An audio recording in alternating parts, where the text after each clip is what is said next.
All right, yo. We are back, man. We are back.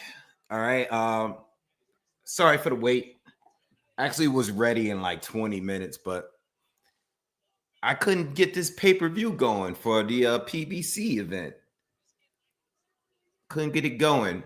I don't have my Amazon, Amazon and these Fire Sticks and everything. And if it's not in your account, didn't allow me to purchase the pay-per-view. Had to create a pay-per-view.com account just now just to get this thing going. So I was just burning a lot of time. But while I was doing that together, the undercards was good. The Mark Messiah, saw a little bit of that, and this Picasso Castaneda fight. It's been pretty good. It seemed like the first round or two, Castaneda was doing good, and then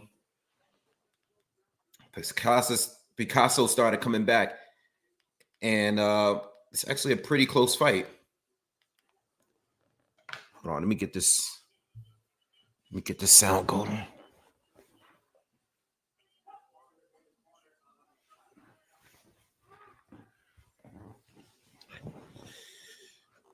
Oh man, all right. I got all these screens going, man. I got this screen over here. I got this. All right. What's up, everybody? What's good? Who's here? Philly Trees, what's good? Pepino, Reload, Josh, Southpaw Killer, Damon. What's good with you guys, man? What's up? What's happening? Oh man. What's good, man? All right, let me lower all this stuff down. I haven't done it like this in a long time, and I haven't done it. Doing it in somebody else's house is even crazier because I have like a whole setup that I have at home, but doing it here is a little crazy. All right. So anyway, the zone card, Rodriguez against Cafu, that's been on, and so has the PBC preliminary. So they've both been playing their preliminaries, even when Usyk knocked out Daniel Dubois. So these already been going. I was able to check out a little bit of it before I jump back on here. So what I'm going to do is just bounce back whenever nothing's really happened on the PBC end. I'm going to be on the DAZN end, and we're going to be watching the pre-fights on DAZN. PBC is actually still, you can watch it on YouTube right now, or you can watch it on Amazon Prime without having to pay for the pay-per-view. So some of these preliminary fights right now are still available if you do not have the pay-per-view. All right. So, yeah. So we saw a crazy knockout earlier, right? It was literally the only good thing we've seen today. It was kind of a slow day. It seems like these PBC fights are actually gearing up pretty good. Do you guys hear me loud and clear? Just want to make sure. Just want to check in with you guys. Do I sound good on here? All right, because my mic is kind of further away from where I normally have it. But if it sounds good to you guys, then we're all good. Okay, cool. Oh, who wins this fight?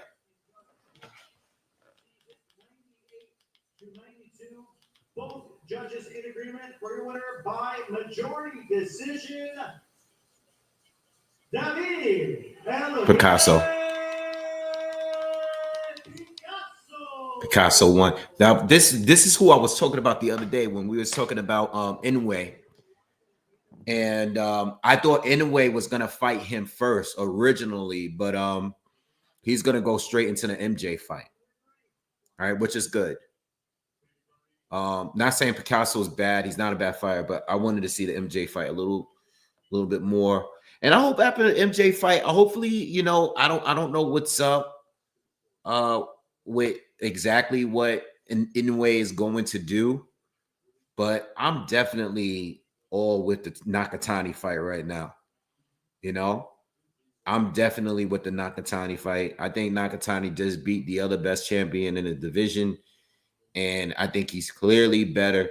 If Bam is not going up to fight Nakatani, I want to see Nakatani and Inoue right now. Like, I don't want Inoue going up to 126 or none of that. I want to see Nakatani against Inoue right now. Like, I think the fight is definitely worth it right now. I don't have to wait for anything else. Yeah, so that's the way I see it.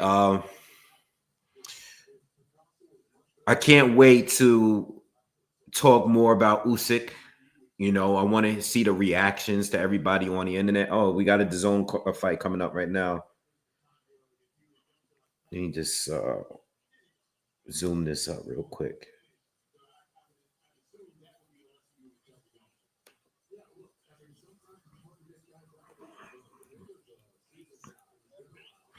Yeah, I definitely want to see that fight. I think Gary Russell Jr. is going to be up next.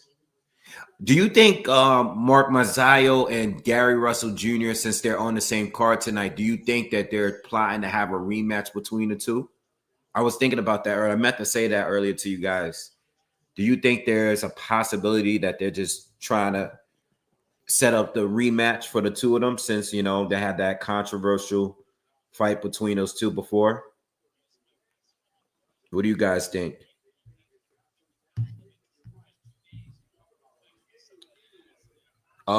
Right now we have the young prospect Amari Jones. He's in his third professional fight over here on DAZN. So right now there's nothing shown on PBC. I'll let you guys know when PBC starts again. But on DAZN we got Amari Jones, and I seen his first two professional fights. You know, he's been on the undercards of these fights here. Looks good though. Looks sharp.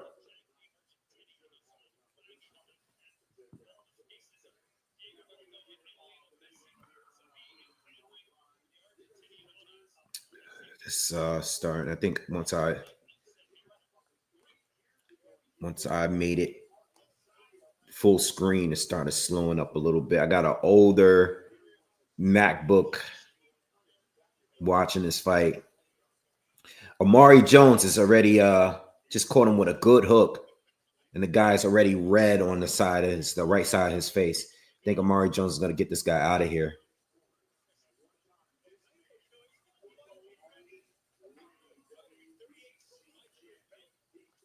Yo, let me ask you something. Is anybody here really like familiar with Cafu? Does Cafu have a chance to pull off the upset against Jesse Rodriguez? Oh, good hook. Good hook.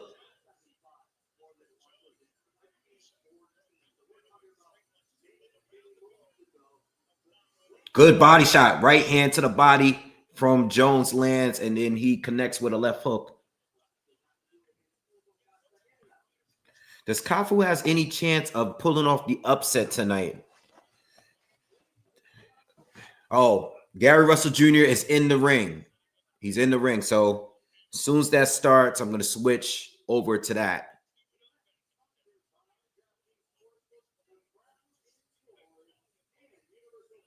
Teach says no, he does not.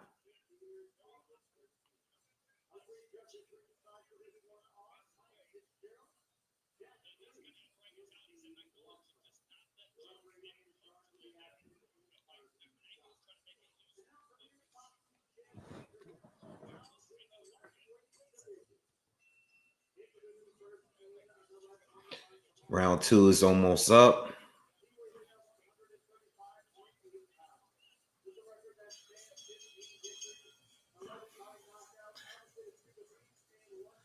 Hugo Castaneda, he's 15-2 with one draw, 11 knockouts. So he got some sort of power. He's only 23 years old. This is the opponent for Gary Russell Jr.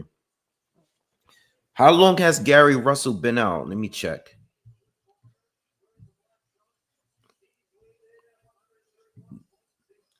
Gary Russell's been out since 2022. Oh, that fight with Mark Messiah was only it was about 3 years, about 3.5 years ago. So yeah, that's a long time.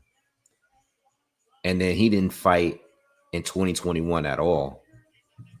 So Gary's really He's really, really inactive here. And he got injured in that. I remember people talking about it because a lot of people still felt that he won with one hand. I don't think he won the fight, but he made it really, really close. Thought it was still close. Yeah, this guy is huge compared to Gary Russell.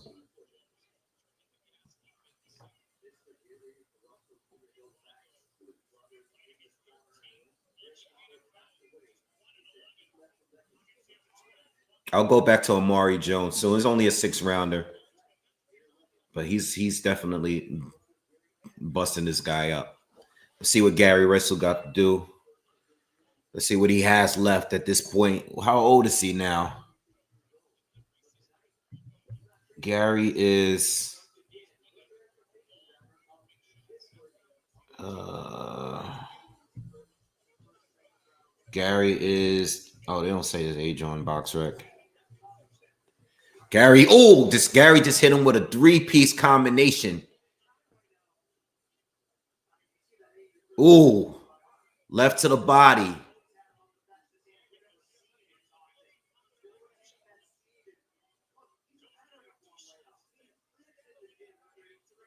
Gary, straight left hand. Damn, he's still really fast. Yo, damn. He's still very, very fast, man.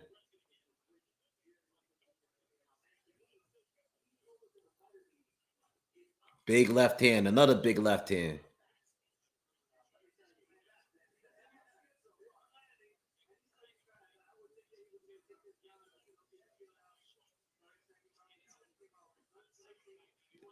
Okay, Castaneda landed a couple good left hooks to the body there. Gary seemed to take it well. Nice straight left hand from Gary. Combinations from Gary land. No head movement from Castaneda. Oh, no. Castaneda stepped back for a second and pulled the shorts up like he ready to get in a street fight with this dude. Gary's still really fast so far. Good round for him so far.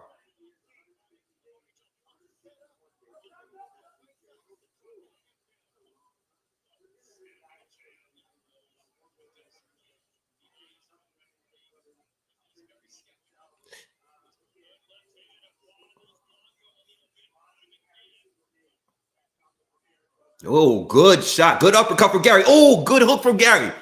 This guy got a chin. You know, he's still coming up. He's throwing uppercuts. He got Gary on the corner. But Gary is landing some good shots here. Still got a lot of time in the first round. This guy got a good chin, man. He's taking some big shots from Gary. Amari Jones stopped. No, Amari Jones dropped this guy. 20 seconds to go in the first. Yo, this guy's doing the Ali shuffle. He's taking the punches from Gary so far well. Gary would have knocked some guys out with some of the punches he's landed. But this guy is much bigger than him, though.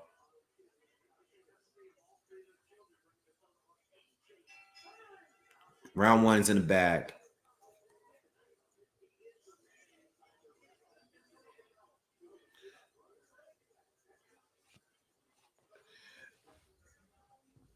Well, I mean, he's definitely sharp. I mean, it's only one round. So I want to see how he looks, you know, once these rounds, we get through some of these rounds. But first round, he looked sharp.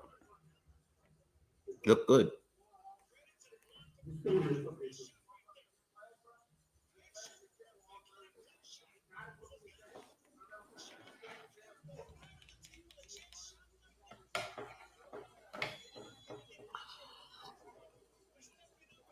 I mean, at least they giving him someone that could give him some good work. You know what I mean?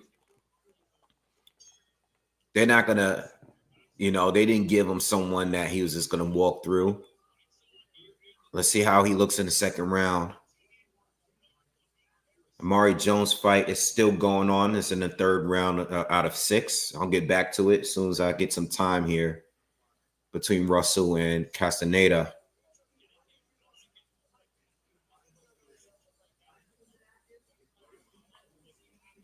Look, jab to the body. Oh, shit. Oh, Gary did a pull counter and with a left hand and put him down.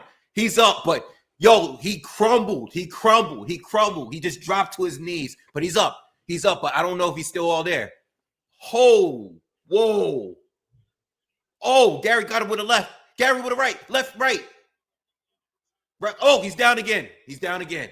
Oh, that first knockdown was crazy. Oh, y'all got to look it up on YouTube. Go on YouTube. That first knockdown was crazy. Oh, man, Gary's about to take him out. That's 2 knockdowns. I was just saying how this guy was durable with taking his punches until that happened. Oh, another pull counter. Left hand. Gary goes to the body. Another left hand from Gary. This guy's starting to slowly recover, though. Jab from Gary. Oh, left from Gary. Didn't put him down yet. Woo.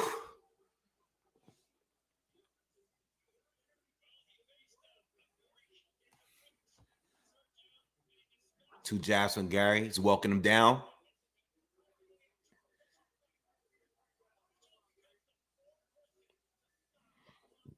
That left hand was crazy, man. Whoa. I don't know how he got back up. I thought he was knocked out. Oh, right hook from Gary. Another right hook. It's crazy because even though that guy was getting hit in the first round, his confidence was still up. Like he was like, oh, right hook from Gary. Didn't put him down, but it snapped his neck back. Gary's power and speed is still there. That's all I gotta say. Woo.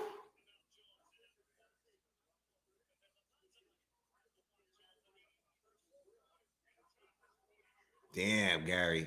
He's tearing this kid up. But the kid is going to make it another round, man. He recovered, man. Jesus. That was a very, very violent knockdown, man. I mean, when a guy just crumbles like that, let's see Amari Jones got. Let's see what he's doing. Oh, he put this guy down with a right cross.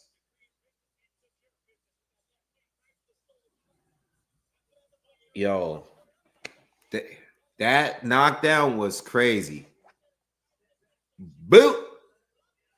Did a quick step back, came back with the left hand, put him down. I didn't think he was getting back up. Boop. Boop, boop, boop.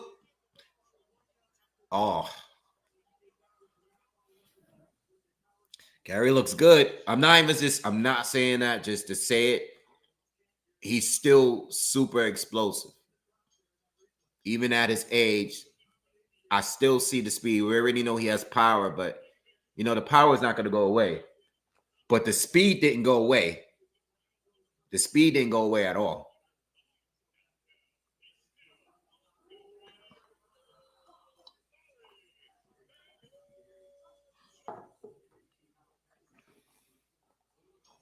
That guy took a lot of damage that round. This is a 10-round fight. Amari Jones stopped this dude, I think, in the 3rd round.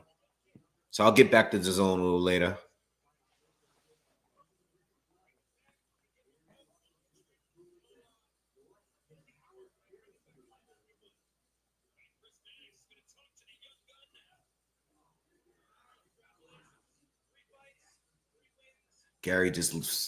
Gary's waiting for the counter. Just caught him with a 2-piece. And the left, and the right, and the left.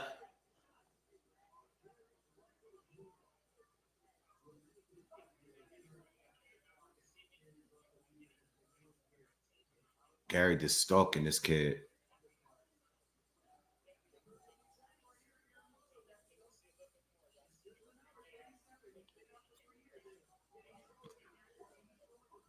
That left hand and right hand. I mean, this guy got a hell of a chin because he's taking some big hits from Gary. I mean, they do look like they're in two different weight classes, but still. He's coming back, though. He's pushing forward.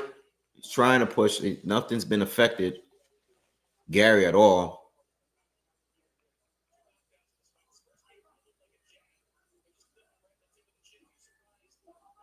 Good shot to the body from Gary Russell Jr.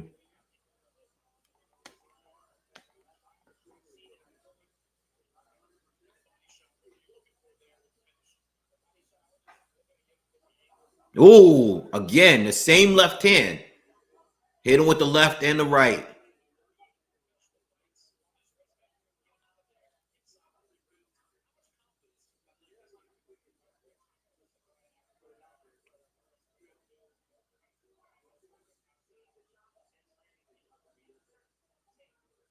What happened? Oh, head clash. Head clash. 30 seconds left in the third round. Oh, what's up, light skin business? You can watch it on YouTube. You can either watch it on YouTube or you could go to Amazon Prime and watch it for free right now. At least until after this fight is over. After this, I think, yeah, after this fight, we got to wait until 8 p.m. to watch the pay-per-view.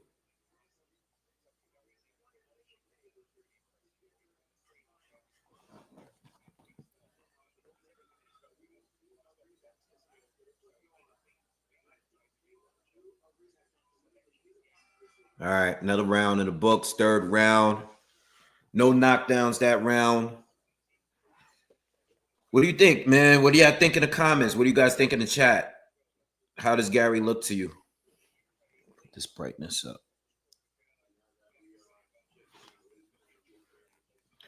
Oh, they're interviewing this kid, Sebastian Fondora.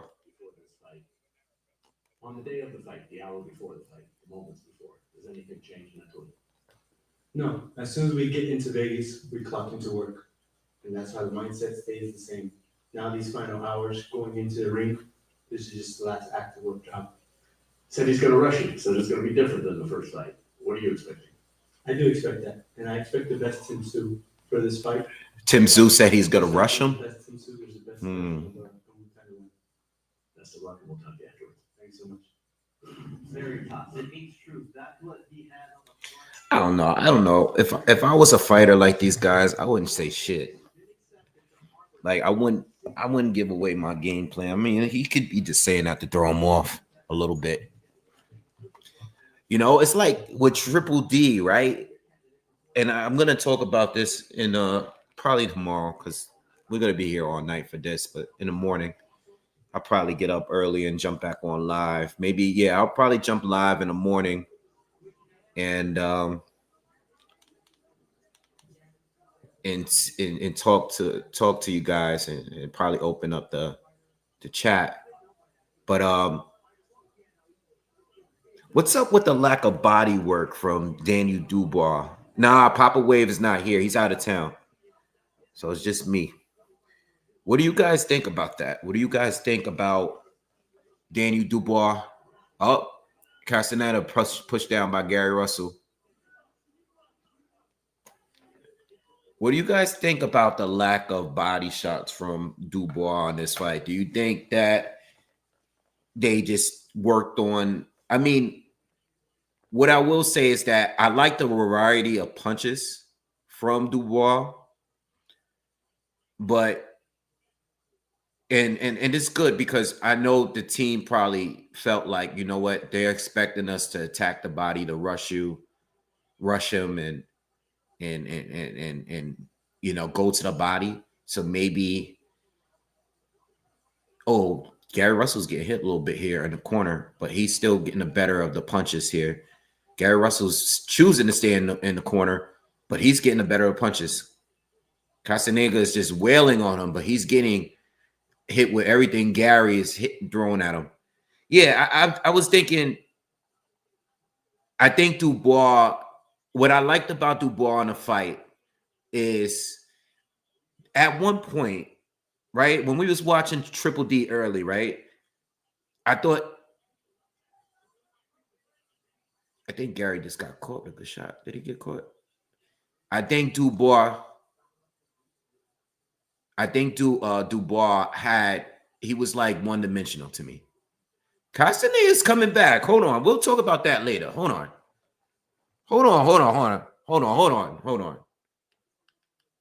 Let me just make sure that, Gary's still hitting them, but Castaneda is coming forward and he's getting hit, but he's hitting Gary more in this round than he has in the previous 3 rounds. So I just want to make sure here, Gary, as explosive as he's looked so far, we gotta factor in that he is older. You know what I mean? And the longer these rounds go, and he hasn't knocked this guy out yet, it might be an issue for him in these later rounds. We still got a whole half of the fight to go. I don't want to sleep on this guy. Like, I still think Gary won the round, but that guy started hitting him a lot more in this most recent round.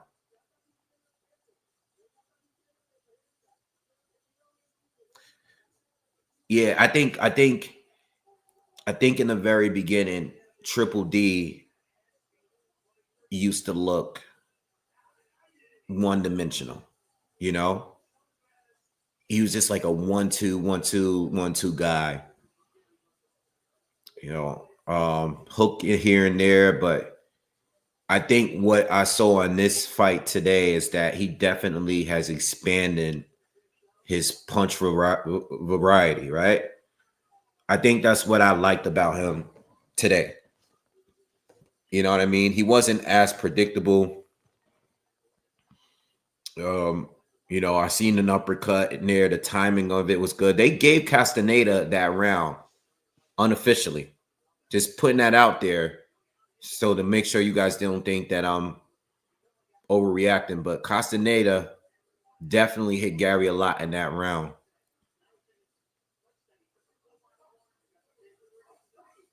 Ooh, Gary hit him with a big right hook again. But this guy got a chin, bro. He's coming forward still. And he's attacking Gary's body. Just landed 2 hooks and another right hand to the body. He's throwing uppercuts. He doesn't stop punching. This is a tough fight. It's starting to look like a tough fight, y'all. This guy got Gary on the ropes, and he's starting to outwork him a little bit here. Gary doesn't look like Gary's going to have an easy night. Well, if you're not watching, what I started this fight, Castaneda is bigger than Gary, right? I think his record, I think he's 23 years old. I think he does have like 1 loss. But he was taking a lot of the punches from Gary in the first round. Now, he was taking big punches from Gary when he was fresh. The second round, Gary dropped him twice. But this 4th and 5th rounds here, it's looking like this guy he's taking Gary's power, man, and he's starting. Gary caught him again. Whoa, spoke too soon. Gary got him rocked. His knees bent a little bit. He didn't go down though, and now he's dancing. He's moving around. He's going back to doing. He's done the Ali shuffle about 3, 4 times. I'm talking about Castaneda. He's done the Ali shuffle about 3, 4 times tonight. Yes, Pino. Castaneda is looking to win. He's not looking to lay down for Gary Russell Jr. And I'm looking at the amount of body shots he's landing on the old man. And it's we still got another half to go. Gary got this round to me, though. Gary got this round. He buckled him. He lands the better shots, but Castaneda is staying. He's on his ass. Like, he's not letting up off of him. So I gotta break. I mean, we getting more action here than we got all day. I mean, outside the Usyk fight. This fight here, this fight and the other couple fights that was on earlier, this is some good action.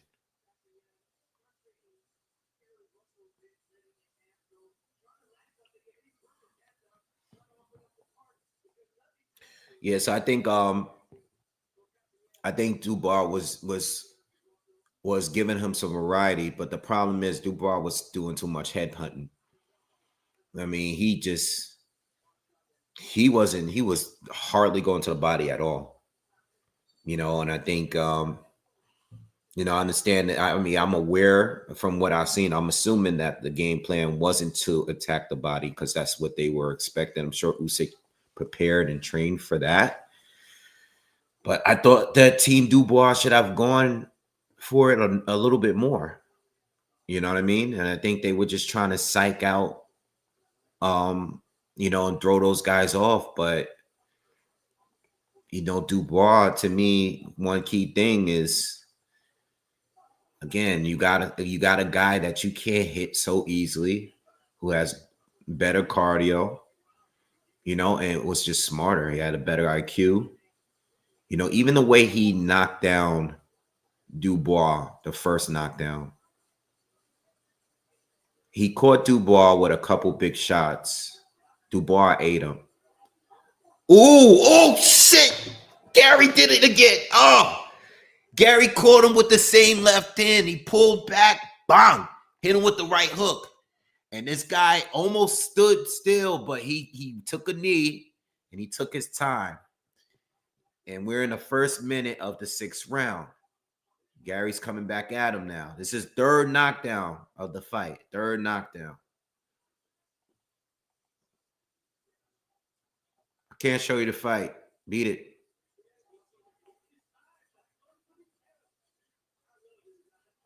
As soon as Castaneda took a little momentum, he had a little momentum going, Gary dropped him back down, and Castaneda his body language, you can tell he hasn't fully recovered yet, and now he's being a little bit more caught. Yeah, his legs are still not there.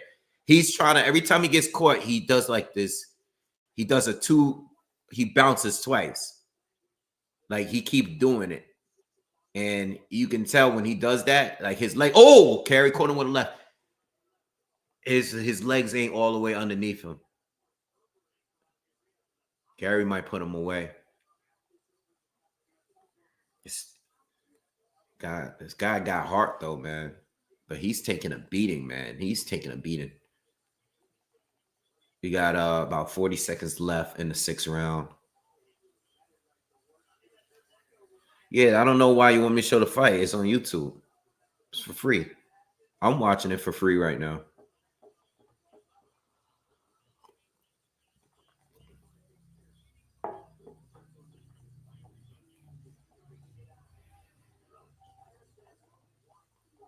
Or you could keep watching me talk about it. I'm cool with that. Hit the thumbs up, y'all. If you guys can get me get the likes up, let's get up to like 50 likes real quick. I appreciate if you guys can all just smash some thumbs up for me. So this guy survived another round. So yeah, what was I gonna say? Yeah, I just think that Team Dubois, I mean, they did what they had to do. I think they put themselves in a great position and they were able to sell it. Like I was saying in the live, I was just like, they did a good job in selling the fight and making people really believe that, Dubois had a shot. He's coming off a good run. But Usyk, is that Usyk's quickest stoppage as a heavyweight? Let me check.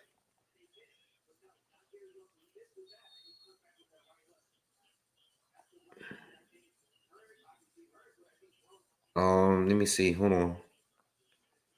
Is that the quickest knockout that Usyk has had? It might have been, right? Because he knocked out, yes. The quickest knockout that Usyk has had in his professional career in 10 years, y'all. He knocked out Johnny Muller in 2015 in the 3rd round.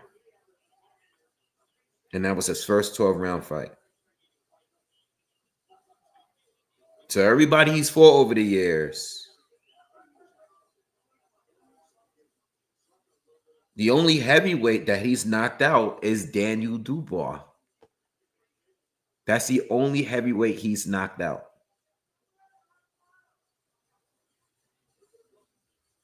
That's the only heavyweight he's knocked out. No, I'm sorry. He knocked out Chaz Witherspoon. But, you know, that was a tune-up. That was the only tune-up he had in years. You know, every other fight was a tough fight. This guy has got him back on the corner, and he's going at Gary again. Heavy. Now he's back to where he left off. He just hit Gary with a ton of body shots. Gary's blocking most of them, though. But some of those body shots are getting through. Gary's still in the corner here. We're in the 7th round. Gary's firing back now. This guy is really, really going to the body of Gary Russell Jr. Gary looks like he's choosing to be there, though. He's looking like he's setting him up.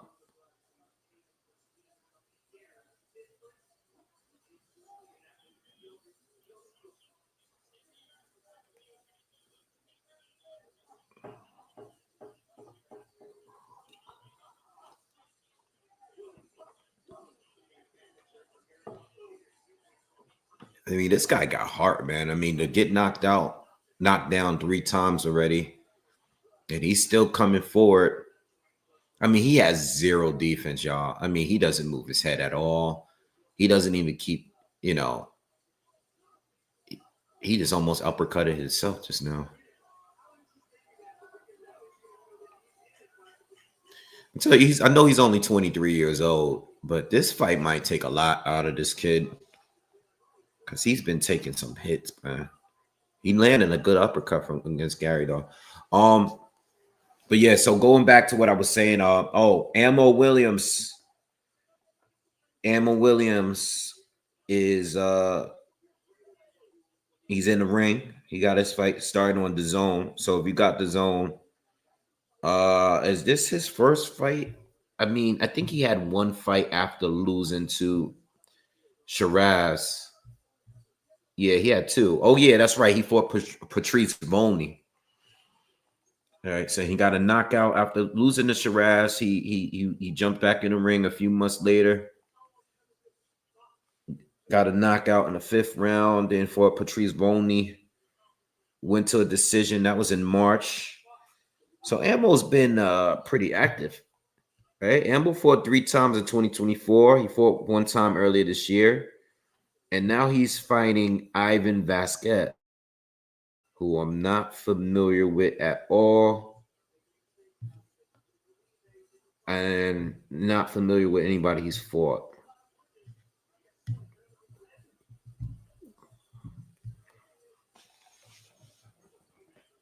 El Tigres up dog. Yeah, he's solid, man.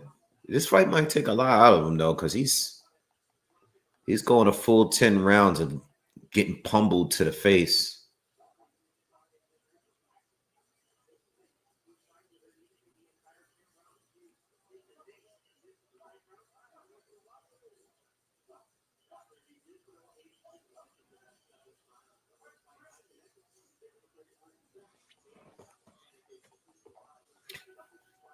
You know, and now that Usyk won again, and it sounds like he's going to stick around.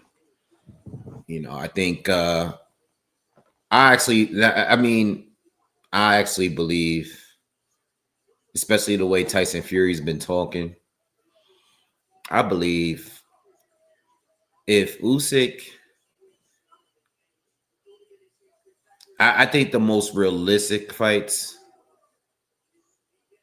is either Fury or Jai Opatai. Yeah. I believe those are the most realistic fights right now.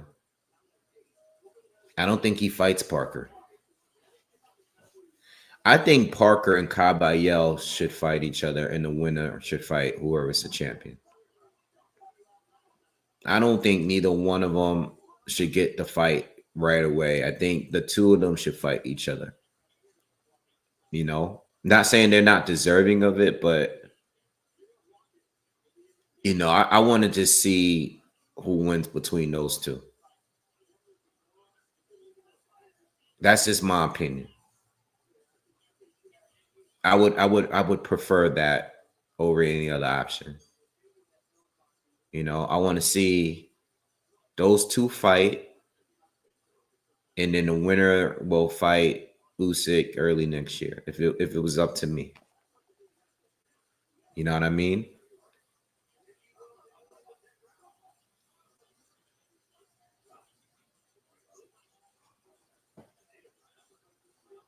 But I just feel like this guy is still getting on Russell, man. He's going at Russell hard now, man. He is just landing bombs on the body of Gary Russell, but Gary Russell is still firing back at him.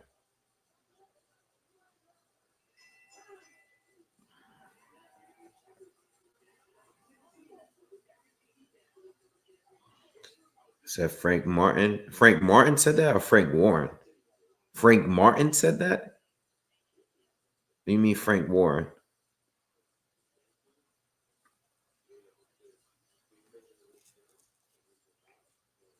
I don't want to see another Fury. Y'all want to see another Fury fight? I don't want to see it no more. I think Usyk beat him easier in the second fight. And I think Usyk won in the first.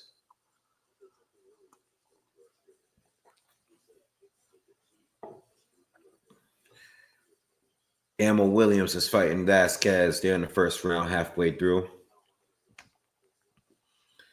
Ammo is very it's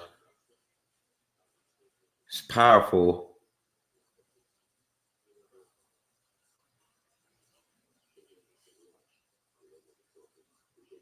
But you know, I don't know, man. I think he's solid. I think he's definitely good, but you know, top 10 at 160 right now is not that strong. He's definitely top 10 at 160, but 160 is kind of a weaker division at the moment.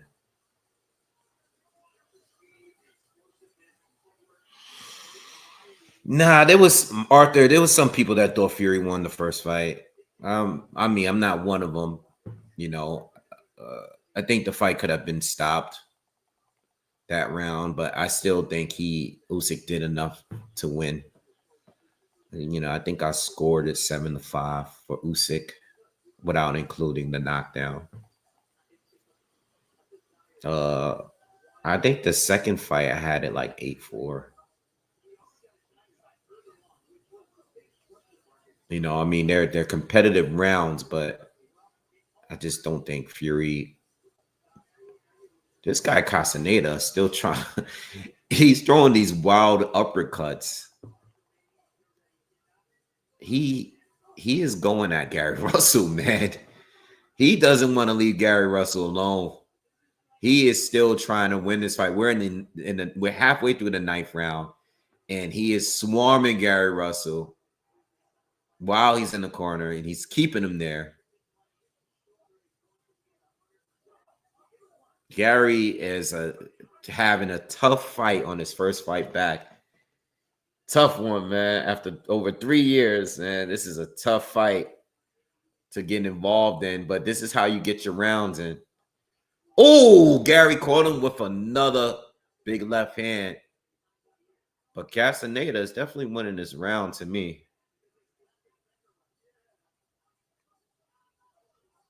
This guy got a great chin.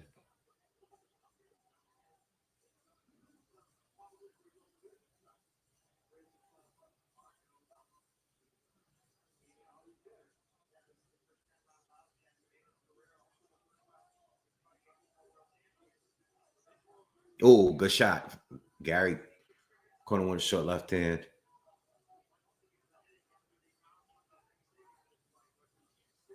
Yo, man, they did a good job with these free preliminary fights, right? They put on 3 good fights, man. They did a good job. Big left hand from Gary. Right hand from Gary. Nice exchange at the end. I like this guy, man. I like El Tigre.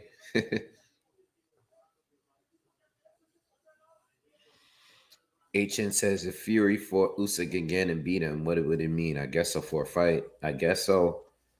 Austin Williams got Vasquez down. He's down. Looks like he's hurt from a body shot. I didn't see the knockdown. They're showing it right now. Hold on. Oh, no. It's a low blow. Oh, it's a super low blow. Like he hit him in the balls, man. Bad. It was super low. Not like Dubois Usyk low. Like it's super low, man. It was so low. It was just above the cutoff on his shorts, man. He's taking his time. I don't know why fighters don't do that more. I don't know why fighters get up so quickly when they get hit low or even when they get knocked down, man. Let me see. Nah. He hit him, bro. Look. They're showing a replay. Nah. He didn't nick him. That was low. Oh, Gary got him down again in the 10th round. He looks hurt, too. He's hurt. Ocho, he's up at 8. He's up at 8. He's hurt. Nope, he's done. He got up, but he's too hurt. It must have been a body shot. He's holding like his rib cage area. Russell got him out of here in the 10th round, y'all.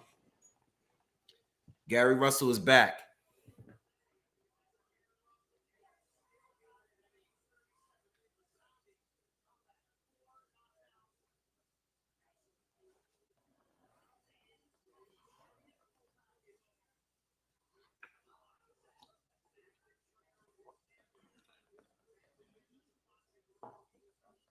Yeah, I don't know why these guys get up so quickly, man. Some of these guys be so embarrassed when they get knocked down or whatever. Get up at 8.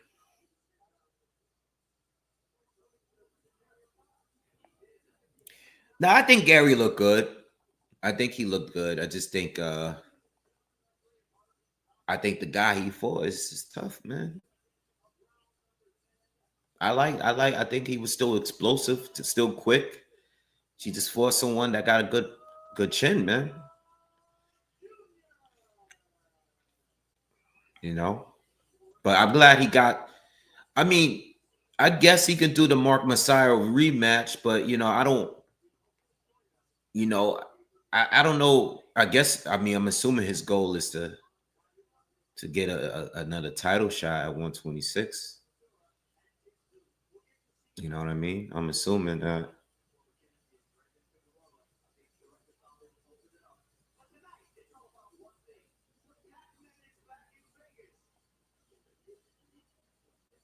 Yeah, I want to see. That was a good fight, though. That guy Castaneda. He's a good one.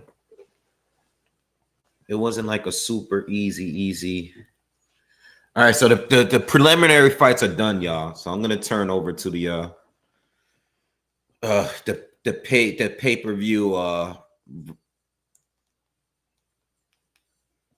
pay-per-view version of this event.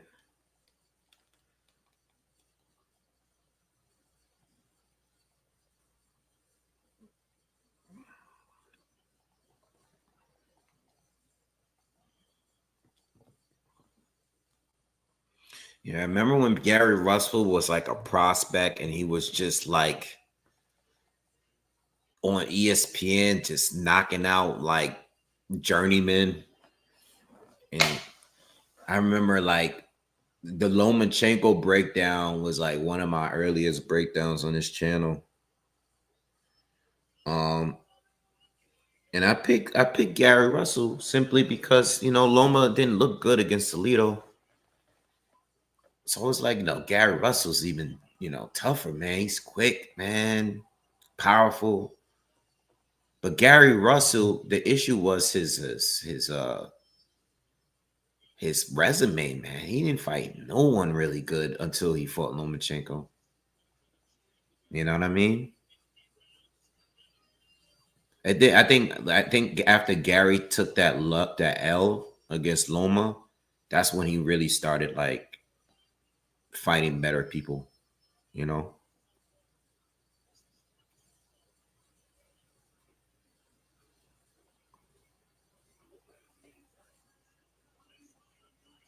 What's going on? Oh, there's some drama going on with this Emil Williams fight. He hit him low again, and this guy's complaining. Vasquez, as soon as he hit him, he just walked away. I didn't see it. Is the ref taking a point? The ref is going to take a point. He's taking a point. And we're in the third round, like early in the third round.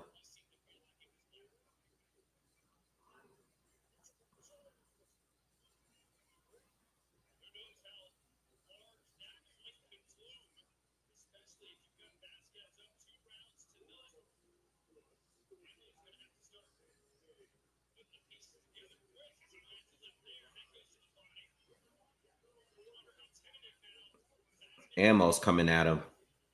They're trading. Some action here in this Emil Williams fight.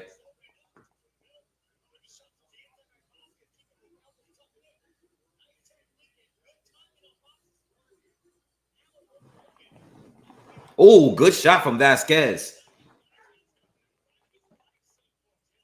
This is some action. If you turn over the zone, the pay-per-view didn't start yet. Well, it's starting, but no fights are on the PBC. Vasquez is giving him some work here halfway through the third round.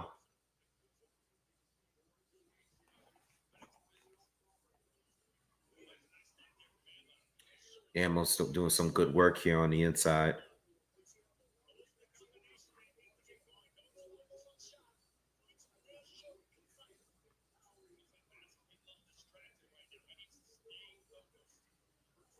Oh, good right hand to the body from Vasquez.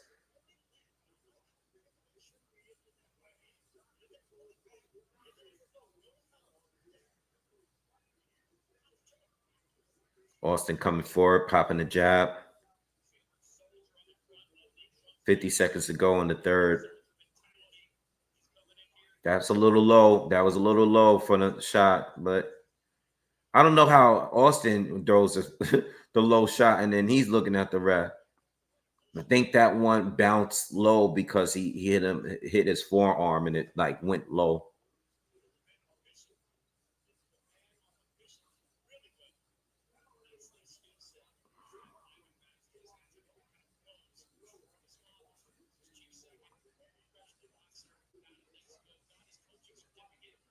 Not enough from Vasquez, man. What happened? Not enough punches from him. Left hand to the body from Ammo.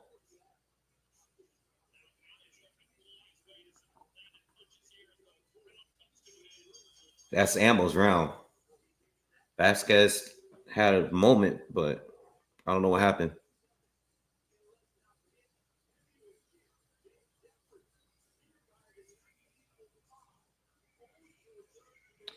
He said PBC needs to fire the bum who's running their YouTube. New video as the title. Oh, let me see. Hold on. Hold on. Oh. Yo. Let me go to PBC. Let me see what you talking about.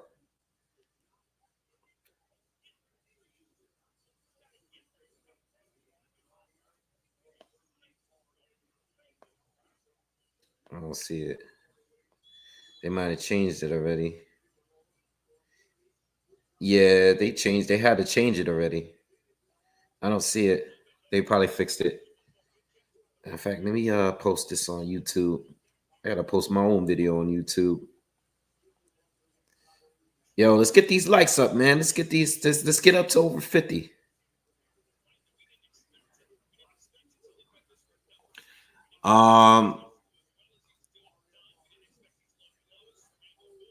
Pacquiao, Barrios, and what's the other card? Bam. Is it Bam? Is it hashtag Bam Faku or oh man. Bam Cafu. Yeah, let's leave it at that. Wait, Jake Paul faced off against Usyk? I didn't see that part. Did we watch? We didn't watch that. Nah, son. Jake playing. Nah.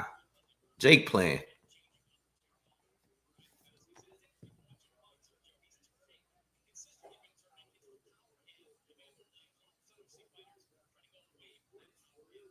What do you mean the Eagles Super Bowl rings? What are you talking about? Nah, Jake Paul against nah. I mean,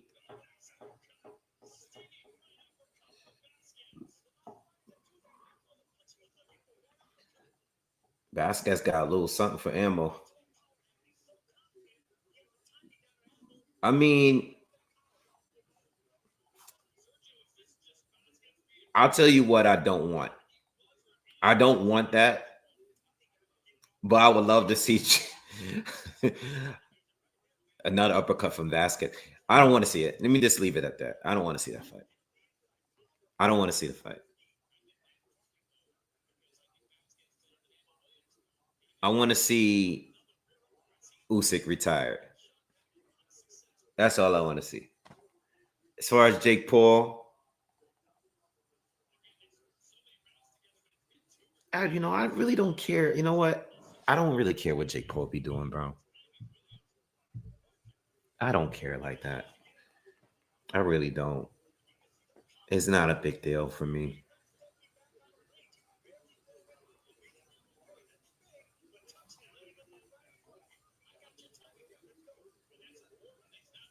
I feel like Vasquez is not throwing enough.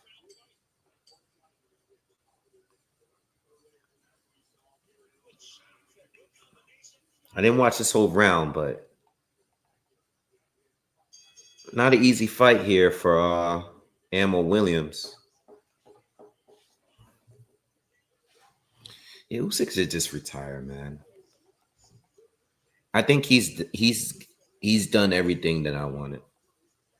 You know, and a few fighters that he has not fought yet, I'm not dying to see him fight. You know, I'm not as high on the Joseph Parker fight as a lot of you guys. I'm just not, man. I'm just not. You know, like I would have really liked to see Parker fight Dubois before these two had fought again. You know, I really wanted to see that fight.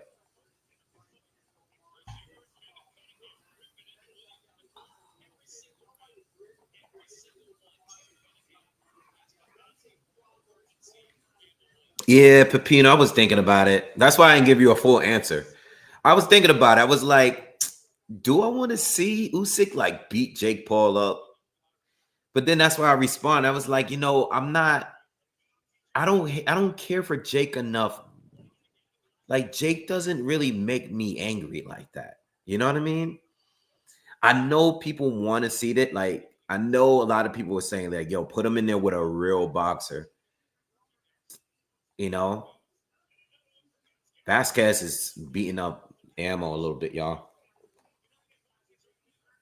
Bam fights later. He's not on. We have it on PV. We have it on the zone, but Ammo Williams and Vasquez is fighting right now.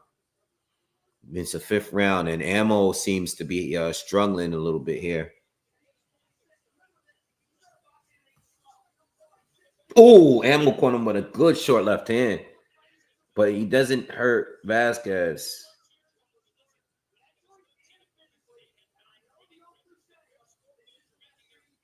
Vasquez, good right hand to the body. We got a fight here, man.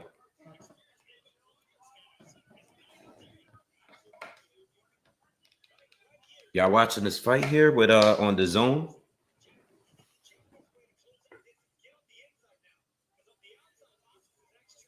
Good work by Ammo on the inside. He hurt Vasquez. Vasquez is hurt. He's hurt. We got a whole minute and 20 seconds to go in the 5th. Vasquez is hurt. He caught another right hand. Oh, nah. He shouldn't be trading with Ammo. That's stupid. He's hurt.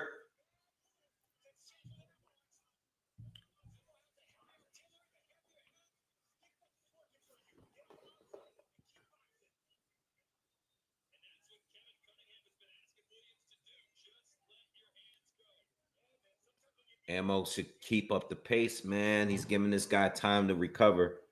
50 seconds left in the 5th.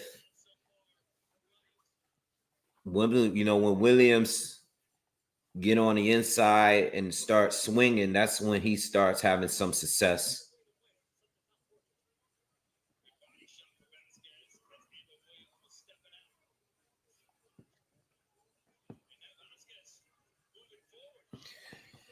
I would rather see Jai Opetaia fight Jake Paul. I don't want to see. I just think Jake Paul getting a shot at the active, undisputed heavyweight champion of the world and an all-time great while he's still active. I don't want to see that. Like, I know this is prize fighting. It's all about the money, but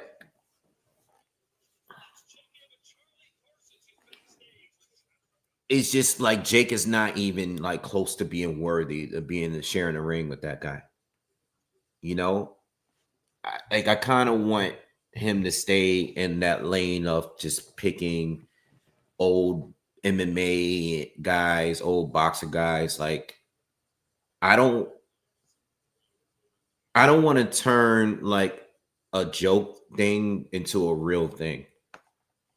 You know what I mean? Like Usyk, to go from fighting Triple D twice, Anthony Joshua twice, Tyson Fury twice, 2 division undisputed champion, to go on to fight Jake Paul, not in an exhibition when he's older, but like while he's still actively the undisputed champion.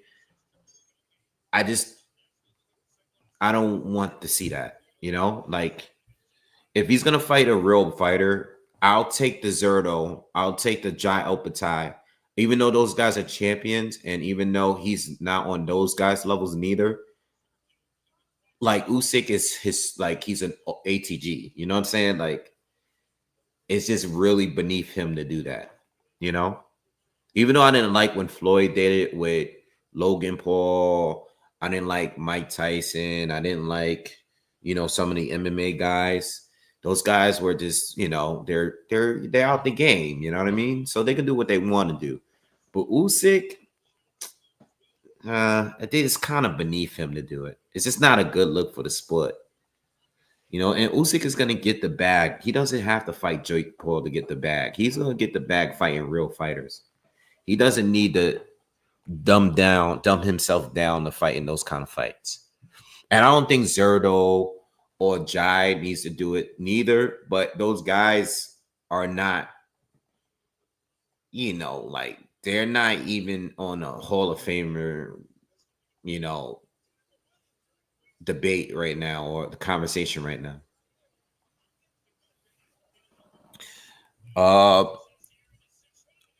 Wait, whoa, oh, boop, boop, oh, Will Ammo's about to knock him out.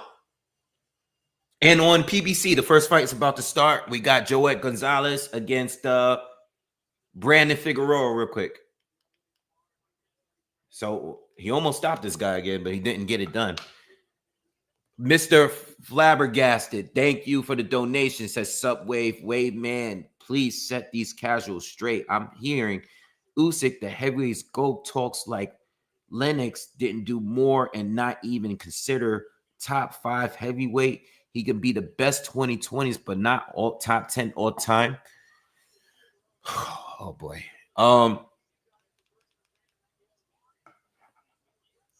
What I will say is that Usyk, like I say this all the time, Usyk, Klitschko, if you are the best in the generation, I don't think there's anything wrong with the conversation.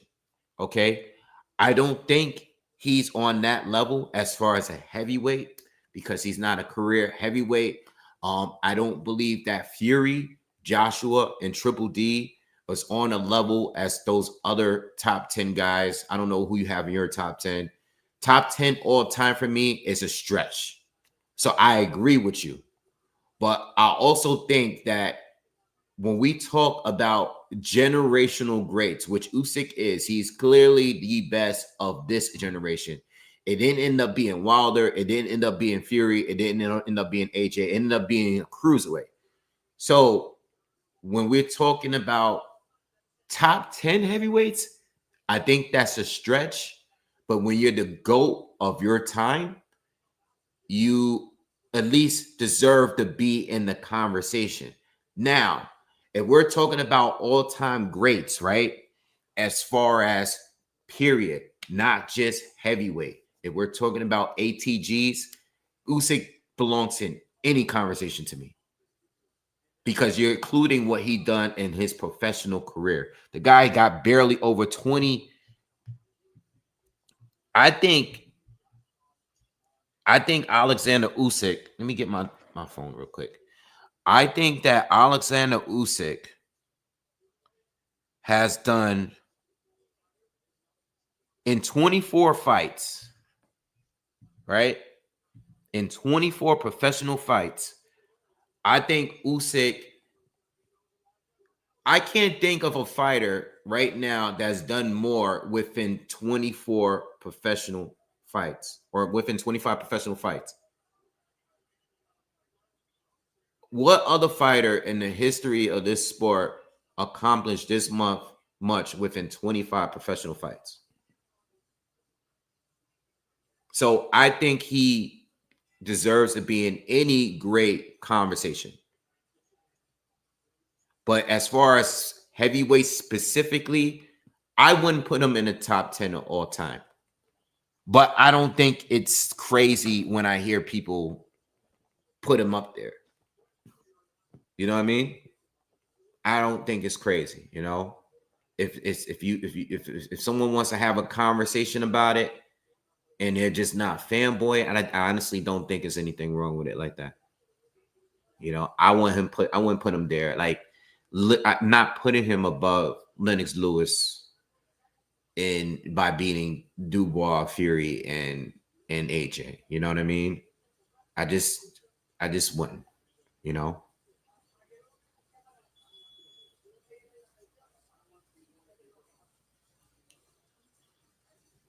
What'd you see on X?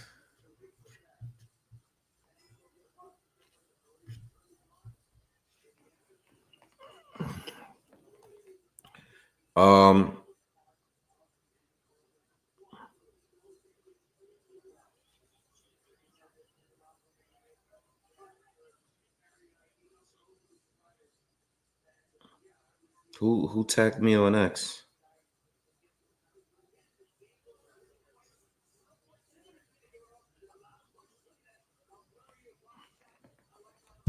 Oh, okay, I got you. Yeah, so I you know, I don't like, that's my stance on that, you know, like I wouldn't, but you know, I've seen crazier stuff. I think I've seen people a few years back. I think maybe after the first Fury fight, you know, I've seen people already calling Usyk like the greatest. Like, you know what I mean? I've seen it. I've seen some things that I thought was a little bit ludicrous, but you know, it is what it is. It is what it is, bro.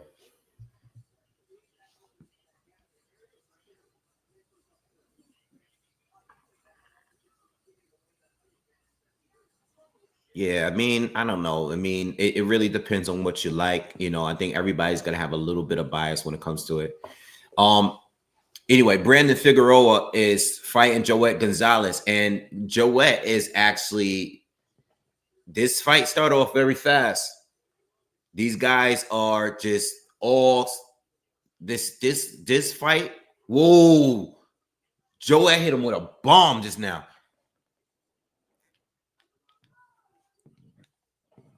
They're going back and forth and this is a straight phone booth fight. And listen, I've seen guys do this with Brandon Figueroa and his older brother too at one point when he was active. Omar, if you choose to fight their fight like this, which Joet seems like he's going for it. If you get tired, you're gonna be in trouble. You know, because Brandon can do this all day. I've seen Joet fight a good amount of times. I don't know if this is a good idea. But then again, what else is he going to really do?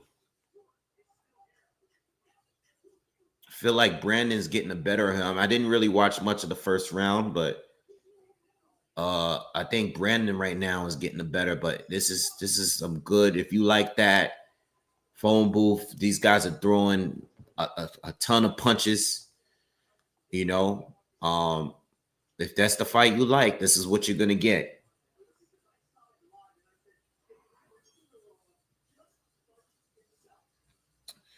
The Amon Williams fight is close. I mean, I haven't been scoring it. Lights out. I haven't been scoring it, but Vasquez had his moments. There's been some issues because of low blows, but at the end of the day, Ammo it's been hurting. He's hurt him continuously in this fight. Again, Vasquez had his moments in certain rounds, but Ammo hits harder, and he's had Vasquez hurt multiple times in this fight. We're in the 8th round, almost a minute into the 8th round. Ammo's just too strong, you know. We're in round 3 of Figueroa and Gonzalez. Again, I'm not really scoring it, but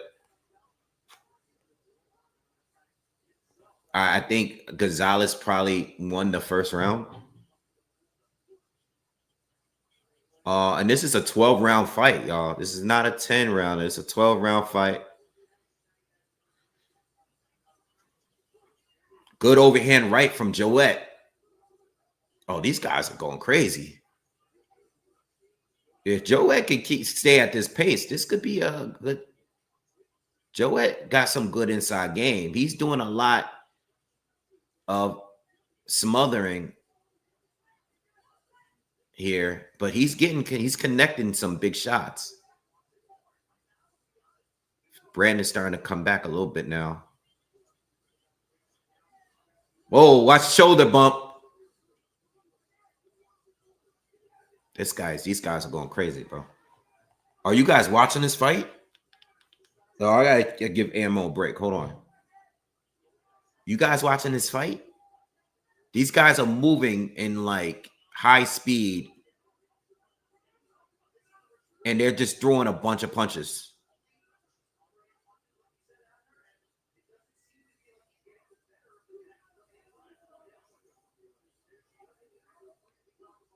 Oh, Joet caught him with an uppercut, left hook. Keep that up. Keep that punches up.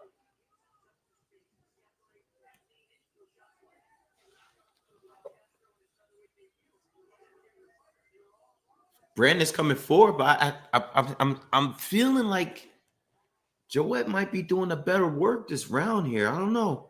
He caught him with another hook. Gonzalez, I'm sorry, Figueroa he's getting his punches through now. Now it's just like now I feel like, oh, see, every time I think Brandon's doing a little work, Joette just hits him with a huge hook or an uppercut. Can he stay at this pace for 12 rounds, though?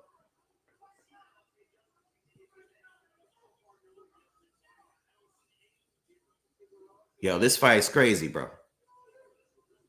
3 straight rounds of this. They not even doing no... There's no range at all with these two. They starting off the night like this. They starting off the night like this. Damn. You know what's crazy? I feel like Joette is doing the better work, but his face is busted up already. 3 rounds. He's cut, right? Mind you, I've seen all kind of. There's a lot of head rubbing. There's a lot of shoulder bumping. His face is already getting bruised up, and he has a cut that they're working on right now above his right eye. I'm still feeling like he was doing the better work a little bit, but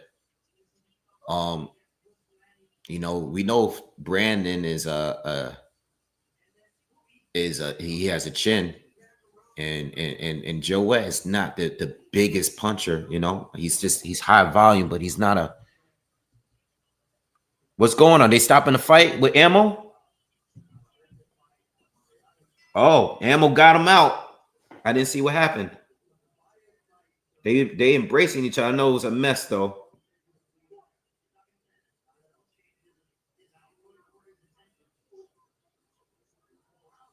I didn't see. They gotta show the replay.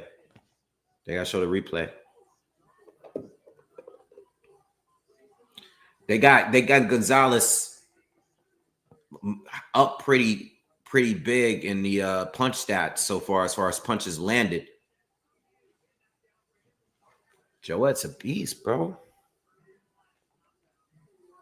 They got to show that replay in the Ammo fight. I didn't see the knockdown or the knockout.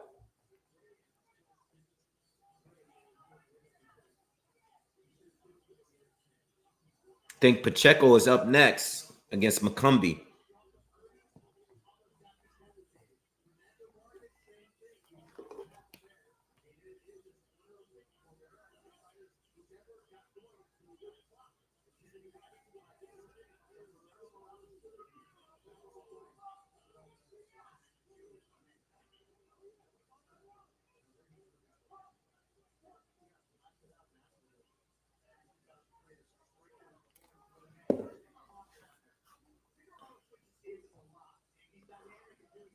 They're not showing the replay over there. All right.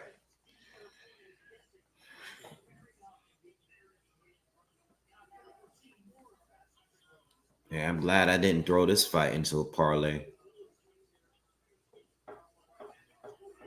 Because Joette is going crazy here.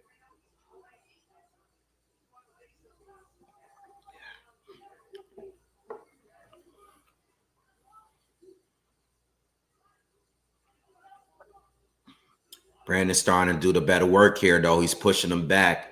The difference is between the two of them. From what I see, Joe is definitely drawn more throughout the rounds. But Joette is also sitting down on his punches way more. Oh, well, hold on. Joette just switched it up. Now he's at range. Now he's landing right hands from the outside. He just switched it up. While Figueroa was winning on the inside, Joette is on the outside, and now he's hitting them with combinations. Okay, that's interesting. Brandon's getting hit a lot.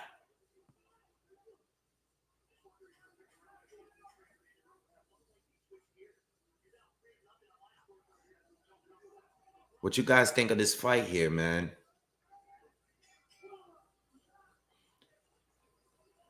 I feel like I think Joette is winning, man.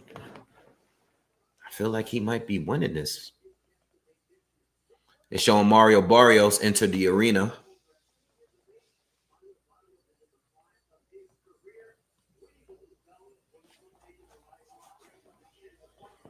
I still didn't see the ammo fight. Let's see how many other fights we got before the main event.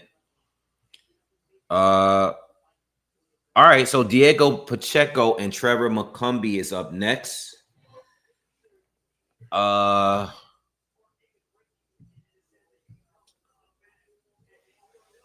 that's the co-main event. So, you know, as soon as that starts, I'll start covering that.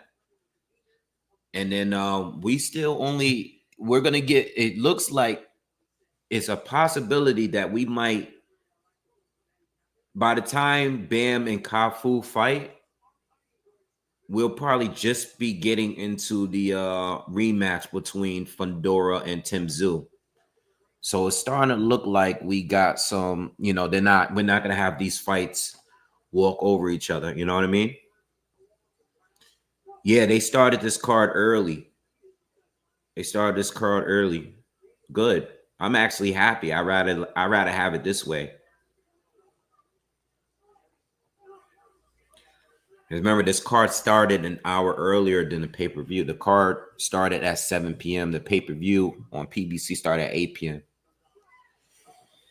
Unofficially, they gave Joet Gonzalez all 4 rounds. I mean, from what I'm seeing, I think Joet is winning, and Joet is now boxing on the outside like he was in the last round.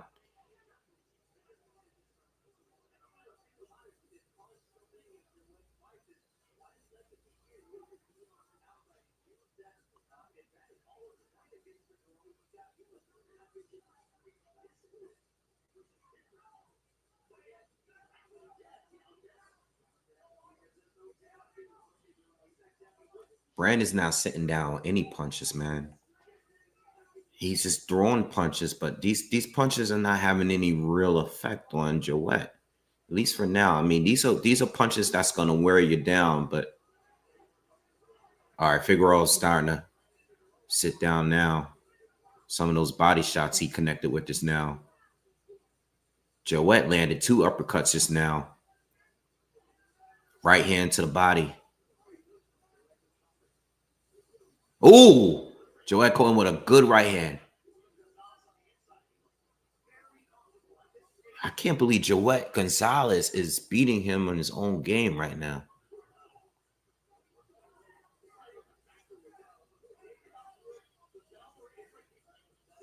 Are they showing the knockout? Or are they showing a replay with Austin Ammo Williams?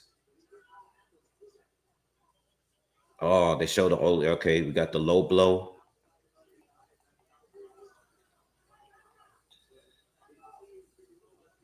Uppercut from Vasquez. Vasquez had some moments in this fight. Another low blow from Ammo. Ammo had him in corner, started throwing bombs on him. That's when Vasquez got hurt right here.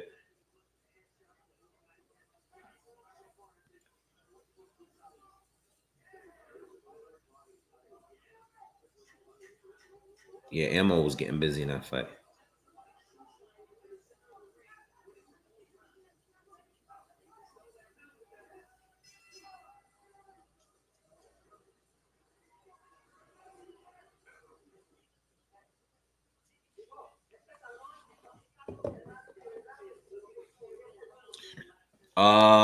We're going into the 6th round, I believe now, with Gonzalez and Figueroa.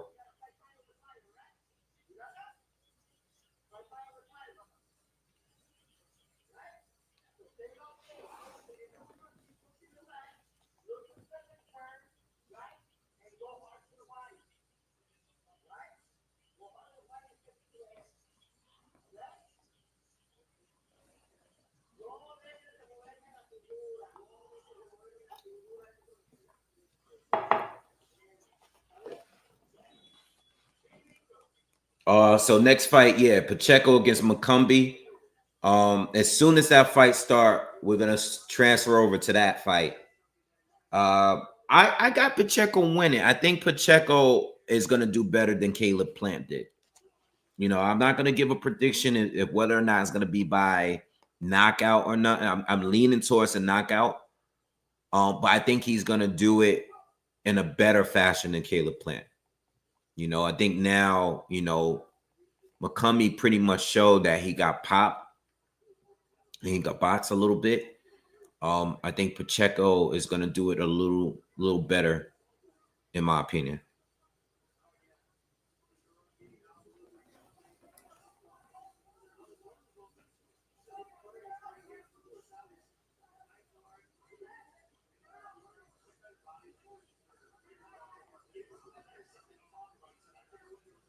You know, I tell you one thing, like with Figueroa,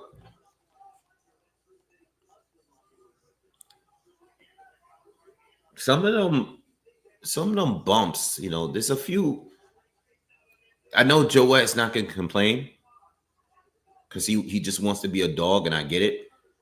But there's certain things that Figueroa do that can open that cut a little bit more, you know?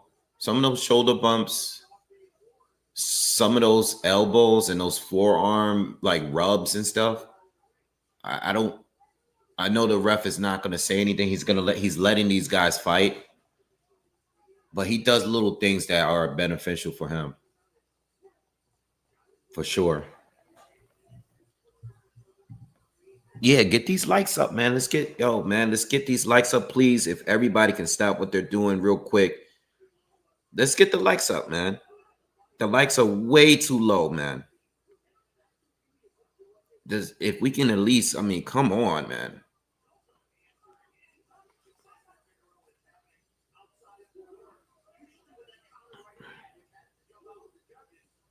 Thank you. Just do me that favor real quick. I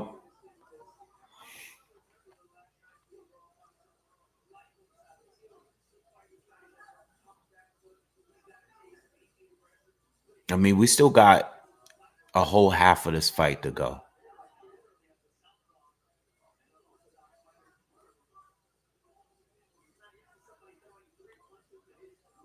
There's better defense from Joet Gonzalez, too. Better defense.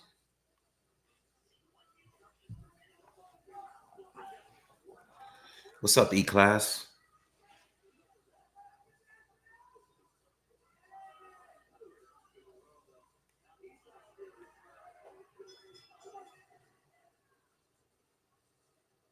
I don't know. That was a close round.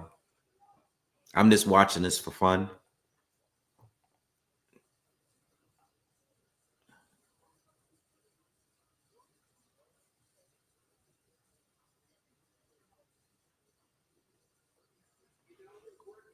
Not really scoring it.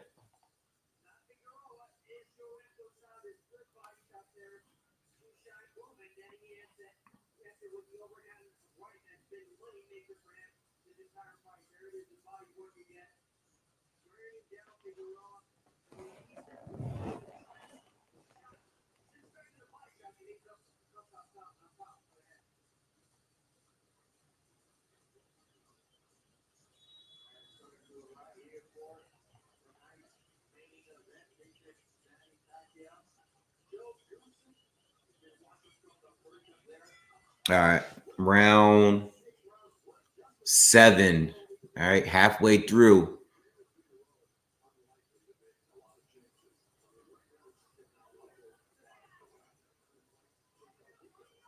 I think Joet should go back to doing what he was doing like a couple rounds ago, you know, going back on the outside, outboxing him from there, then switching it back on the inside. I think that was working for him. He's definitely better on the outside.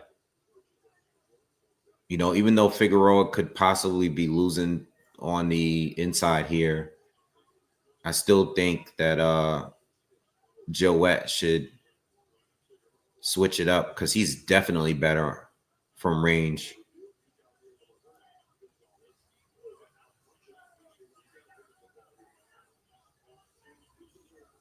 I think up to this point, Figueroa has relied on his opponents tiring out before him. You know what I mean? Like when he fought guys like Louis Neri and who's the other fighter that gave Scooter some trouble. He relies on guys like burning out. But I'm not Angelo Leo. I mean, Joet Gonzalez is staying at his pace and outthrowing him at times.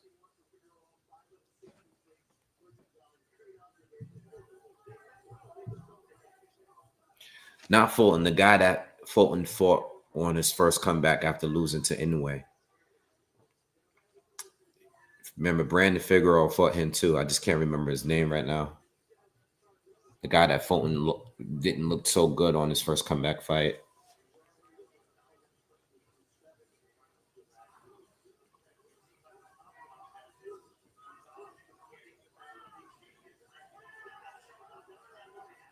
Figueroa is starting to push forward again, at least for the moment.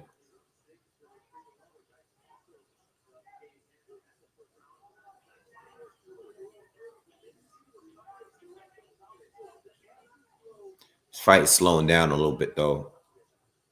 These guys got to be tired. I mean, I wonder how many total punches they thrown.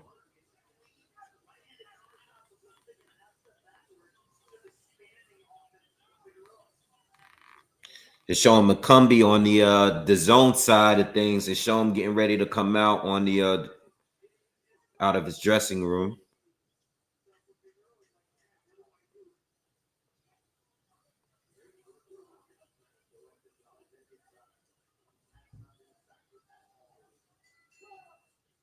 Another round in the books. These two are just slugging it out round by round.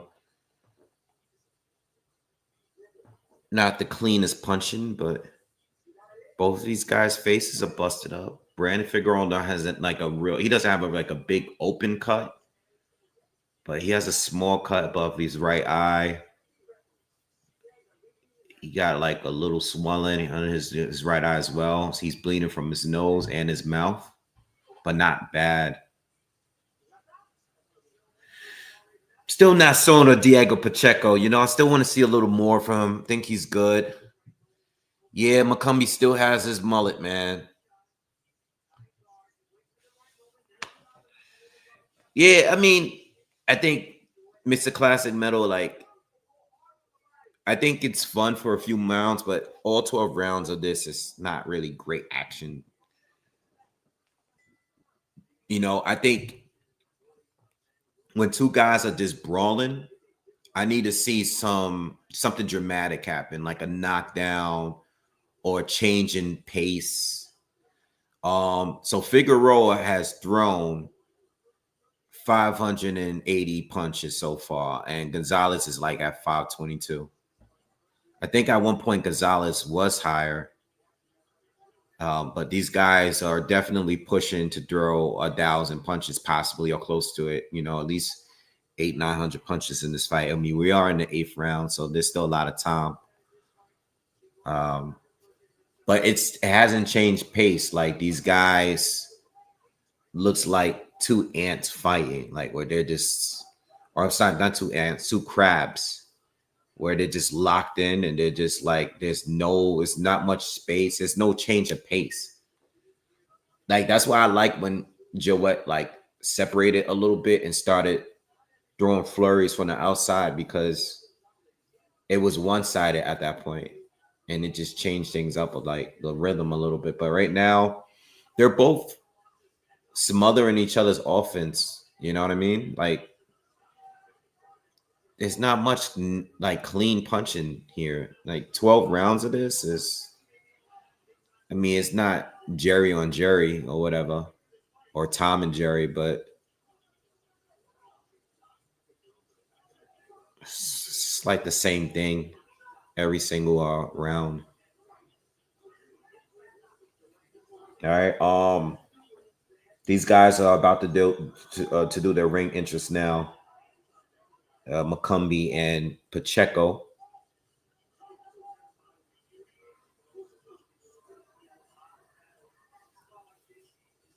Now, I think Usyk and Dubois was good because it was so intense, especially because we didn't know how the fight was going to end. You know what I mean? We didn't know how it was going to end. So I just think that it was cool to watch. It was definitely really cool to like just sit down and enjoy. Especially we didn't know what the outcome was going to be. Because there was points where it was dangerous for Usyk. Even that last exchange, it was very dangerous. Because there was an exchange, and if he kind of got clipped in that exchange, McCumbi's doing his ring walk now. He's approaching the ring right now. That cut is getting really bad for Joet Gonzalez. Like I don't know how these rounds are getting scored, y'all. I can't score this kind of rounds like this.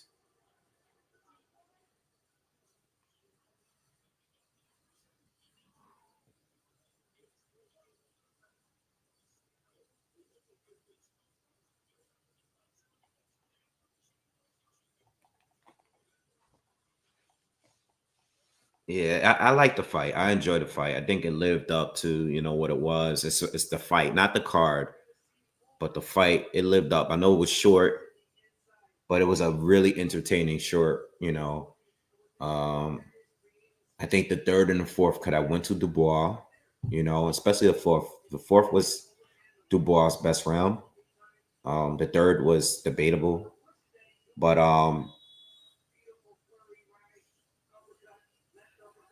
Usyk is just a beast, man.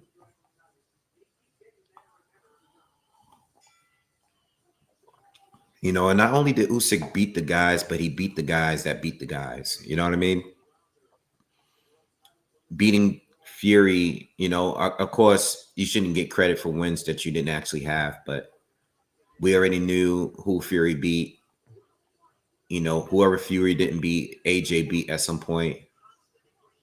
Dubois was coming off some good wins himself. So I think it's the perfect way to close out your career.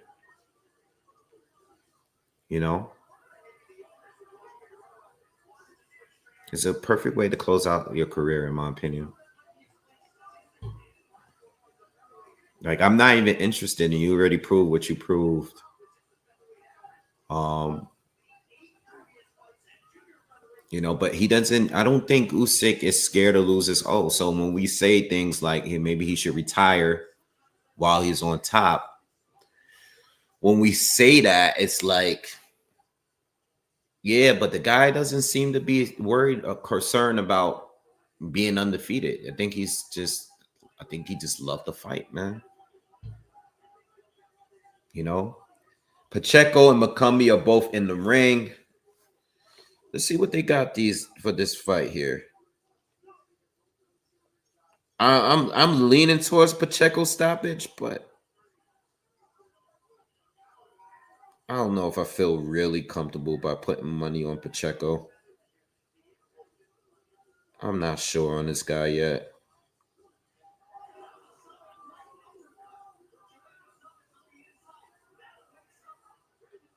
Pacheco landed a big, I'm sorry, not Pacheco, Gonzalez landed a big uppercut on Figueroa. I didn't see it, though. I just heard him say it, and the crowd react.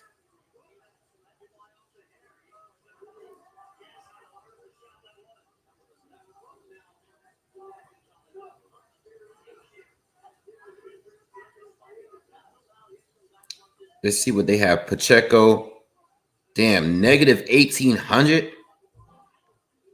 What about by knockout? Negative 340. McCumbi gets plus 900. I mean, Pacheco's a favorite, but he shouldn't be that much of a favorite. He shouldn't be that much of a favorite, but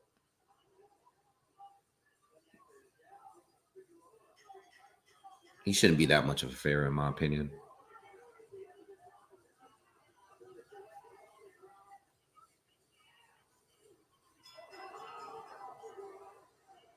Damn, Pacheco. Pacheco. Gonzalez is giving a good fight, man. But I don't know how these guys are gonna score it, man. I'm just saying. I don't know how these guys are scoring this, man.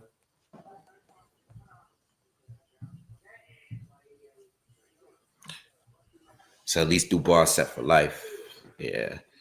He's set for life, man. And man, he had a crazy moment, man. That Anthony Joshua knockout. I mean, that was a moment, bro. That was a huge moment. That knockout, that moment felt like when AJ stopped Klitschko.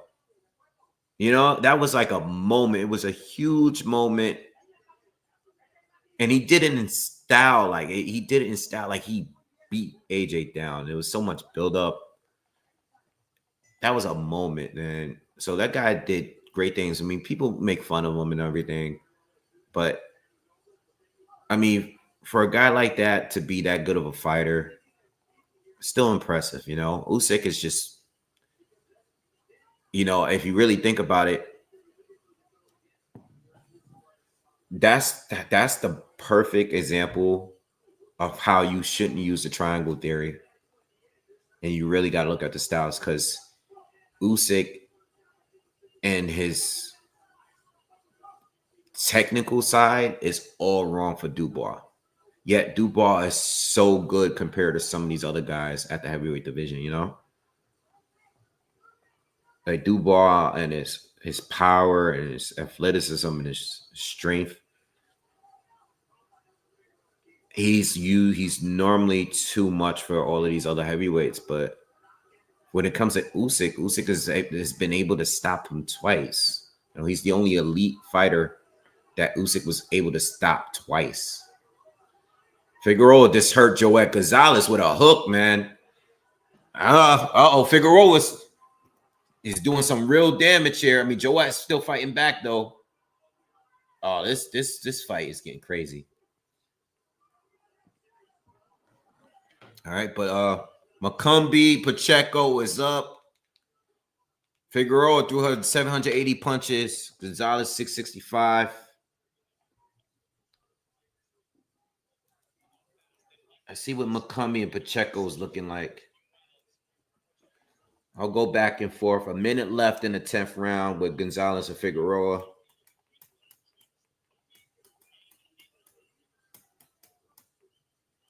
I want to see if, you know, now that we know McCumbi actually has power, does he have power, or is just Caleb Plant just does not have his punch resistance is just shot at this point? It could be that.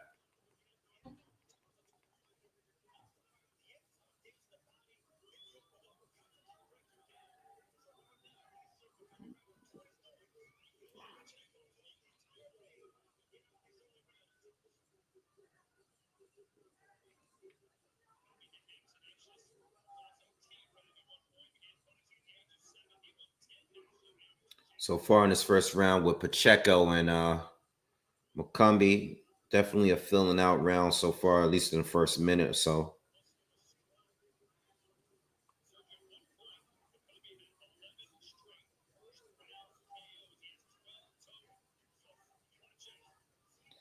They just said that McCumbi had 11 straight first round knockouts. I didn't know that. Probably knew it when I looked him up when he fought Plant, but those were probably not against good guys. It's probably the same guys that Edgar Berlanga was fighting.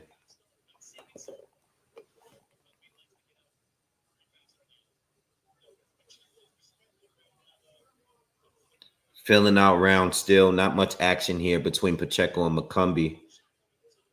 We're going into the 11th round between Gonzalez and Figueroa.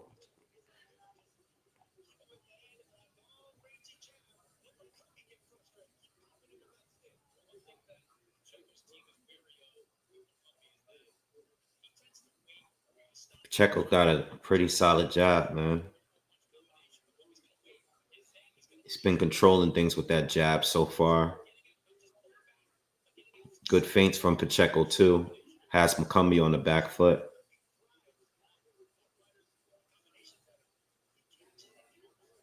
McCumbi's looking to counter the jab, though. And he's waiting. But Pacheco's feints and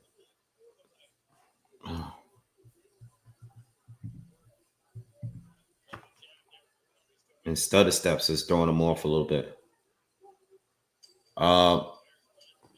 We're in the 11th round of Figueroa Gonzalez. Just Larry Hazard's unofficial scorecard has Gonzalez up like,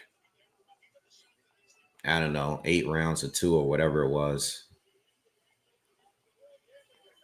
Gonzalez landed more punches with throwing like 150 less based on the punch statistics. Still was able to land 20 more than Brandon.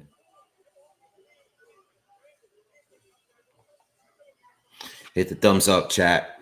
Everybody smash the like button for me. Thank you.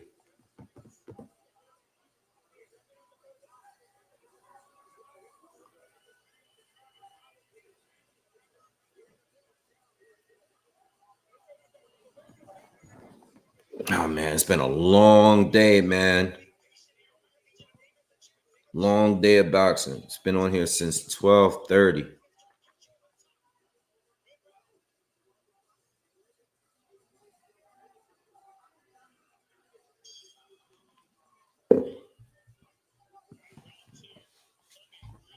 All right, round 2. I gave round 1 to Pacheco. He's controlled the fight with his jab so far.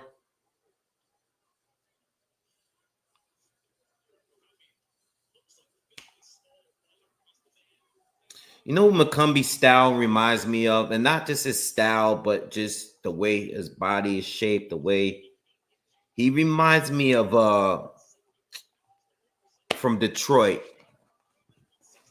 Let me look him up. Hold on. He has a YouTube channel from 154. He kind of fights like him. Jamal Charlo stopped him to become champion at 54. But he's black. I can't remember his name, though. Kind of reminds me of him, though.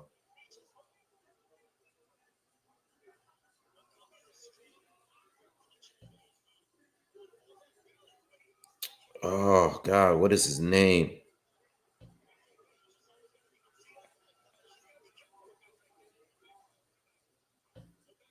Cornelius Bunridge. Like the way his guard, the way he throws, like he remind me of K9 a lot.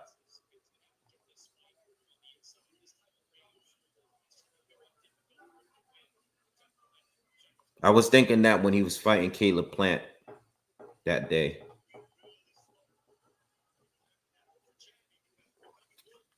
He's just like the white version of him. But they fight very similar.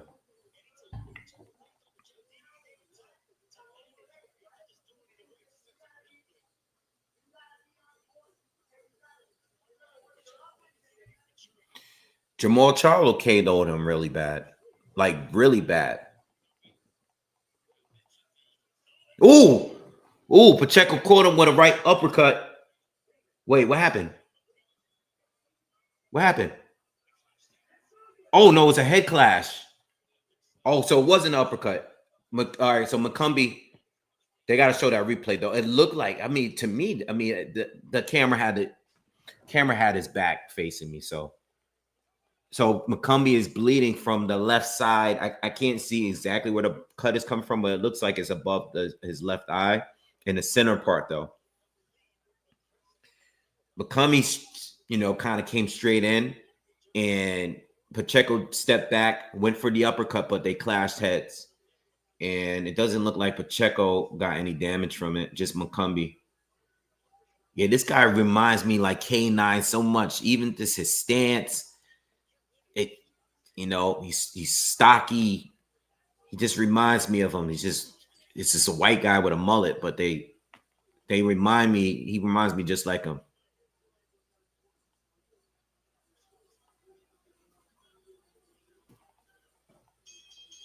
All right, another round in the bag. I want to see if they showed a replay just to see if it was really a head clash and that punch didn't land. How bad is that cut? They're trying to zoom in on it. But 2-0 Pacheco. Clean, like clear rounds too, by the way.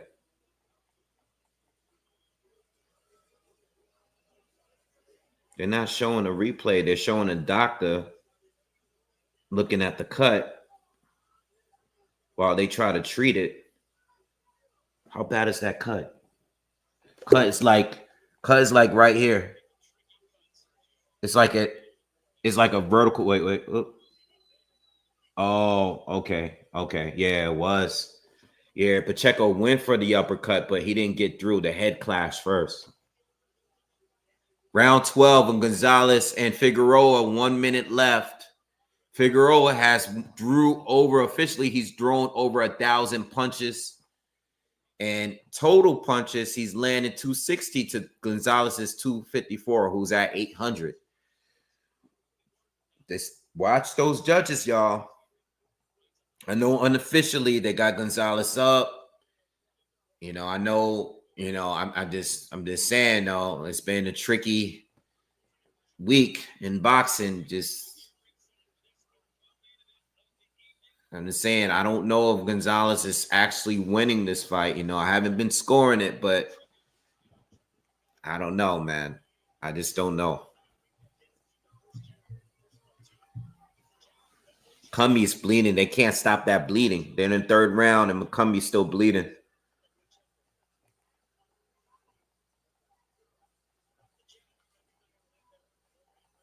Well, Bundrage was a little bit more aggressive, but just a little bit, in my opinion. But he was, if we're basing it off this fight, then yeah.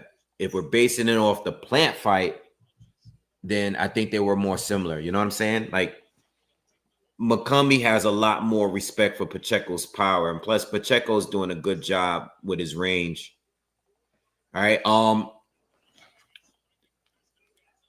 Fight is over with Figueroa and what's this other guy? Figueroa and Gonzalez. So we gotta wait and listen to these scorecards here.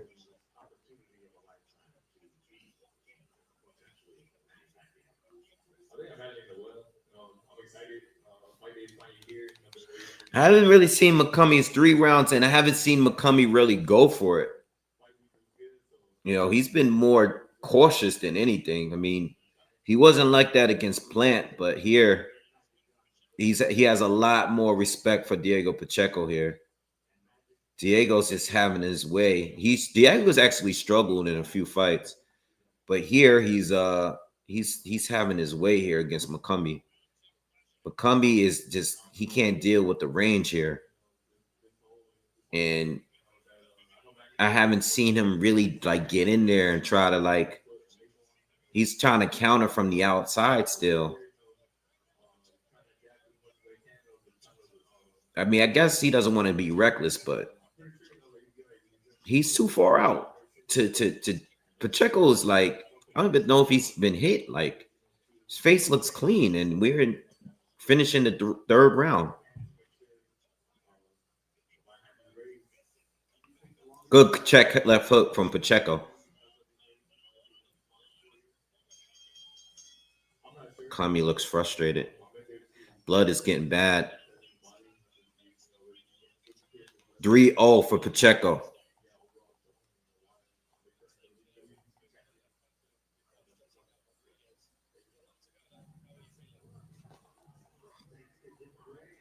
All right, let's hear these scorecards, man.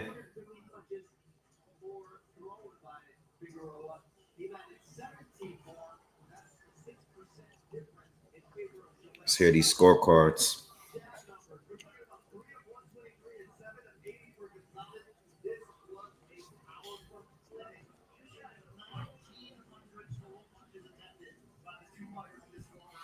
Yes, Pacquiao is 16 years older than Mario Barrios.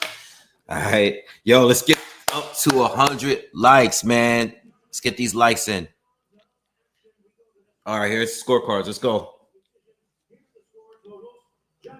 ringside, Chris Migliore scores about 115 to 113. 115, 113. Draw? 116, 112. Oh, we got a unanimous decision. The Heartbreaker. Wow. Told you. I told you guys. They gave it to Brandon Figueroa. I told you guys. I told you guys. I told you guys, bro. I told you guys. I told you. They booing. Damn, I feel bad for this guy. Joette, Figueroa want to raise his hand. Joette don't want to hear all that right now. You think he won the fight? This guy's face is busted up.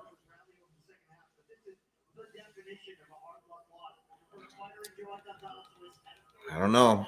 I mean, you got to understand, Figueroa is the name. I told you guys, bro. And not only that, but, I didn't score. I'm not going to go in because I didn't score it myself. I'm watching another fight. But when you have 200 punches more thrown and you end up barely getting over, like, with the landed shots, I said to myself, like, I don't know if this is going to be enough to get the decision against Brandon Figueroa. Just didn't think they were going to give it to him. I know they put that unofficial scorecard up on the screen and everything, but that shit doesn't mean anything.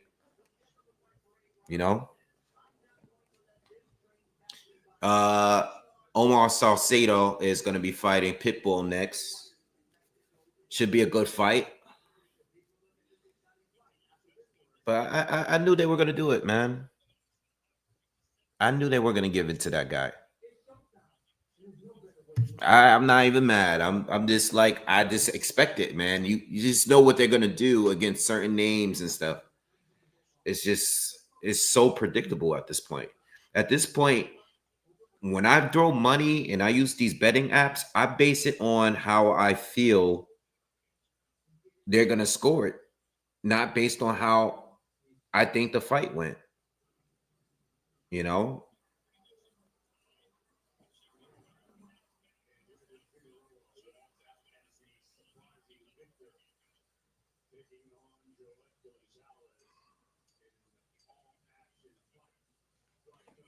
So it is what it is, man.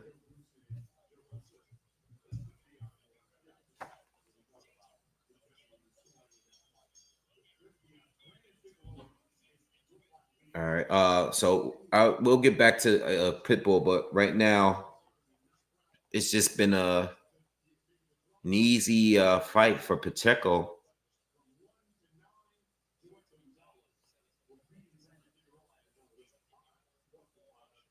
Interviewing Jesse Bam Rodriguez. I mean, that fight is next. He's not even like taped up, or he's still in his clothing. I don't know if this interview is from earlier. This interview might be from earlier. Because they did a Cafu interview just a minute ago. So I don't know if this is like,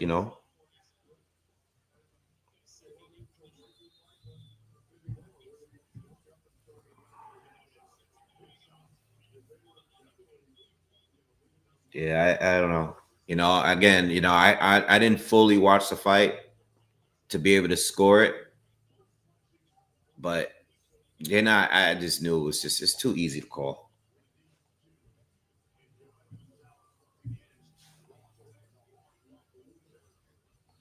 All right, so we're in round 5. Nice right hand from McCumbi. They haven't done much to control this bleeding.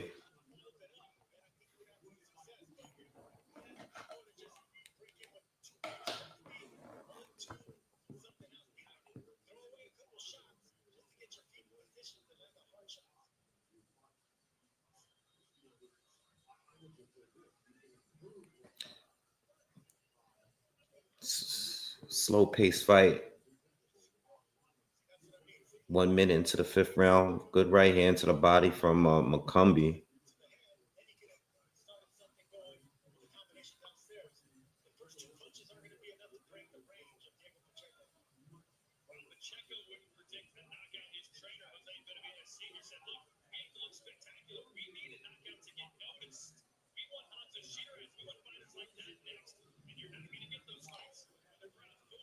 Crowd is booing at the Pacheco McCumbi fight because nobody's throwing any punches. Slow fight, man. Not enough action here. There's been a long stretch here in about 30 seconds where neither one of them threw a punch.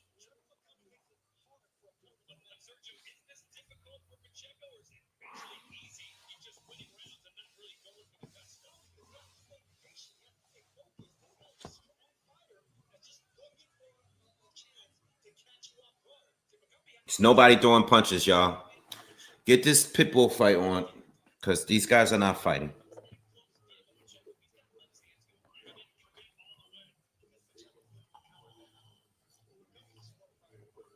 These guys have been posturing for the last 2 minutes.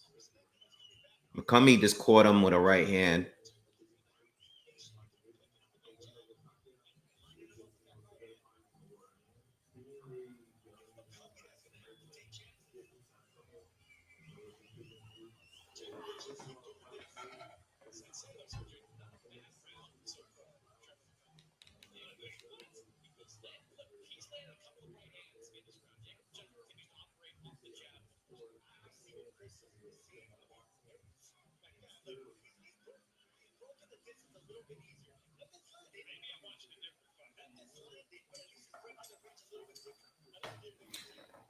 Oh, there's nothing happening with this fight, y'all. I'm sorry.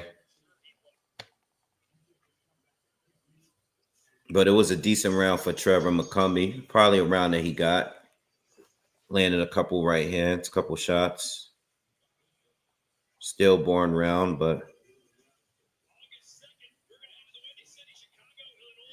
you guys are ever like on YouTube and you leave a comment on a video and there's like 1 million people attacking you because you left that comment or Instagram or social media.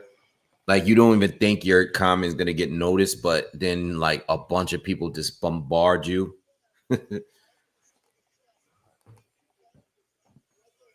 That's what's happening to me right now. I'm not boxing related.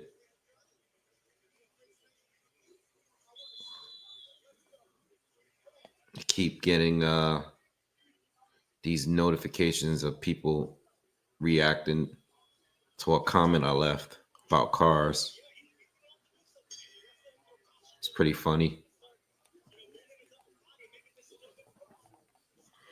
All right, round 6, McCumbi Pacheco.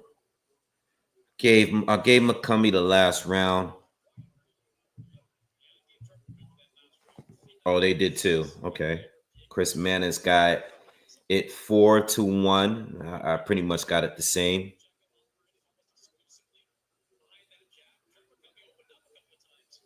We're waiting for the PBC next fight, which will be Pitbull Cruz.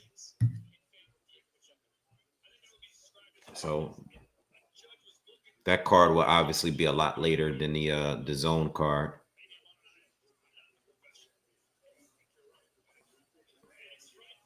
Okay, McCumbi is doing the look away because Pacheco missed. But he's not doing much himself.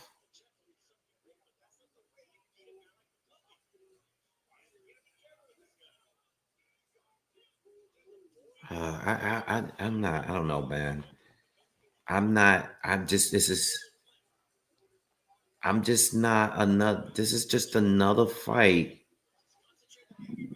where I'm just like, I don't see what's special about Diego Pacheco.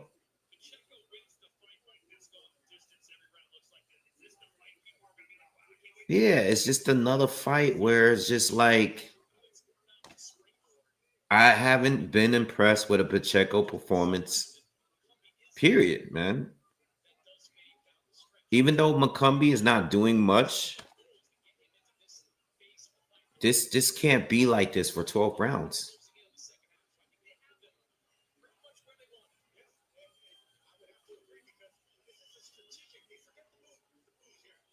The Bulls are coming back.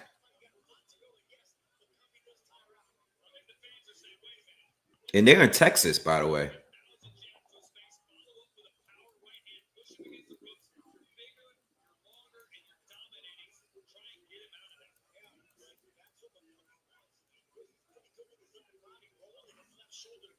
$30 seconds to go in the sixth.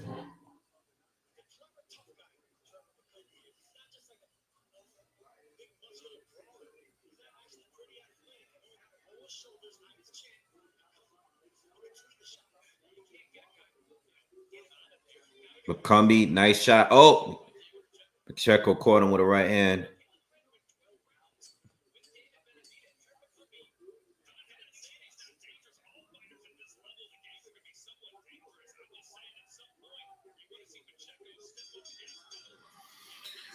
Oh, man. All right, Omar Salcido is doing his ring walk. He's going to be facing Pitbull in a minute, but he is entering the ring.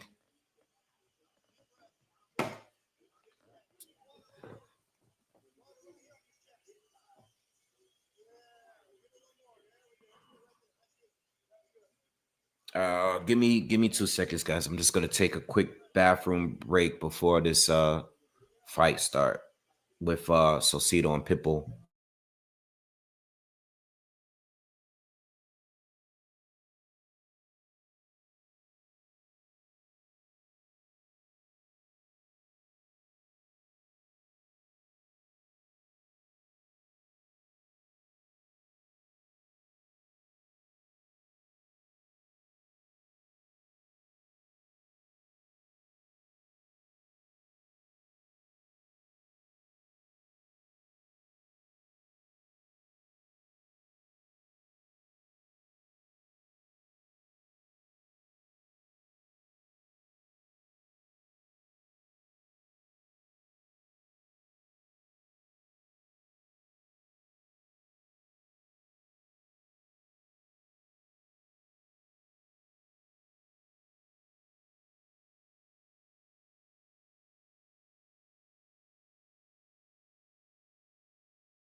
All right. Hopefully we get a good fight, man. I think this is gonna be a good fight. And I think it's gonna be better than the Joet Gonzalez fight because at least Pitbull is always going for the KO. And he's fighting someone that is pretty tough and rugged himself. So should be a good one.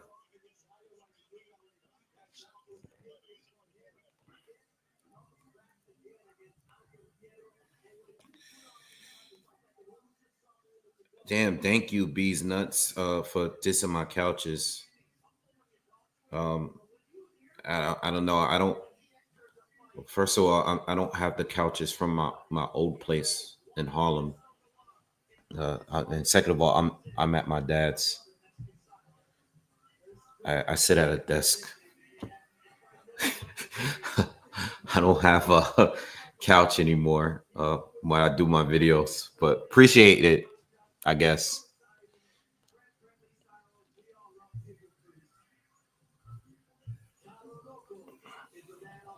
Believe it or not, the most money I made on a fight was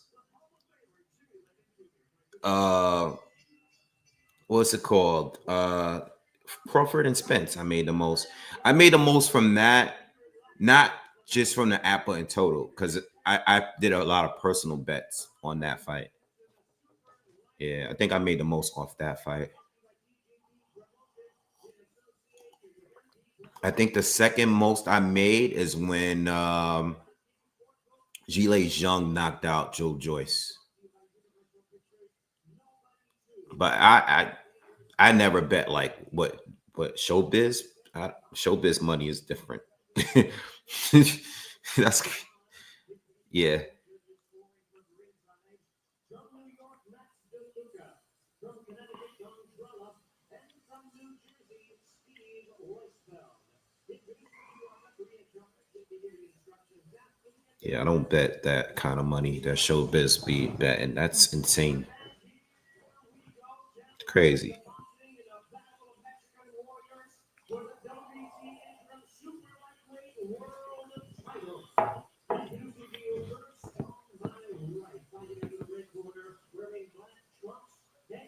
This should be a good fight. As soon as this start, I'm gonna just, I'll keep my eye on the Pacheco fight just to see if anyone gets knocked down. But it's been kind of slow. I just don't think. I don't know, man. And I'm just not with the Pacheco hype, bro.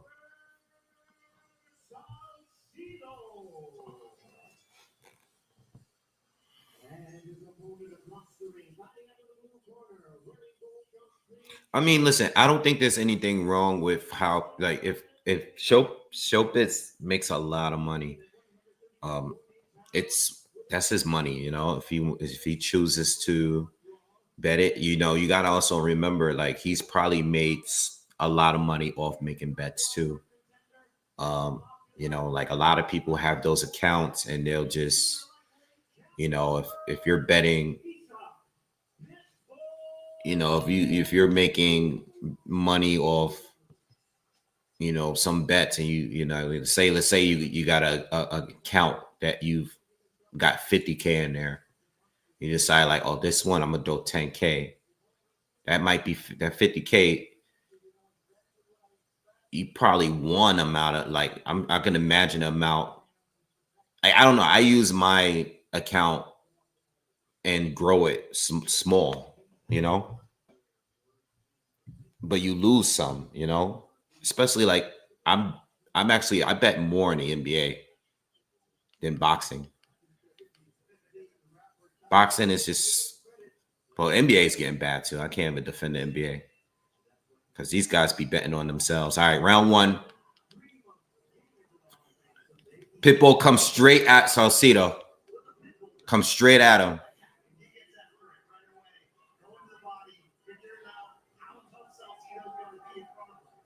You gotta remember, this is a super late replacement.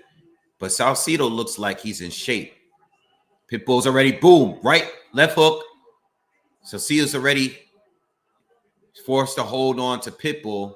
He's already felt his power, and he's tying up, and he's locking up, and the ref is the ref is gonna have to stop that. Ref just told he's warned him, like, when I say break, you break. Pitbull's coming in, doing what he does. Left hook to the body. So Cito's forced to box here now. Now he has to box. He can't be the aggressor here because Pitbull's a beast. Love him or hate him, the dude he can fight. Left and right to the body, left up top. Pitbull, it's been all Pitbull so far.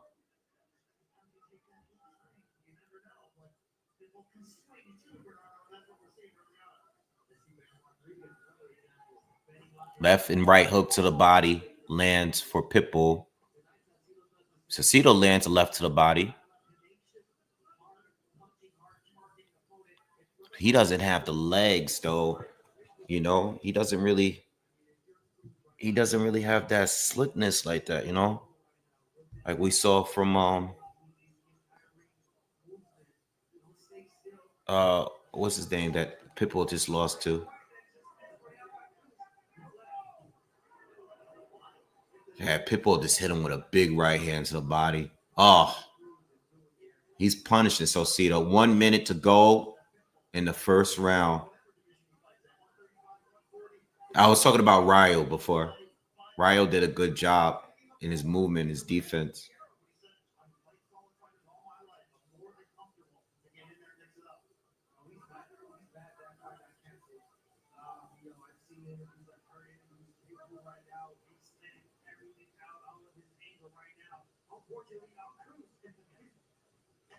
Salcido's nice little combo. But Pitbull's going to walk right through that. Good movement from Salcido, though. Pitbull lands a body shot again.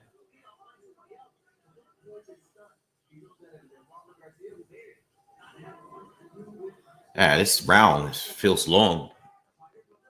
Another right hand to the body lands for Pitbull. Oh, he tricked him that time. Big right hand up top from Pitbull to finish off the first round. He faked left. He faked left and went up top. Damn, Pitbull is going crazy.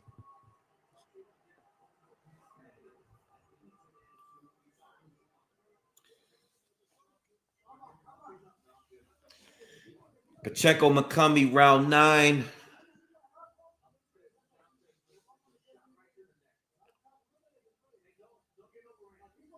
From what I see, still much of the same.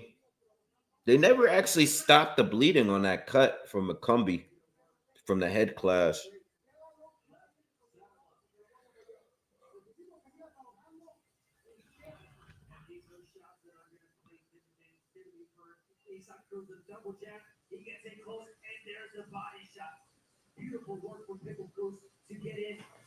It's just not enough action from either McCumbi or Pacheco. Pacheco got a good jab though. He just landed 2.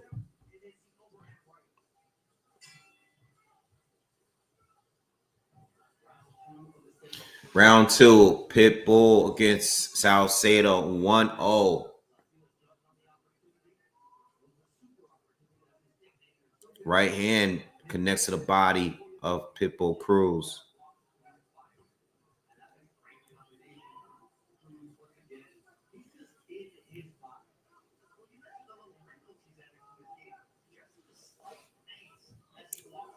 Nice right hook from Pitbull. Salcedo's just tapping him to the body. He's not really sitting down on anything. He's focused more on moving. You know, not for nothing, but I wasn't expecting Salcedo to move this much.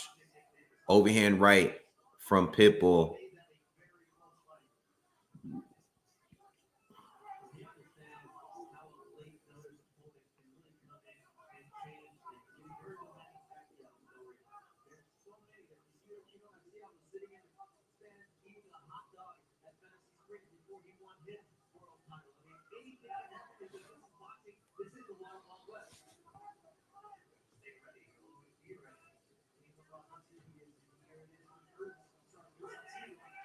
What do you mean? Why not watching? I'm watching Cruz. You might be behind in the video.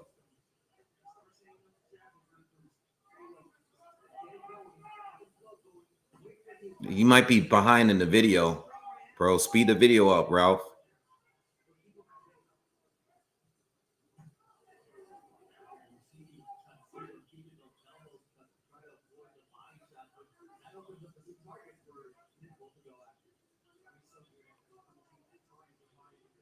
I mean, Salcedo, I gotta give him credit. I mean, he's displaying some good boxing. I wasn't expecting. I kind of thought it was gonna be a war. They're showing Jesse Ben Rodriguez getting ready to come out. He's all ready to go in his dressing room. The fight is up next. Once that fight starts, we'll switch right back over to that. Thumbs up, everyone. Hit the thumbs up, man. Smash the like button, please. Thank you.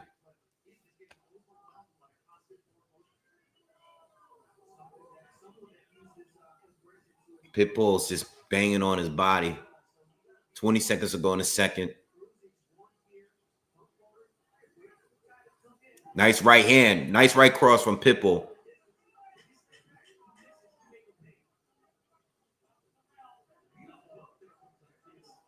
Yo, what weight class are they doing now? Is Pitbull sticking around at 140? I know he won a title up there before. Is he sticking around at 140? Yes, this fight is at 140. They're showing Manny Pacquiao into the arena with his wife.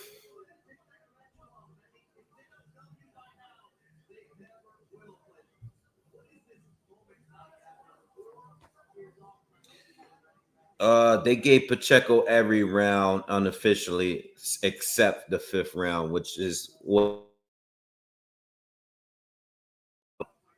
I haven't seen McCumbi do anything here but just play it safe and not get knocked out.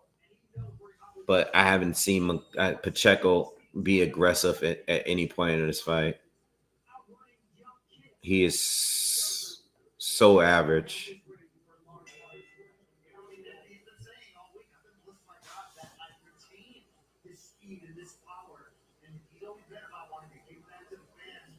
No, not for nothing, but Pacheco, I really want to see him against Christian Mbili or someone that's a little bit more aggressive so he can open up a little bit more. Because I think Steven Nelson did decent against them, but he waited too long. Nice right hand from Pacheco, but he took too long to get it going. He got it going late, and he started hitting Pacheco with some good shots, but he took too many rounds. He gave away too many rounds.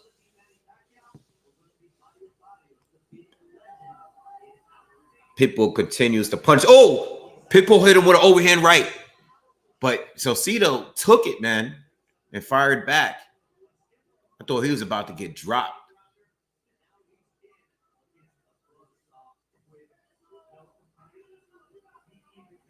Oh, Pitbull with the 1-2, left hook to the body, overhand right.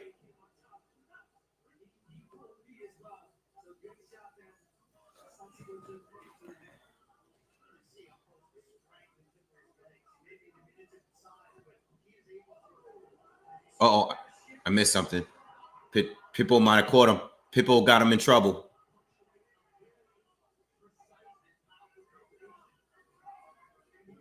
I still think Pitbull is too small for 140, man. As much power as he has, I think he's too small down there, man.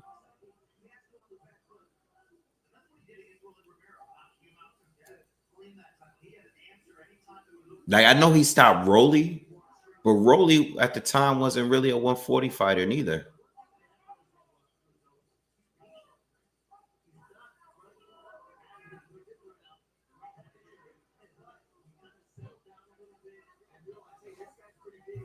What's up, Jen?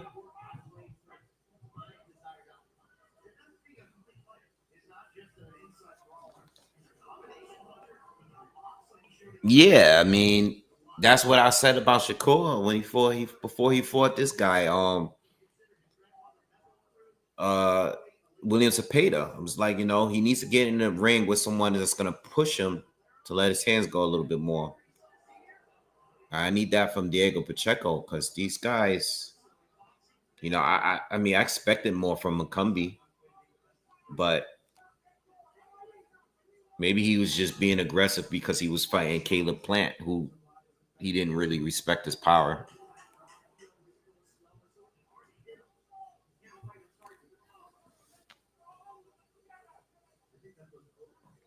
Pitbull is, I mean, it's consistently beating up Salcido.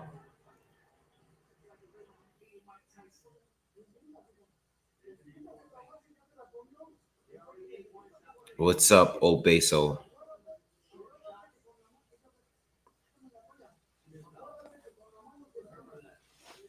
Like, I'm hungry again.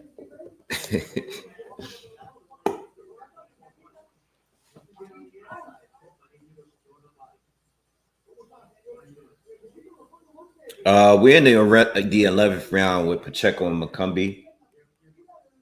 I mean, the fight is still going at the same pace. It looks like it's going to go a distance. I mean, I'm kind of glad I didn't put any money down for this one because, like I said earlier, I don't really trust Pacheco. He just landed a good right hand. But, I don't want to put all the blame on him. McCumbi is really not doing anything at all here. And I'm convinced that Plant is just not the same guy. Because of that fight, McCumbi got recognized. You know what I mean? But Plant is it's not having a good time right now.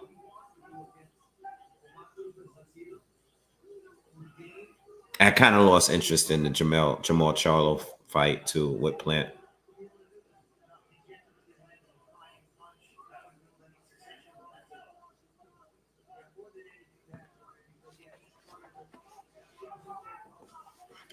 For Pitbull and Saucedo, we're in the 4th round. Even though Pitbull is being aggressive, Saucedo's not really doing much. You know, I mean, I expected a little bit more from Saucedo actually. I thought this was going to be a good fight just based on how Saucedo fought in the last couple fights, like with Andy Cruz and Chris Colbert, but it's not much going on in this fight. And if Pitbull can't hurt him, it's kind of slow. It's a 10-rounder though.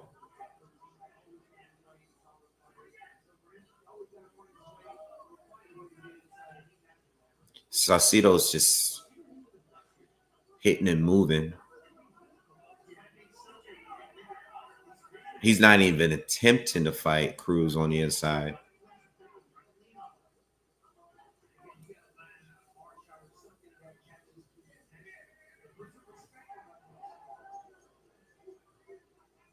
Why is everybody talking about Pitbull being a pound-for-pound fighter? I think Pitbull, you know, and I've said this in videos in the past, I don't think Pitbull is pound for pound or anything like that. That's just crazy. But I think Pitbull, his style is going to give some of the elite fighters trouble, no matter who you are. Now, I was saying this maybe around the time where he was supposed to fight Ryan Garcia. Yeah, there's guys that's going to beat him, but there's a chance he's going to knock out, or at least, you know, when he was down at 135, he's going to be a few. He's going to be a few top guys.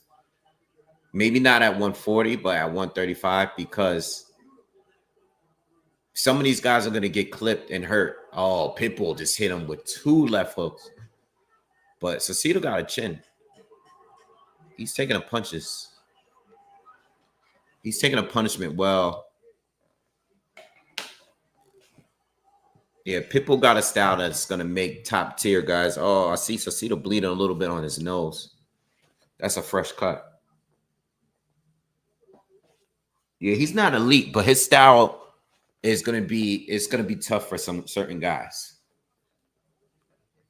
Like, I think he's more dangerous for Shakur than Zepeda was, just because of the way he loops his punches. You know what I mean? You got to be really careful when you're leaning back against a guy like Pitbull, because he's so short and you think he, you know what I mean? Like, it's one of those things where you think you're out of range and you might get caught. You know? So I don't think he's that good, but I think he gives everybody trouble no matter who he's facing. Like, nobody's going to have an easy night against him. You know, but I think guys as all the way up at 40 definitely, you know, have a size advantage. They look to be a little bit more durable than the guys that he was fighting at 134 when he was just blitzing them and getting them out of there quickly. Pitbull, nice right, straight hand.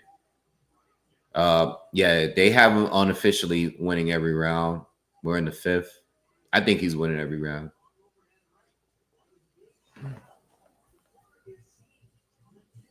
Yeah, Rolly was just, he got washed up. That was easy money for anybody that put money on him. Easy money. Everybody knew Pitbull was knocking him out. I still can't believe Rolly beat Ryan Garcia the way he did it. Even though I don't rate Ryan Garcia that high, I didn't think Rolly would beat him, you know?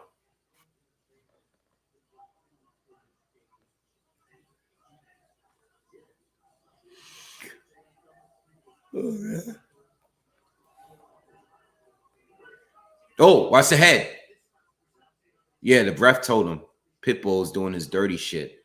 This guy was locking him up, though, but still, he shouldn't be doing a leapfrog headbutt.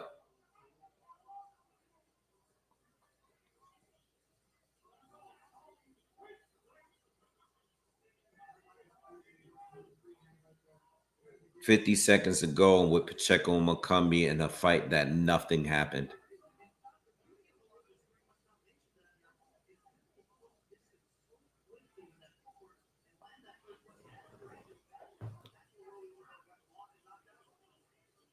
McCumbi is still looking away whenever Pacheco misses, as if he's giving him any challenge. That's what's bugging me out about this guy. Glad that Bam and Faku is next. I mean, Cafu. Why are you gonna have the doctor look at the cut when there's 20 seconds left in the 12th round? What is up with this referee? This guy is bugging, bro. This guy's tripping, man. We got 20 seconds to go.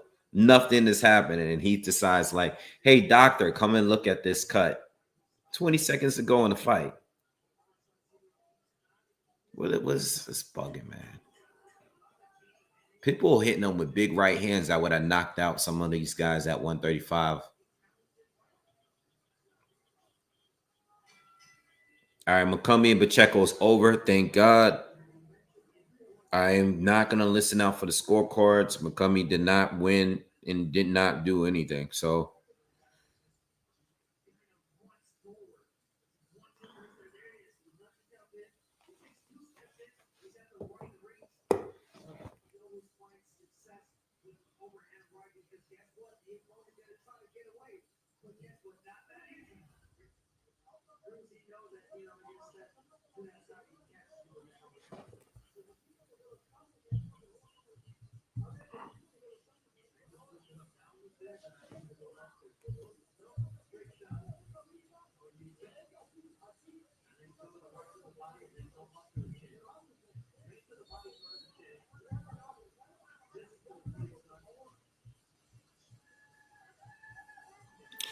yeah, Pacheco didn't do anything.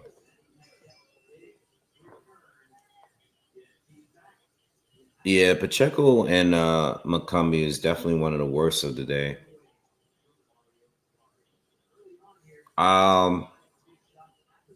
But there was a few bad fights. Edmondson fight was bad. The fight before that was bad too.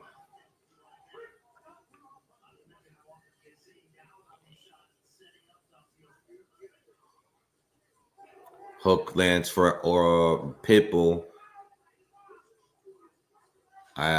So Cito's face is starting to get a little bit of swelling on it. Maybe that can lead to him, getting hurt at some point. He just caught another hook from Pitbull.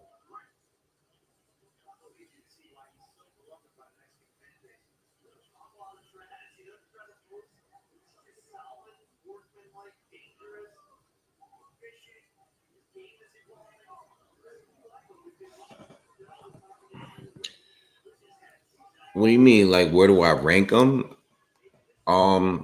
Like all the time, or are you talking about like right now in boxing? I mean, before this win today, he already had the best resume in boxing, in my opinion. So that really doesn't change anything.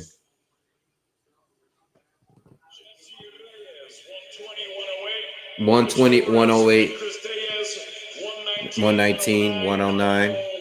Yeah, all three for Pacheco. I guess let's see who he calls out.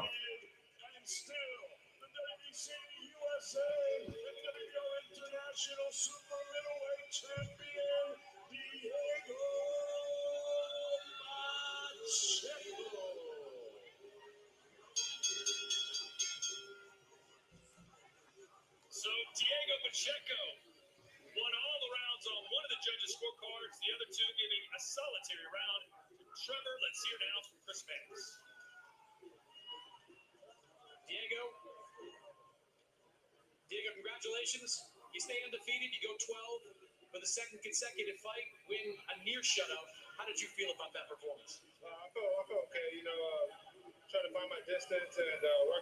Yeah, Pacheco had a nice little smooth, easy paycheck tonight, man. There's no damage on his face at all.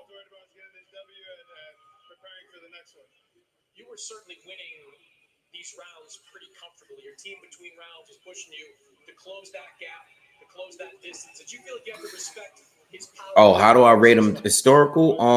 Oh, guy caught a Pitbull with a good left hook. How do I rate him all time? I'm not putting him in the top 10 heavyweights, but I do think, like, I don't have a official rating of like boxers of all time,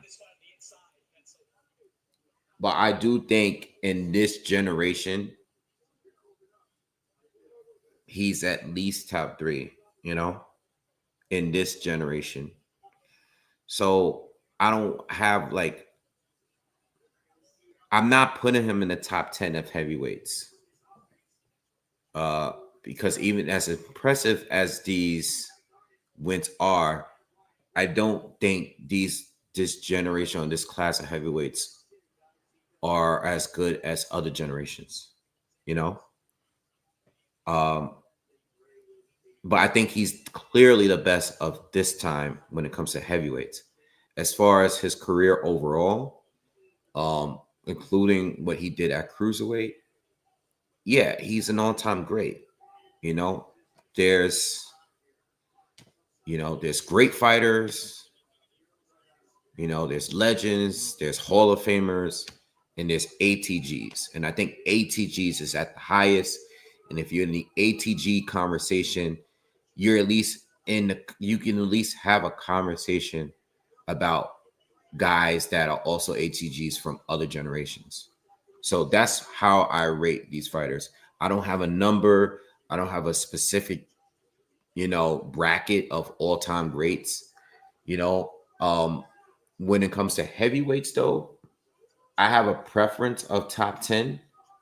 But I also think that a lot of that is based on, I just think different generations are tougher than others. And I don't particularly think this generation of heavyweights are the most skilled. I think they're a lot better than what we got in the last 20 years.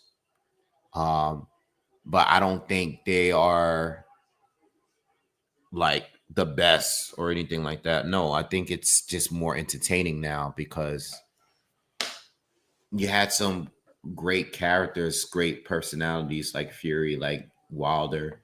I think they made the heavyweight division fun, including Anthony Joshua, Dillian White, some of those guys.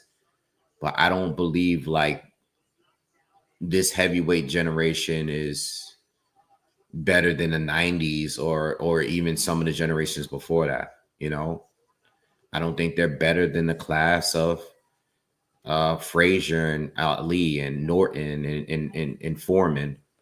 I don't think they're better than those guys. I think they're bigger than those guys, but I don't think they're more skilled than those guys. I think a lot of things that Fury got praised for, I think that was just like he did things that the average heavyweights did at one time. You know what I mean? So I still think it's a step above of what we got when the Klitschko brothers was in control. Better than that class. It's a step better, but it's also not the elite heavyweight class of fighters. Just my opinion.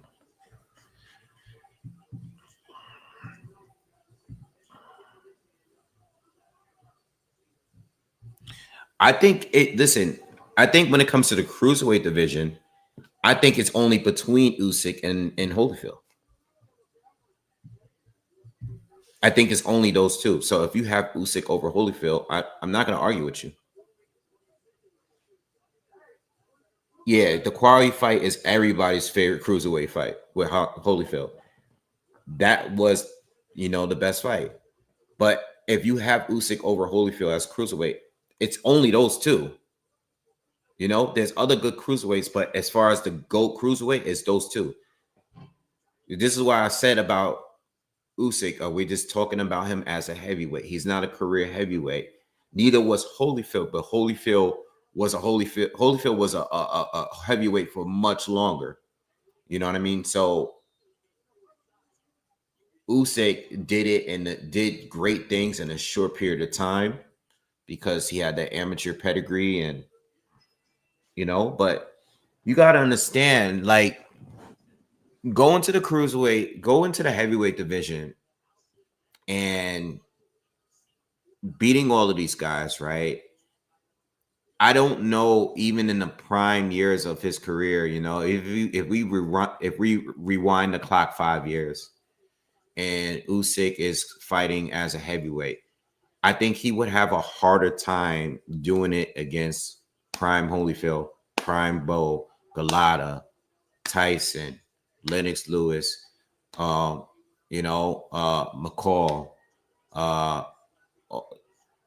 all of those guys. It's just too many good, really, really good people. You know, so I just think that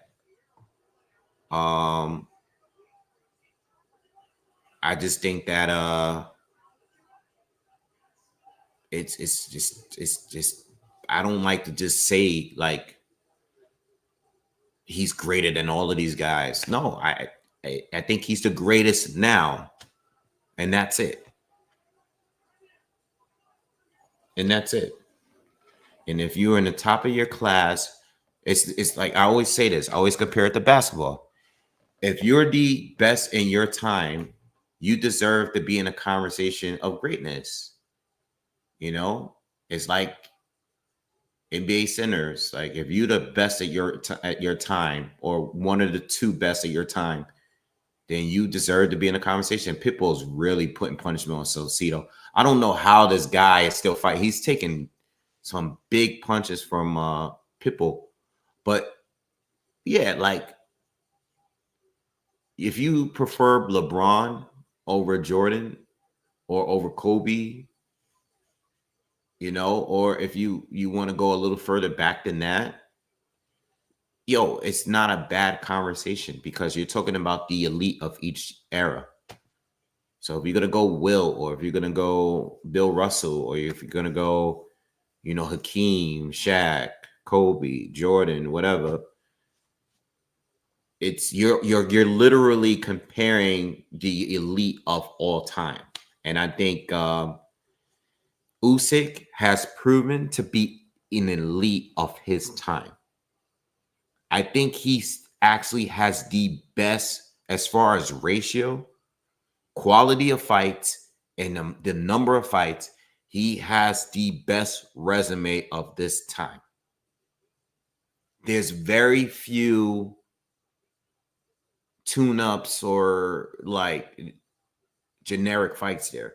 They're 90% quality fights, which is very rare in boxing.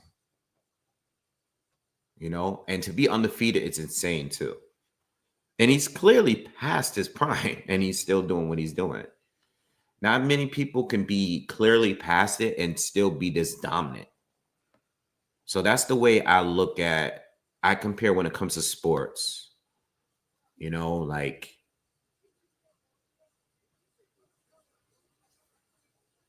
you know, these guys will never fight each other. So when we're gonna talk Usyk and Ali, they can't fight each other. They can't fight each other. Now, it's based off preference. You can watch film and be like, "Oh, this guy, Usyk can beat this guy." I watched video of him on YouTube. Like, they're not gonna be able to ever fight each other. You know what I mean?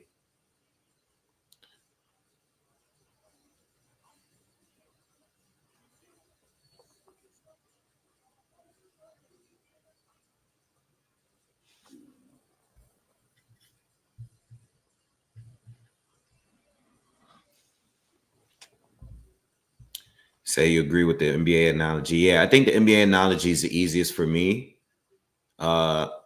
Because first of all, I grew up watching basketball just as much as I watched boxing, and in other sports. And,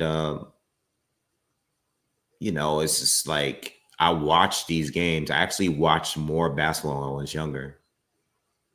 So, you know, watching these games nightly, you know, like I was there in real time watching it. And, you know, I remember the toughness of the players.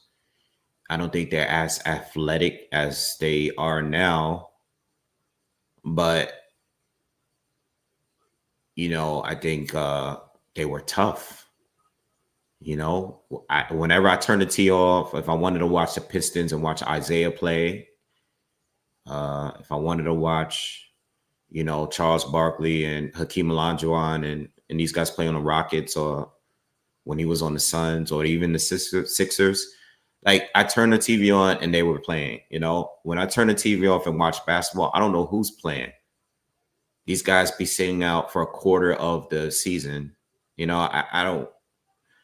They appear. I mean, the sport has evolved, but you know, these guys. I think Usyk is literally solid all the way around. I think everybody else at the heavyweight division, they have very obvious flaws. Where Usyk, I just think that like he's a throwback fighter. I know people say that shit a lot. I think Usyk is one of the very, very few in this sport right now that is because it's this legitimate throwback fighter. He's legit like throwback. Like the dude is not even scared to get his O taken. He can clearly just retire and he's still talking about fighting other people. Like, what's up with him? You know, he's like legit throwback for real.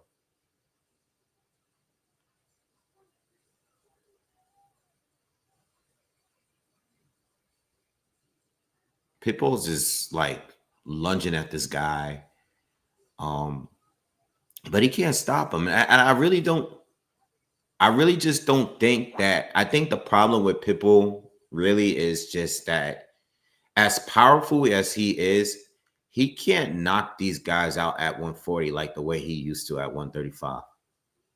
I mean, he's landing the punches, but he's just not like his power don't seem as destructive as when he was knocking out Uriokis Gamboa. You know what I mean? Like, it's just not gonna happen up there. You know, it's just not gonna happen. It's just we're being real. You know, and being that Saucedo is not really engaging like that. It's kind of like the same pace every round.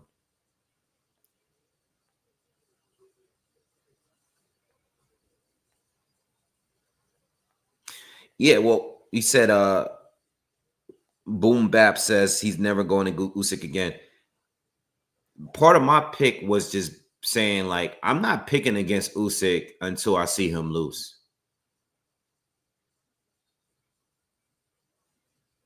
You know?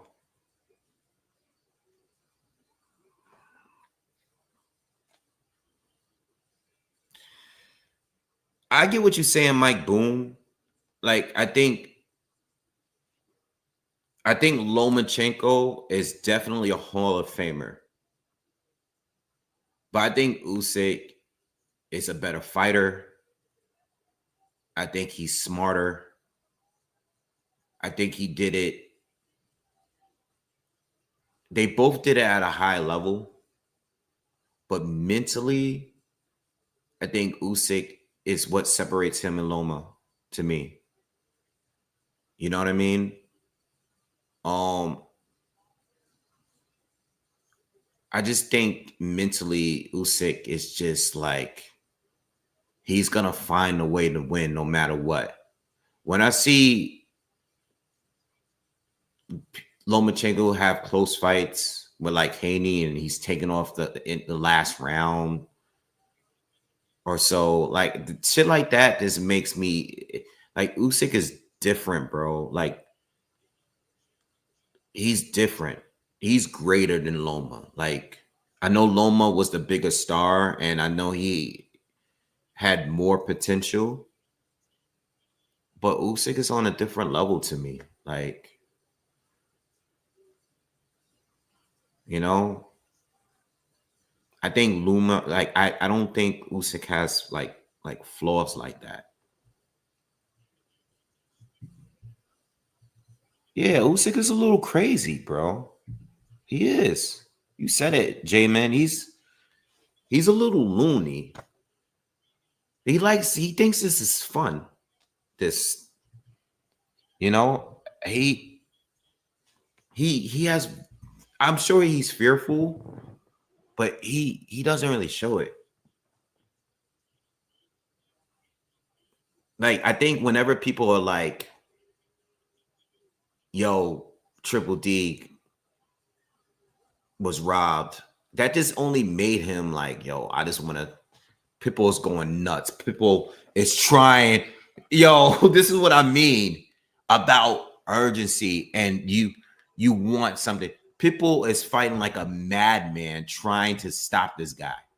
He does not want to go home with a points decision against this guy. The ref just broke them up, and he's taking a point from Saucedo. But people is trying to annihilate this guy. You know what I mean? Pacheco just cared about just, oh, wow, he knocked him down finally. That's a knockdown. People is insane. And he's doing this not because he's desperate for a win. He's doing this because he's desperate for a knockout. You know, I think certain times where you might be down, like Usyk fought the Fury fight, the first one, as if he thought he was gonna lose in those later rounds when he hurt Fury. That's what makes him great. That's what makes him great. Some people are comfortable with leaving it to the judges to see if whether or not they can get robbed, and then they'll complain about it. Like Usyk, he's not letting anyone win. You know, that's why I think he's one of the greats of this time. Yeah, I made that video. Maybe it's probably been almost like a month. I don't know if you guys checked it out, but I made a video where I was just comparing Crawford, Inoue, and Usyk. Cafu is actually doing his ring walk right now, guys. So I'll let you know when the fight starts. The Pitbull fight is over. I mean, they went to distance, but we already know who won that fight. Pitbull won every round, pretty much. As soon as, you know, I'll let you guys know when Zoo and Fondora starts. Well, what I was going to say, the reason why I made that video is because there's a difference. There's big differences, things that I like about the three of them, but they don't have many, like, outside of them being elite fighters, those three, Crawford, Inoue, and Usyk, there are certain things that I felt like they have advantages over them. Like, there's certain things I like about each one. And the reason why I Usyk, I think the thing with him is that the quality of his resume is better than the other two. To separates him from the other two. The quality of the fights, there's no gaps in between. You know what I mean? It's just every fight, tough fight. You know what I mean? There's only a couple tune-ups in there. With Inoue, what I like about Inoue is that he's willing to put himself in danger in order to give us a good fight. You know, that last fight he had, I can't remember the opponent's name, but that guy clearly had a lot of power. Yet he still wanted to try to knock him out. Like, he didn't care about just boxing safe. He fought a reckless fight, but he didn't. He said at the end, he was like, no, I like the fight. Like, I want to show people that, like, I want to give people a good show. He could have easily just fought smart for the rest of the fight. And that's one thing. Like, Cardenas. He could have did like he got knocked down the same way like he did against Neri. But he still was like, I'm gonna destroy this guy. Like I think Crawford gave Madrimov too much respect. And it's probably because it was his first fight at 54. Crawford to me is the one thing I disliked about Crawford is just the lack of fights.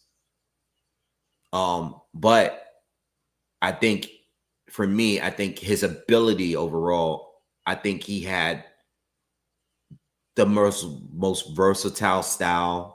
And I think his overall ability was the greatest out of the three. And I know that's very subjective to say, but that's just my opinion when it comes to those three. I think Inoue is going to give me the most action. I think Usyk, his will to win and his resume is just insane. And then when it comes to Crawford, I think his versatility, his ability is top notch, and that's why I made that video, because I see a lot of people rearranging their top three.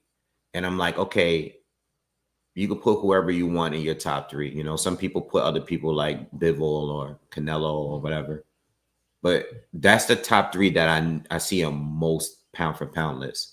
So the reason why I made that video is I wanted to give you, an idea of how I look at those three. Like, I think those three, I like those three for completely different reasons.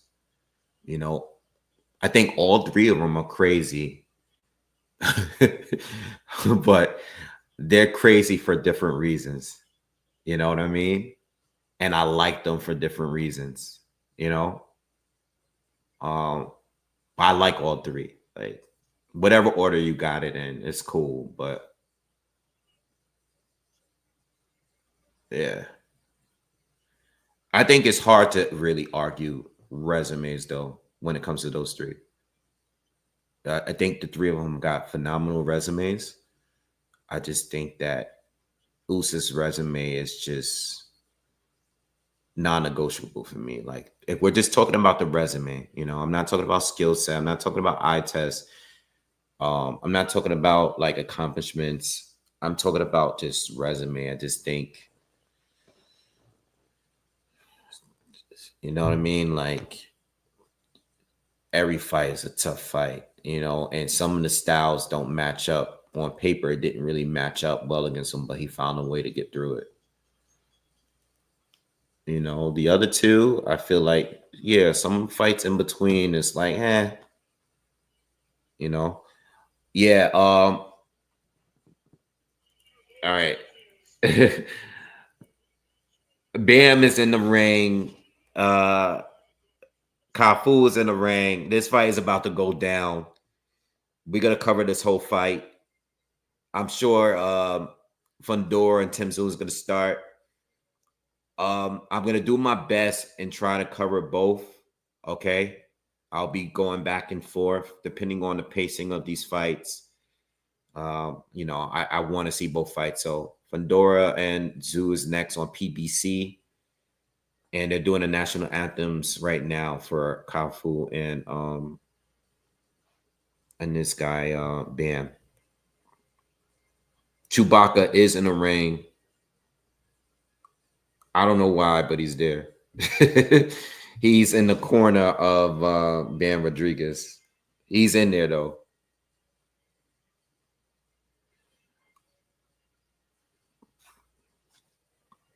Yeah, I think as far as quality win, I think Bud going up an extra 2 divisions to beat Canelo is definitely, especially depending on the fashion that he does it, I think that's an unbeatable win. Like, as far as quality win, I think that is the most quality win out of the three. We're talking about a single win. I don't think there's a single win that the other two can get. Just my opinion. I think even if Inoue were to move up to divisions right now to 130, there's no one up at 130 that even if he were to win, it would be as good quality wise. I mean, some of them would be good, but I don't know. And same with, Usyk already beat everybody. You know what I mean? So he's at heavyweight, so it's a little different. But I just think Crawford beating Canelo, and I mean clearly win, not no funny stuff with the judges. I mean like clear win. I think that would be the single best win that you can get right now, that anybody has a chance of getting right now.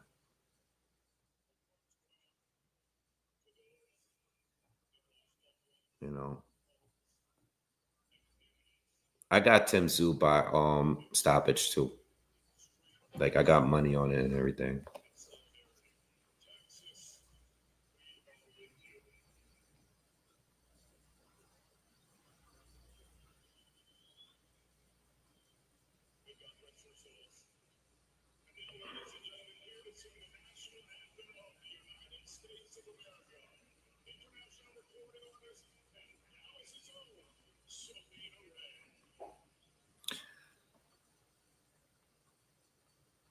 All right, just waiting for this fight to begin.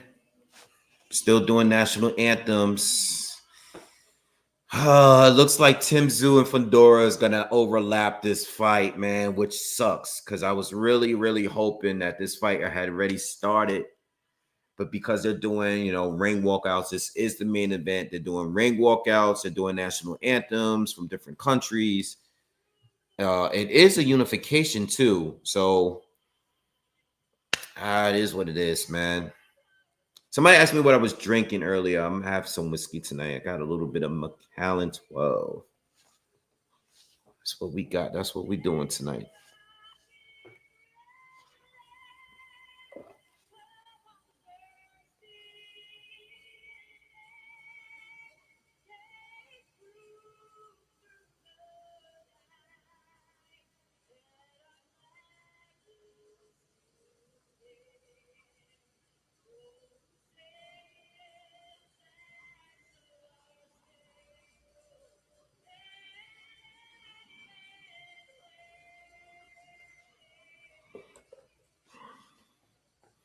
So you on the Modelo's? Matter of fact, let me see if my dad got. I think he might have Modelo's here. What does he got in here? No Modelo's, just Coronas.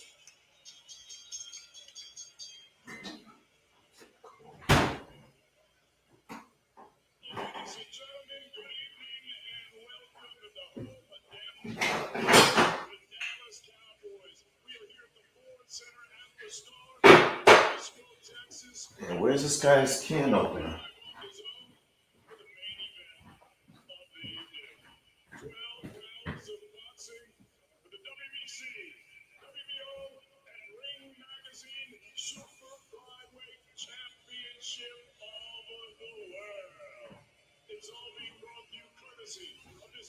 Oh.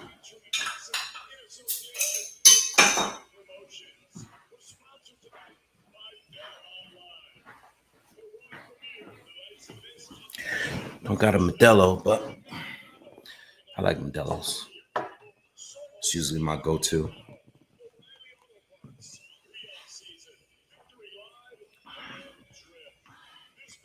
I like watching Bam. Bam is fun. He's dope. He's fun to watch. He's giving you the volume. He's giving you the technique, the footwork, the slipping and the angles. He's giving you all of that. I like that. Should be a good fight.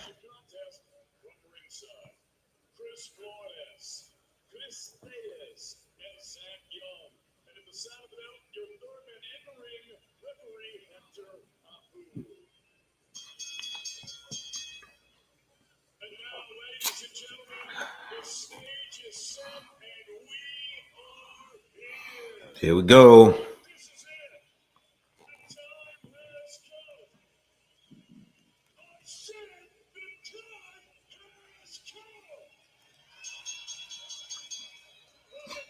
We're waiting for the fight to start. Cafu and Bam is about to get started. They're still doing the announcements and stuff. I mean, they're both in the ring. They're all ready to go. Just heard the national anthems. So we're just waiting. And we're waiting. Tim Tszyu and Fondora is about to do their ring entrances momentarily. I got Tim Tszyu. You know, I'm gonna go with Tim Tszyu by stoppage.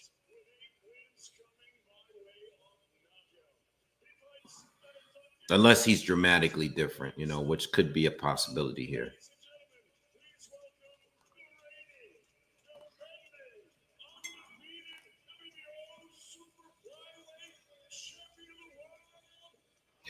What's the money line? I don't know what it is now. Like, I placed my bet a couple days ago, but right now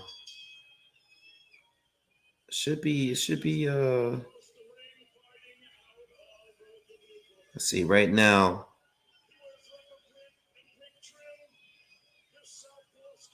money line, they got negative 50, 150 on Tim Tszyu, plus 118 for Fondora. So Tim Tszyu is a slight favorite. Damn, Jesse Rodriguez, negative 2,400. Cafu, plus 1,180. Damn.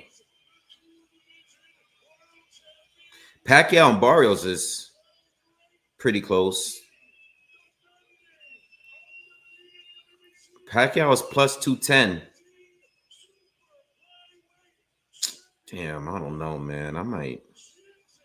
I said I wasn't going to put no money on this Pacquiao Barrios fight, man, because I don't know how this is going to work, but I'm definitely thinking about throwing some money on Manny Pacquiao. Plus 210. I might throw some money on him, man. Oh, man. What's up, Toro, man? He says, big up to BoxingWave. I started a new job today. Love your commentary, Wave. Thank you for the good memories. Thank you for supporting. Appreciate it. And good luck with your job, man. Congratulations. Yo, if you guys can you just guys, all 150 of you, please hit the thumbs up for me real quick. Bam and Cafu starts now. Let's get it. Hit the thumbs up. Stop what you're doing. Just hit the thumbs up real quick. Let's get it. Round one.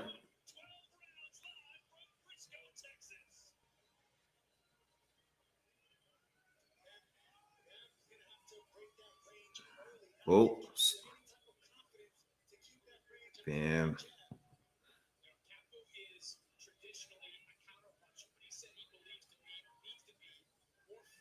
Bam's coming forward.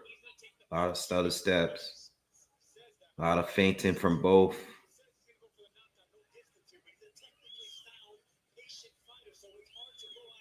Cafu looked like he's just waiting.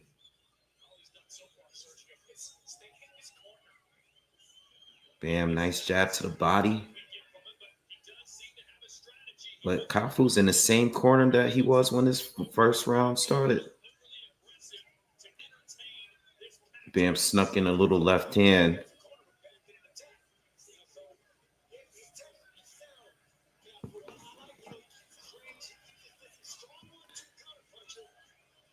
Tim Tszyu is doing his ring entrance. Tim Tszyu is entering the ring, so we're going to have to overlap a little bit. I mean, I'm going for Bam, but, you know, I haven't seen much of Cafu, so, you know, I don't have no money on it or anything like that. No, Pacquiao starts a little later. Tim Tszyu and Fondora is about to start in a moment.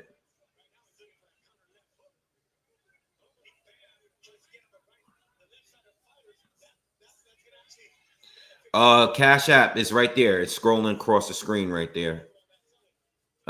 Cash App is BoxingWave. Oh, that wasn't low. Come on. Bam is putting some pressure on Cafu. Cafu's in the corner, but it doesn't look too comfortable there. It looks like Bam. Nice uppercut from Bam, but nice left hook from Cafu lands.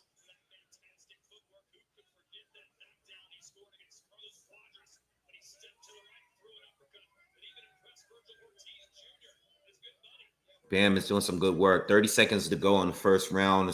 Bam has been in full control here.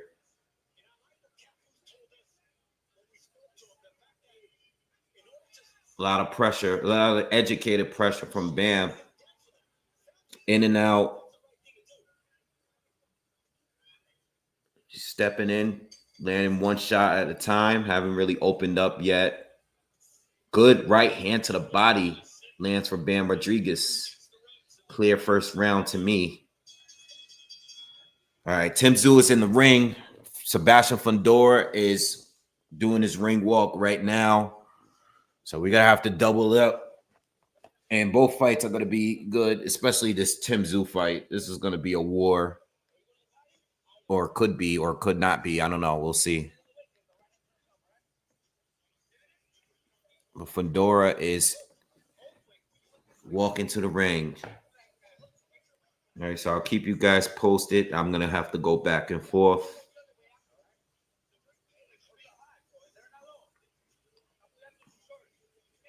Bam won the first round. You mean Bam or, yeah, Bam won the first round. Pretty clear. All right, I have it 1-0. Let me put my scorecard somewhere for this other fight too.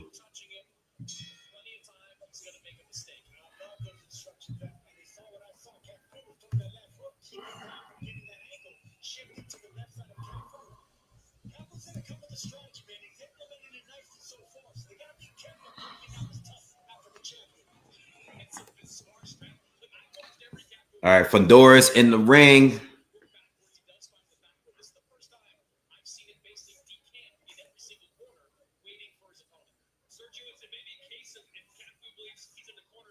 No, pay-per-view. Fondora and Tim Tszyu is on the pay-per-view, y'all.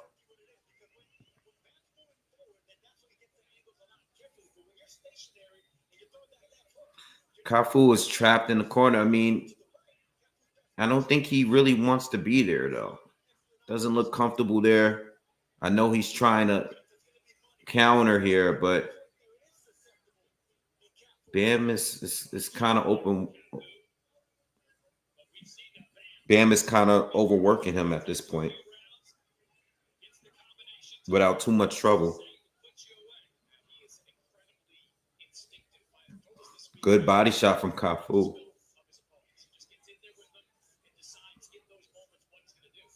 Good uppercut from Bam. Bam is really starting to get a good groove going here halfway through the second round.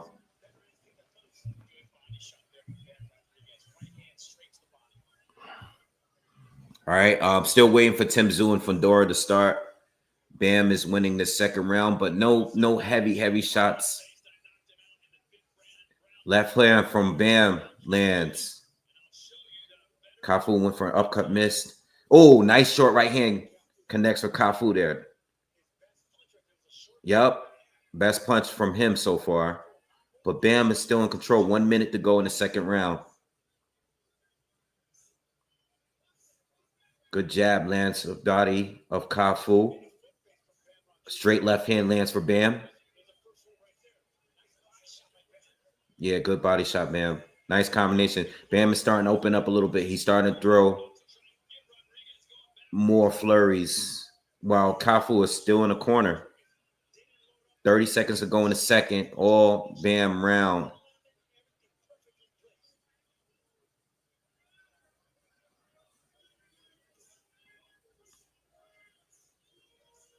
Cafu is trying to counter, but Bam has just been in and out. You know, every time he throws a punch, he pulls right back out.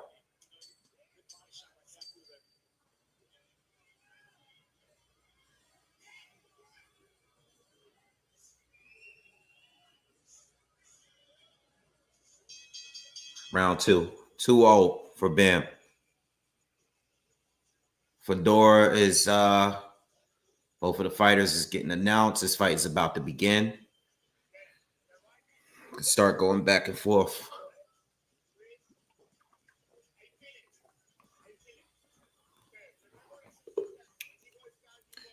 What do you guys got on this fight? You guys got Fondora, you got Tim Tszyu. Give me a quick give me your final predictions before. I got Tim Tszyu by KO or TKO. He stops Fondora, in my opinion.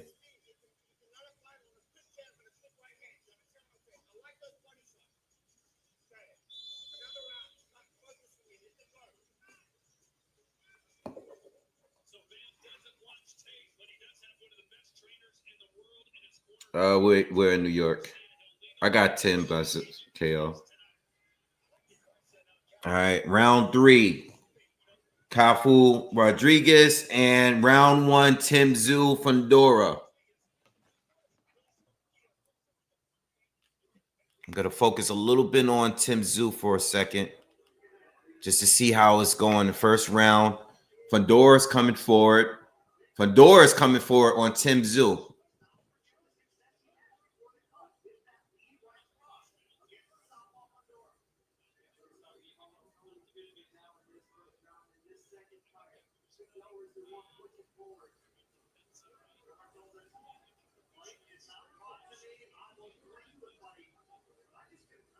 Right now, a lot of feinting from both.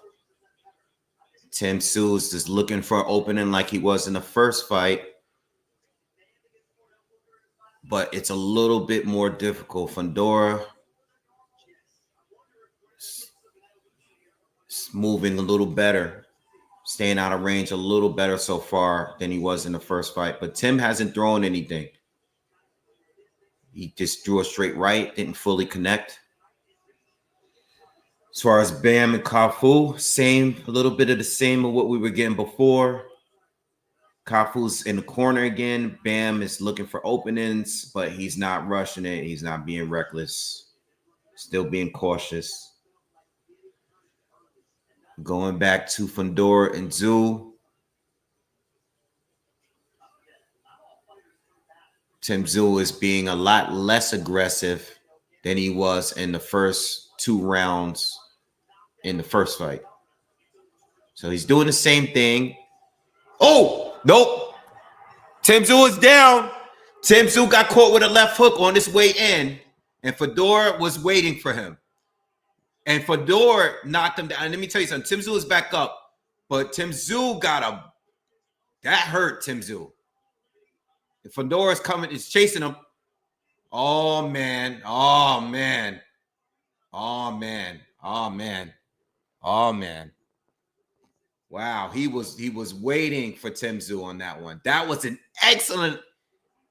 Tim Tszyu caught him with a right hand. But Fondora, that was an excellent, perfectly timed backhand left hook on when Tim Tszyu was on his way in. That was an excellent shot. That's one of the best punches I've ever seen Fondora throw. Perfect timing. Now, Tim Tszyu has been down a good amount of times in his career in the very first round. So let's see. Yeah, Tim Tszyu hasn't fully recovered from that shot. And Fondora is coming forward. Wow, we gotta have to focus on this for a little bit. All right. We're going into round 4 with Cafu and Bam. Obviously, I didn't get to see the round, but we got to focus on this Tim Tszyu fight because he's already been dropped in the first round, and it was a hard shot. They're going to show the replay now. Tim Tszyu tried to counter with the straight right like he normally does, and Fondora caught him right before he stepped in. Right? Oh, no, it was a left hook that Tim Tszyu threw.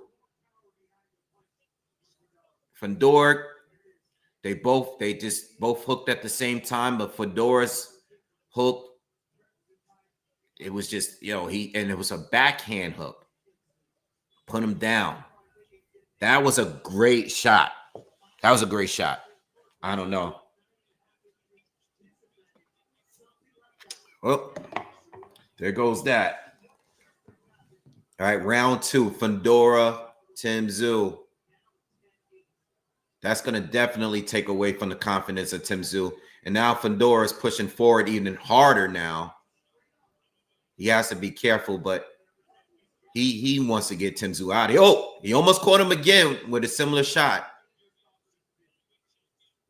Tim Tszyu is having a very, very hard time getting in range. Fondora is throwing so many punches, man.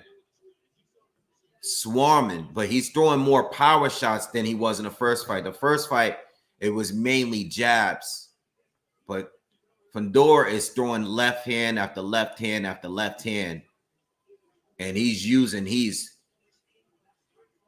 throwing punches, so many different punches from that lead hand, and Tszyu can't get away from it. Tszyu's in the corner. Tszyu's having trouble. He's gonna get knocked out. He's gonna get knocked out. Tim Tszyu's stuck. He's on the corner. He's on the ropes. He's gonna get knocked out. He's stuck. He can't get around it. Fondora's gonna stop him.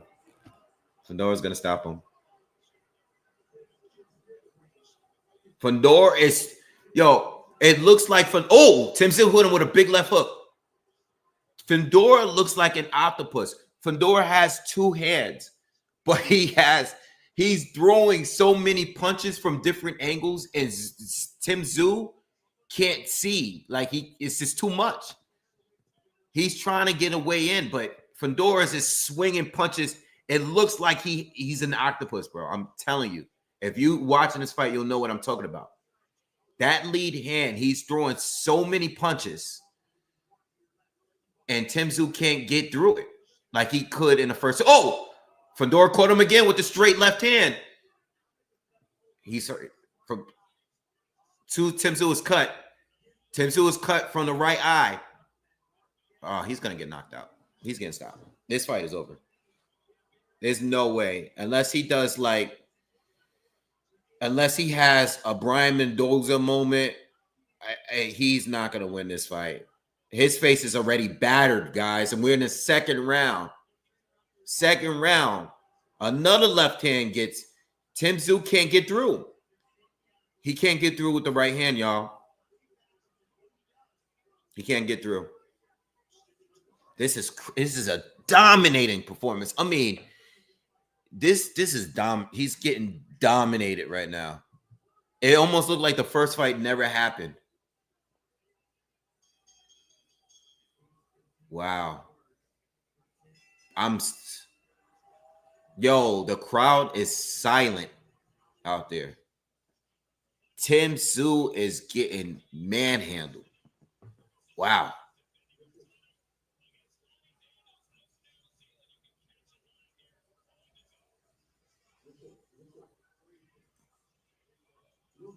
Wow. I don't know what to say. I don't know.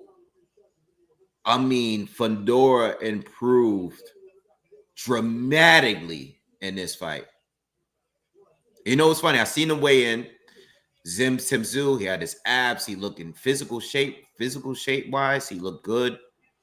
But he is just getting, I mean, this sequence that they're replaying right now where they're showing where Tim Tszyu was on the ropes, and they're showing the amount of punches that Fondora is throwing. I mean, it looks like the punches are coming from every angle. And Tim Tszyu just can't deal with it. He can't.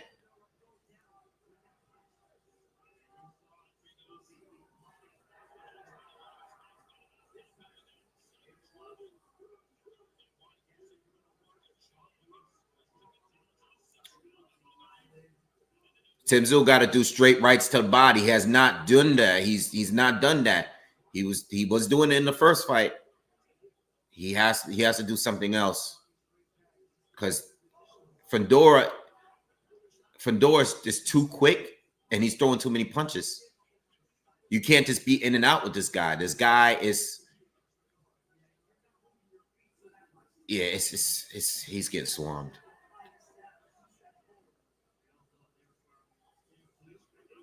All right.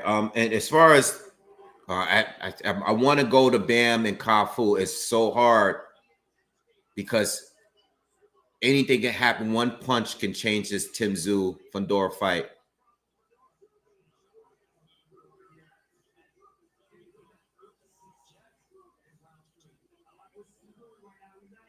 Yeah, Tszyu is up.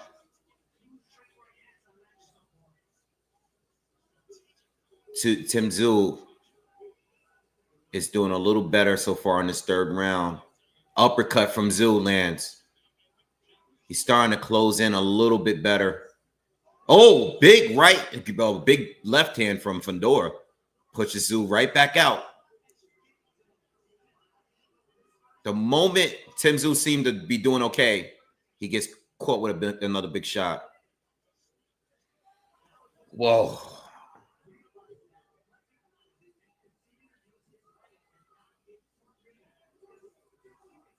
Bam is still pushing forward on Cafu. Cafu is backed into another corner and just getting outworked by Bam.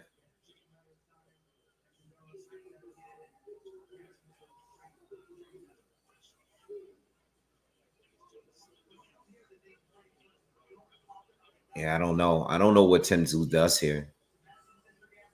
This is too much pressure. Fondora is just coming forward and he's just throwing more punches. He just doesn't stop. It's not stop. Tzew's gonna have to find a way to get through.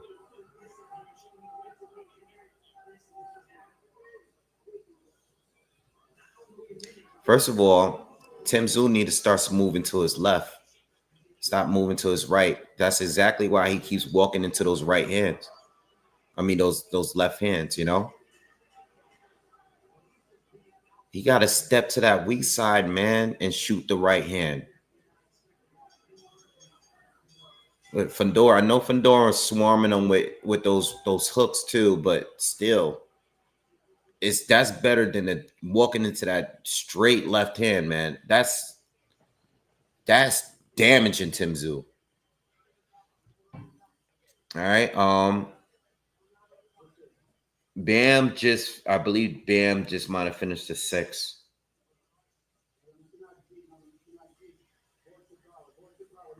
Yeah, but Mendoza was losing the fight before he slept Fondora.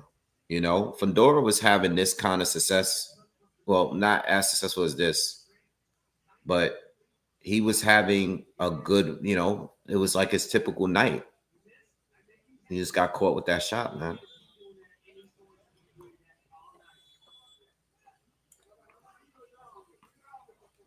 My Cash App is BoxingWave. It's BoxingWave. All right. Round 6 for Cafu and Rodriguez. And it's been the same pace, but Rodriguez is now like he's being a little bit more aggressive on the inside, but it's been like a slow pace, to be honest. Not much action. You know, I think, you know, Bam is pressuring him, but he's still being cautious here, and he's not throwing many flurries, you know what I mean? He's just doing 1 or 2 punches at a time.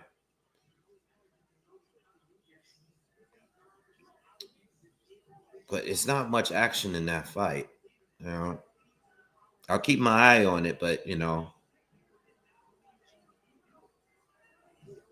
Oh, Fondora got Tim Tszyu in trouble again. He has him he hit him with another right, left, another one.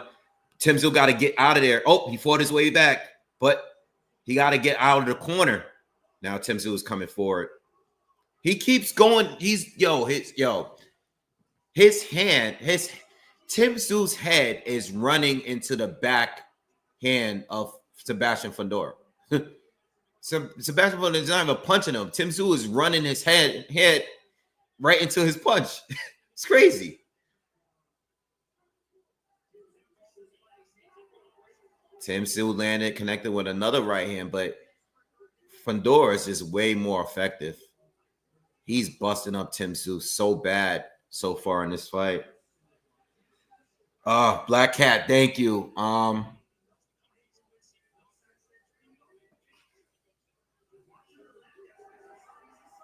Oh, Tim Tszyu is getting pummeled.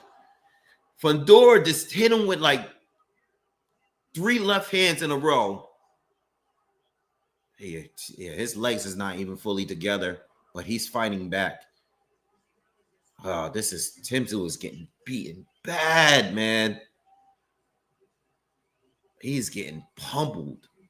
I mean, he's fighting back, man. He's showing a lot of heart, but he's getting damaged. Fondora's got some hits, though, and he's bleeding now. So that's a good sign for Tszyu, but this is all right. Hold on. This is starting to get a good fight. It's starting to be a good fight. This is starting to get it's getting good. But Tim Tszyu is still getting beaten. Oh, Tim Tszyu hit him with a swivel jab, backed him up. The crowd is definitely, I feel like the crowd is definitely cheering for Tim Tszyu because whenever he lands now, he's actually getting cheers. Fondora is bleeding from his nose. Yeah, he's bleeding from his nose like the first fight. But again, Tim Tszyu is purple, black and purple around his face, and he's cut above his eye, right? Not the cut from the top of the head, but he's cut from his right eye. But his face is black and blue from just the bruising and stuff and the swelling.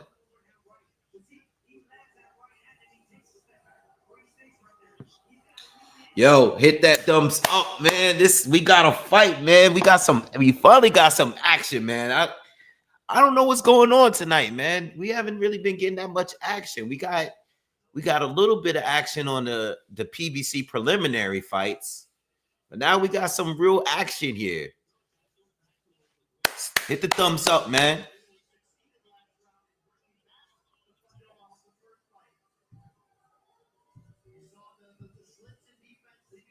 It's been a slow day, man. Been here all day. We've been here 10 hours.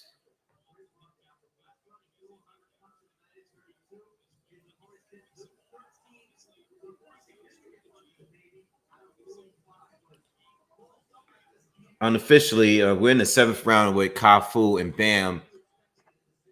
Chris Mannix gave Cafu the last round. I didn't see it, obviously, but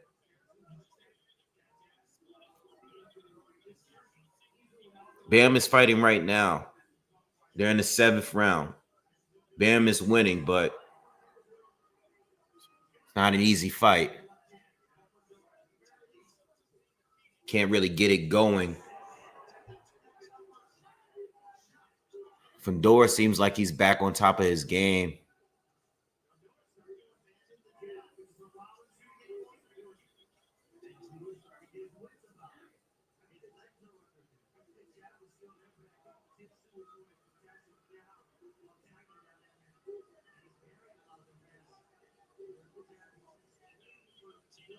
That's what I was saying, Tim Tszyu. Step to your left and then shoot the right hand.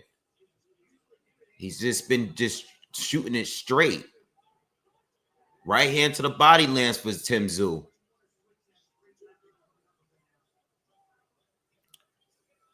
Fondora starting to get sloppy a little bit. But Tim Tszyu is doing some good head movement now. Upper body movement. He's blocking a lot. Seeing the punches coming a little better this round. Fondora's volume is staying high. Right hand lands for Tim Tszyu. Fondora's getting a little sloppy.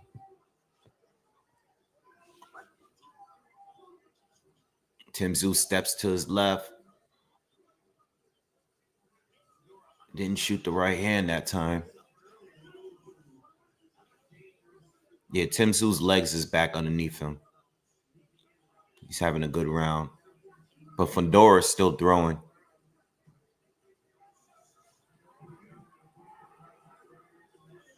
But you also count here that Tim Tszyu is a little damaged still. You know, so even though he's having a good round, he's not as effective as he would have been in the first round.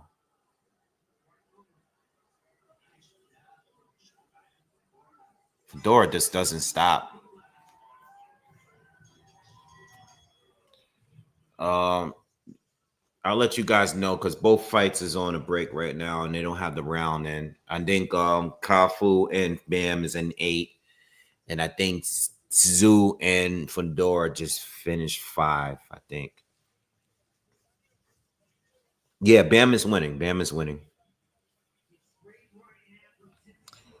Did Errol Spence retire? It looks like he's going to. I mean, if he doesn't fight, he might not officially retire. But he's not fighting. What's up, Kev?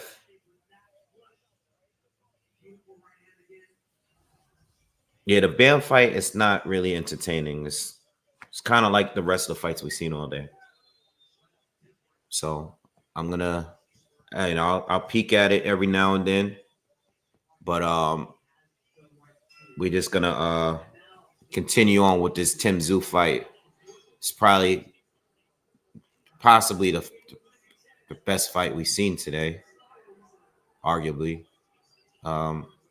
Larry Hazard unofficially gave Tszyu the last round. Every other round is Fondora.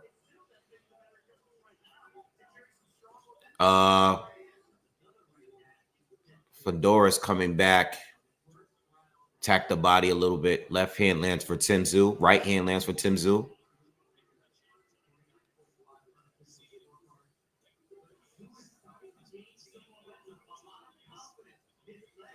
Right hand to the body lands for Tim Tszyu. Another one to Tim Tszyu.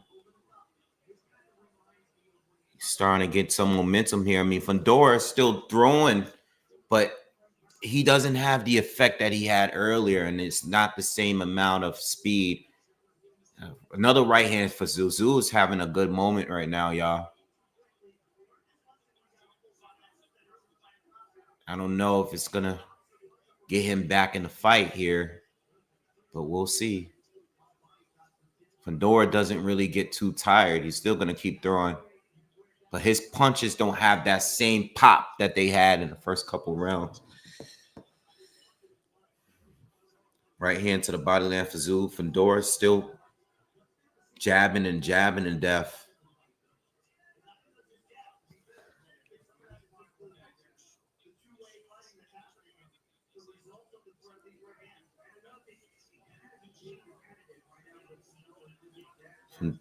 Tim Tszyu is actually stalking him now.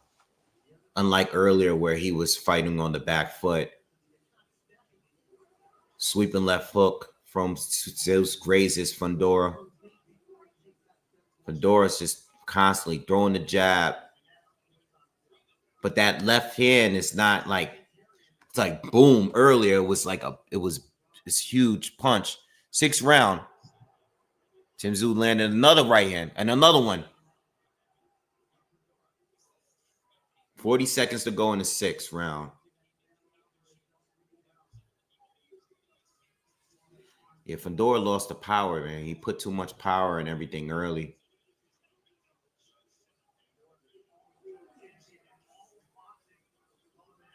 Tim Tszyu is connecting better now. He landed another right hand. Now Fondora's coming forward.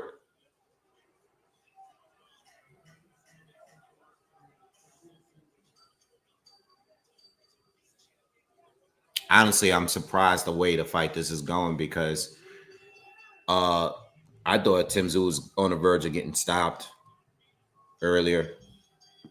Fondora has slowed down a bit, man, and gave up the last 2 rounds.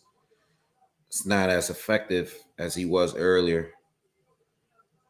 But I think, it only takes one punch. Willie G, thank you for donating. I appreciate you for donating. And anyone else that's donated today, thank you. Appreciate the support.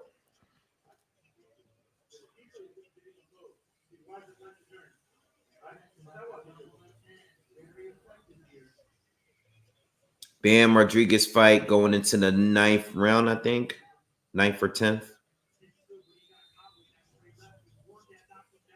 Looks like it's going to go the distance. You know, he's all right. We're in the seventh round of Fondora and Tim Tszyu.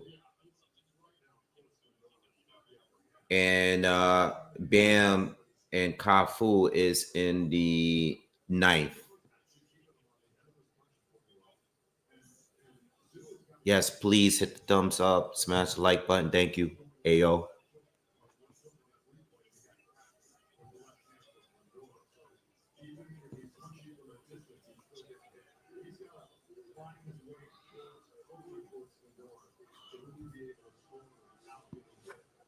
Right hand to the body connects for Tszyu.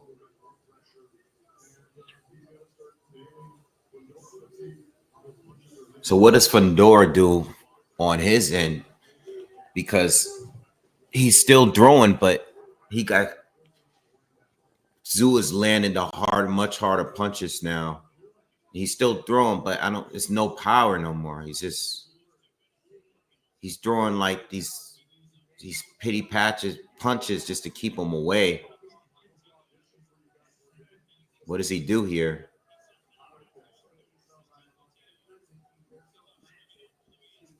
He's coming forward now on Tszyu, and Tszyu is backing up. But again, now Fondora's starting to load up. But some of those shots got blocked. I don't think Tszyu wants to stay on the back foot, though. Tszyu connected with a right hand again. Oh, a big right hand from Tim Tszyu.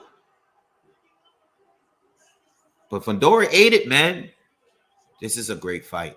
1 minute to go, and Tszyu is really hitting him with some hard shots here. Fondora's eating him, though, and he's throwing. He landed an uppercut in between. Another uppercut from Fondora, but Tszyu is, big hook from Tszyu.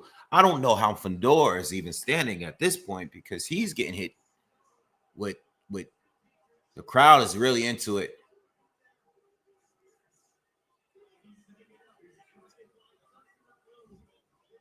Big left hook from Tszyu. Fondora walked into that. Fondora's hurt a little bit, but he's still throwing. Even when Fondora's hurt, he still throws. He doesn't care. He's still throwing. He's still coming forward. But Tim Tszyu is still. Oh, God damn! This is the fight of the day. Oh my God. Oh, this is such a good fight. Yo, this is a good fight, bro. Fondora took a lot of damage this round. I don't even know how he's still throwing, but you can see he doesn't have any impact on his punches no more. Uppercut from Fondora. He has Tszyu in the corner.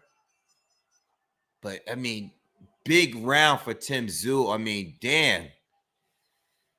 This is the fight of the day, yo. This is definitely the best fight of today. But Tszyu look exhausted, man.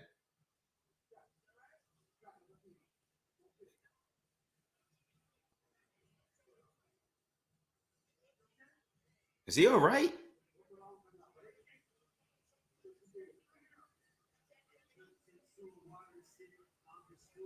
I don't know. Tim Tszyu looked a little exhausted at the end of that round over there. I don't know.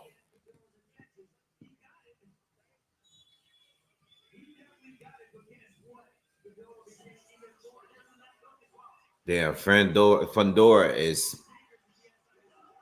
It's over. It's over. I knew it. Something wasn't right with Tszyu in the corner. He stopped Tszyu. He quit on the stool. Something happened.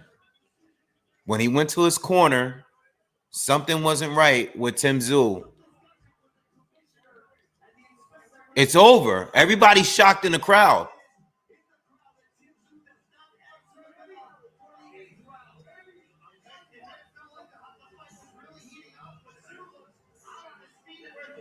Oh.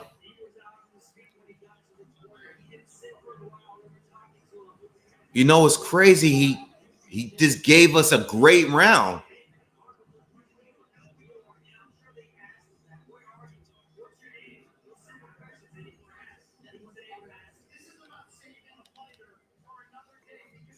Yeah, Tim is done, man.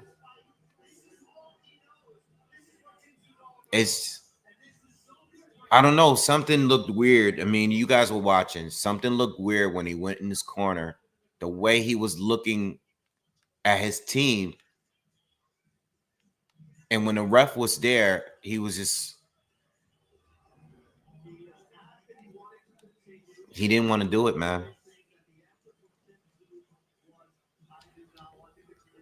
You guys saw it, right? I'm not tripping, right? When he went into his corner, he was just looking up like this. And the ref was like looking at him like, yo, you want to continue? And he was just, he didn't say anything. I don't think he wanted to say anything. The camera was probably right in his face. Yeah, he's done, man. He gave us a great round. Okay, 3 rounds. And I gave him 3, the last 3. And especially that one. It's over. And, you know, Bam got Cafu down in the 10th.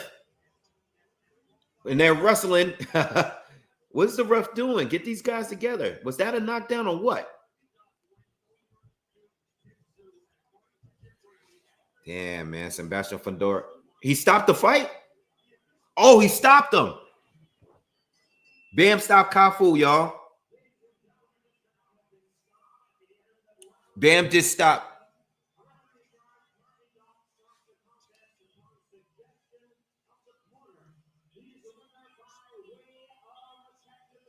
Damn, man. Tim.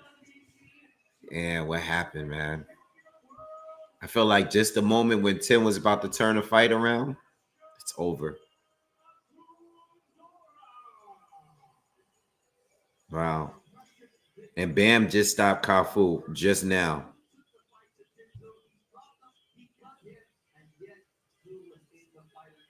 I didn't see the knockdown. Well, I saw the knockdown, but I didn't see. It was just like a lot of wrestling. I think the ref was stopping it, but they were just wrestling, and this is the 10th round. What happened? Hold on. And Harvey Doctel, he came over and asked you if you wanted to continue, and you said what? He's one tough motherfucker. And I tried to give it everything, but I just couldn't do it. And victory belongs to Special Fondora. He asked him what happened when they asked him, and he said, no, he's one tough dude. He didn't answer the question. Was taken care of this time in the first round. Did the eye bother you? Did that have anything to do with the stoppage? No. He was just a better man. You know, he's a better man. He just quit, bro. He's tall as fuck. He just quit, man. And sometimes I feel like I'm shadowboxing with myself, but he ain't gonna say it, but he did. God bless you guys. Thank you, Tim. You know what? It is what it is, man. Damn, I was wrong, man. The first knockdown. Damn. My dad was telling me all week. I think we'll get him out. And I think his prediction came true. You changed your strategy a bit this time, didn't you? Yes, I did. I felt like I'm obviously the bigger guy, so Damn. everybody's calling me a bully in the ring. You know what? Let's start bullying these guys. Why did you decide to use it this time? What triggered in your head that you can beat that guy? Yeah, he quit. And use that height and power to your He broke him.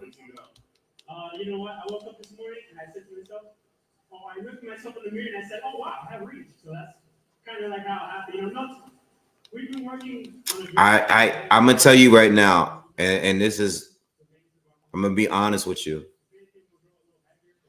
Do you remember in the Murtazalia fight where there was a moment where Tim Tszyu got knocked down for like the second or third time in that fight, and he turned and looked over to Murtazalia, and he looked like he was looking at the devil himself, like his eyes was wide open. And he was like, yo, what the hell is going on?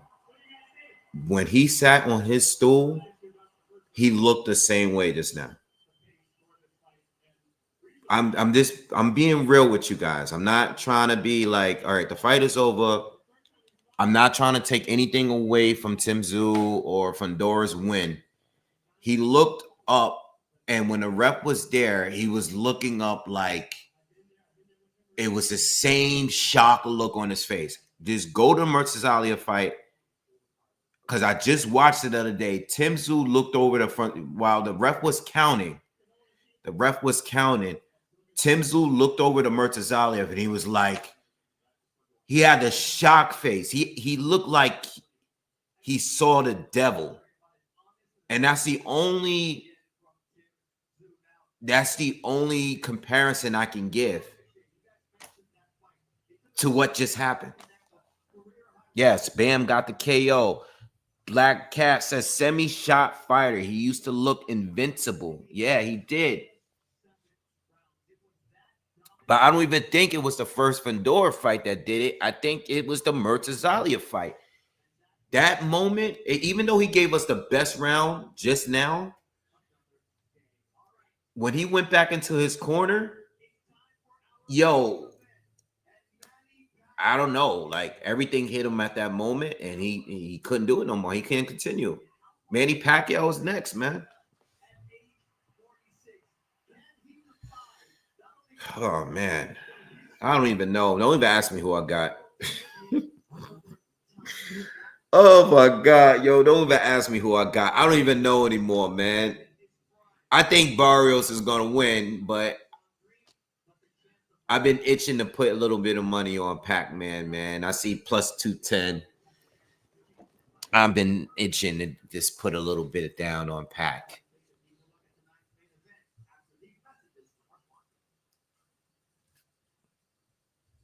Yeah, I think Tim gave us the most he could in that last round, and it's over. I'm not gonna lie.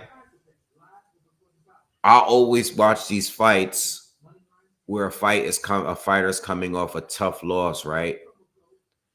And sometimes in the breakdowns, I'll say, you know, this guy just needs to rush him. You know, it's crazy because as much as I said in my breakdown, that's the one thing I did not say about Fondora and what he should do. I wasn't expecting Fondora to rush Tim Tszyu like the way he did. Like, as much, even though Tim Tszyu came back a little bit, those first 2 or 3 rounds, man, he was getting smoked.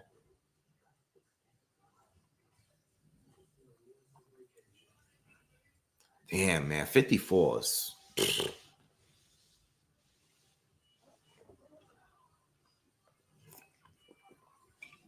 Yeah, agree, Josh. I just wanted to be like, you know, if Manny wins, that's great. He's gonna make history. That's cool. I just don't want him to get hurt. You know, that's it. I think the 4 years is just too much. You know, realistically, you know, I'm probably gonna just leave it alone. I'm not gonna pull out my phone and throw any more money away. Is that Charleston White? That's Charleston White. Oh my God. Charleston White is sitting here talking to Fondora after his win. Charleston White of all people. That's crazy. Damn.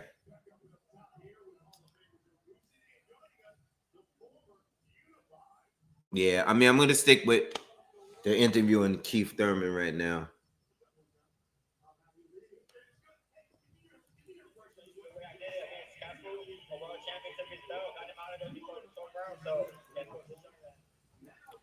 All right, Bam and Cafu is over.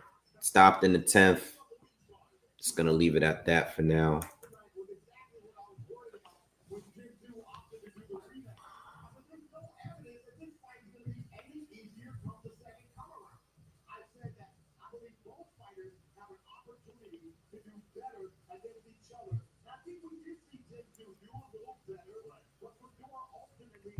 Yes, please, everybody, please hit the thumbs up for me for this main event start. Yeah, I mean, listen, logically, it just Barrios is the guy to go with. You know, Pacquiao is insane. He's ridiculous, but I don't know. I think 4 years is just too long, man. You know, and the longer this fight goes, I just don't know. I just don't know. Keith Thurman just needs to get on a fight, man. Just get another fight. Just so he can just stay fit, you know?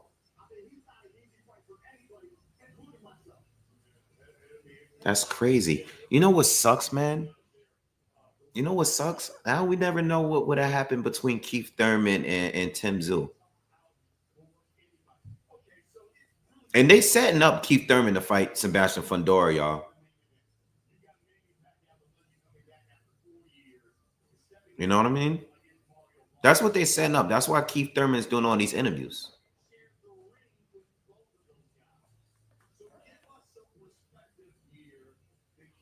I don't know who Usyk is going to fight next. I have no idea.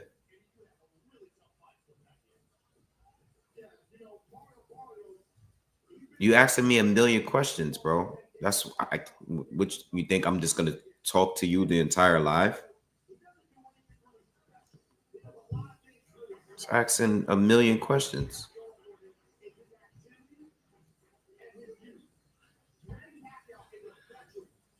Who knows who would have won that fight if they actually fought? You know, Keith Thurman was going to fight Tim Tszyu when he was undefeated. I don't even know what happens now.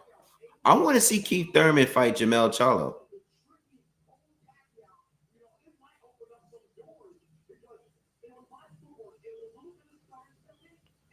Fondora's going to end up fighting Keith Thurman, though. Like, I want the guys that's inactive to fight each other. Fondora should be fighting Bakram. Yes, I agree with you. Unless, well, I mean, I would love for Boots to. I don't. All right, yo, I'm gonna put it like this: Ortiz, Boots, Bakram,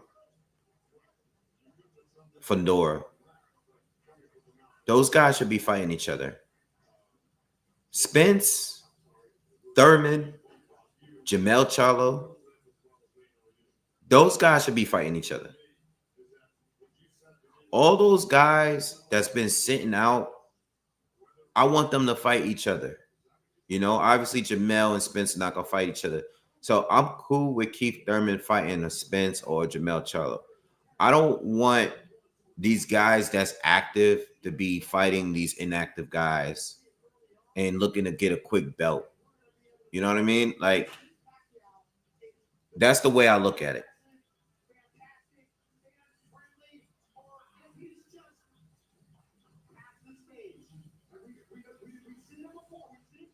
Yeah, like have a tournament of inactive fighters.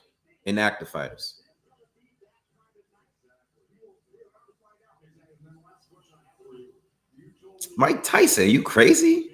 Come on, bro. Mike Tyson. It's Mike Tyson. Prime for prime. Mike Tyson.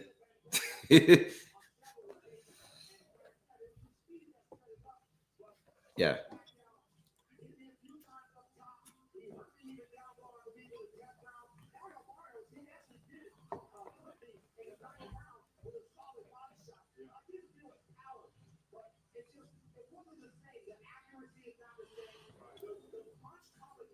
I'm leaning towards Lennox Lewis.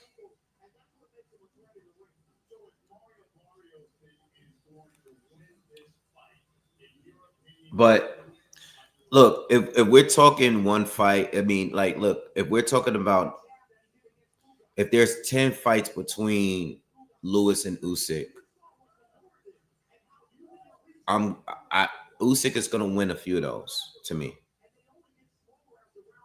You know, or a couple of those or whatever. You know what I mean? Like, I'm answering in a way where I'm picking the guy that I think is likely to win.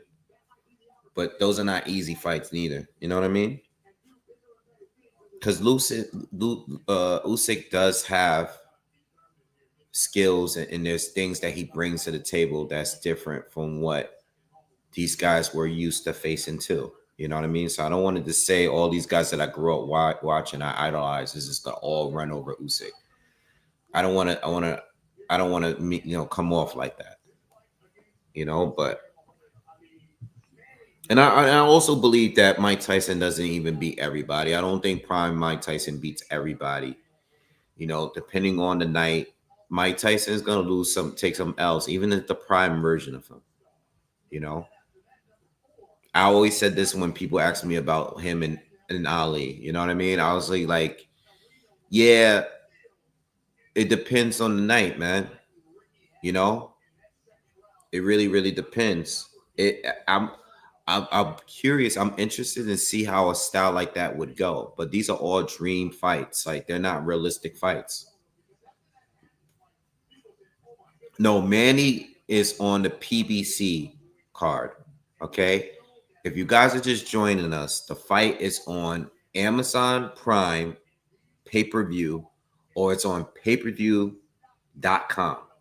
Those are the two ways that you can watch the fight. It's on pay-per-view. So unless you have a Fire Stick or somewhere you can stream it for free, you can have your own way to just find a fight, then that's different. But if you're looking to officially watch the fight, you would have to go on pay-per-view.com or Amazon Prime and pay from it there. Yeah. All right.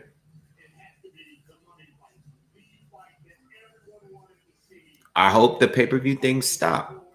I don't think it's going to be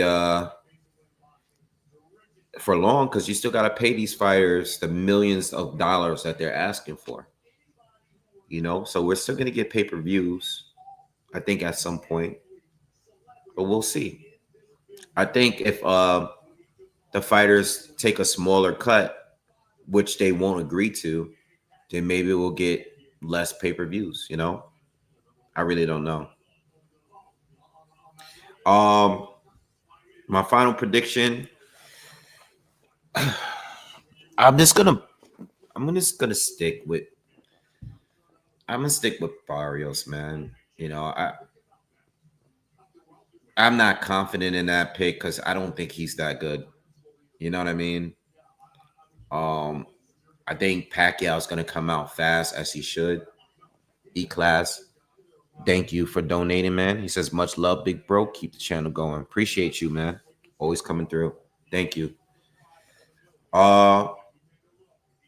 Yeah, that's just pretty much the way I look at it, man. I think I gotta just go with what makes sense logically. I don't think Barrios is that good, but I don't feel comfortable with picking a 46-year-old that hasn't fought in 4 years to come straight to a title shot. I mean, it is Manny Pacquiao, and I think he still will be really good in the first couple rounds. I'm actually expecting Manny Pacquiao to win the first couple rounds. If he's able to drop him early, like if he's able to catch Barrios with a good shot early, then like he did against Keith Thurman, then I would say he might have a great chance of pulling it off. But oh no, man, 12 rounds. I don't know how a guy that age can just, I don't know.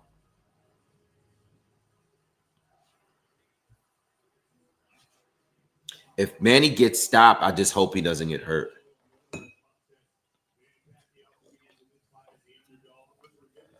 All right, let me turn this off here so we can focus in on this fight.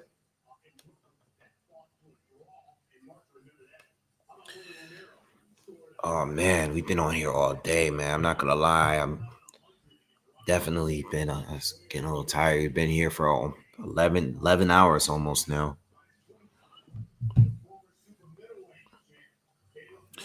$11 hours with a 45-minute break. It's a lot. But we doing it, man. We getting it done.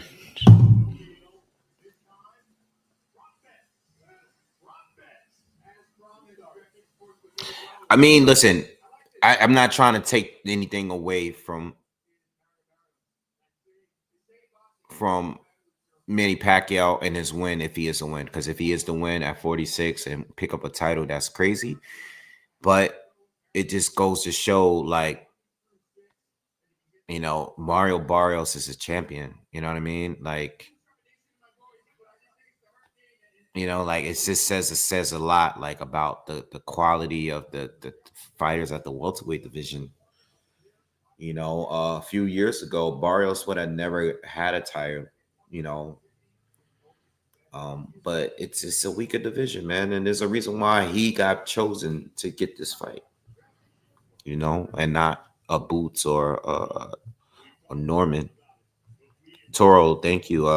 Young Hollywood, appreciate you for the donation. Black Cat, thank you. Says Barrios, testosterone and stamina don't age.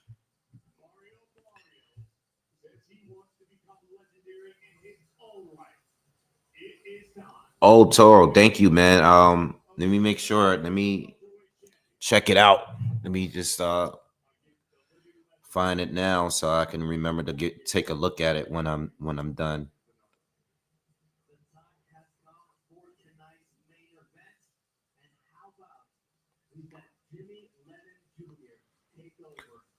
All right, these guys is about to do their ring walks. Here we go.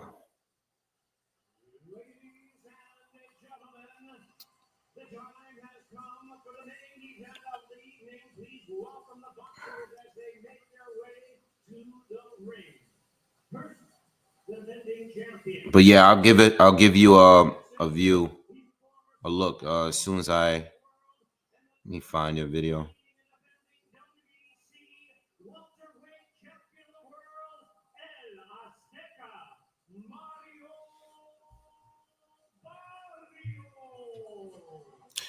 Barrios is entering the ring, coming first, even though he's a champ. Makes sense because he's fighting Manny Pacquiao.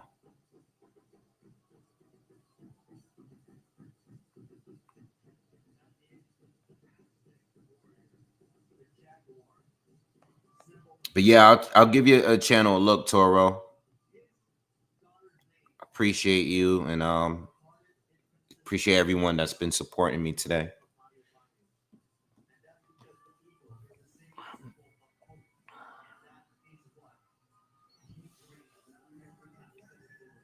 Barrios is coming in with the similar costume he's normally wearing coming in the ring.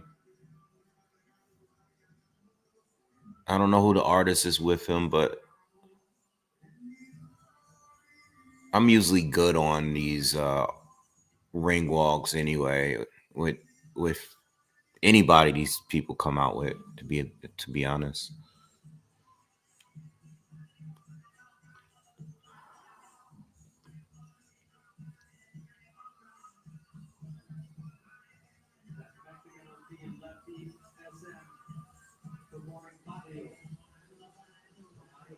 Yeah, it's been 4 years out the wing.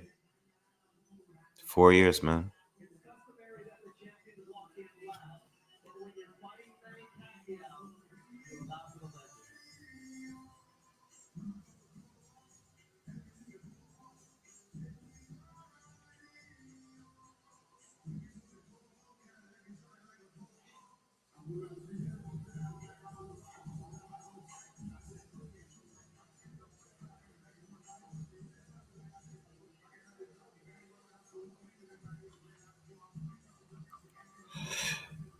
Yeah, I heard the Nas diss earlier. He did flame Jimmy.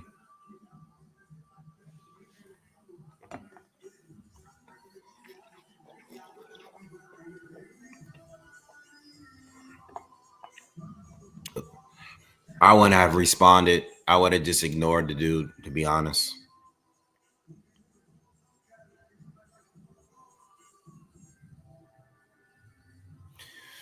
All right, let's go, man. Let's get this going, man. I want to go to sleep. I'm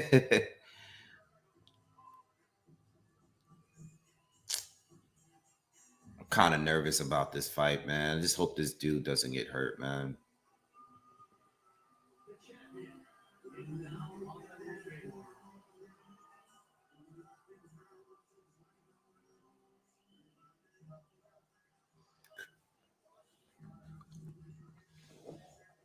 Nas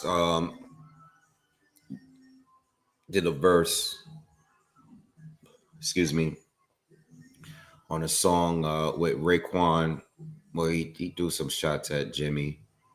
I wouldn't have even responded to that guy, to be honest. Like, it's not even, I don't know. I guess Nas had time.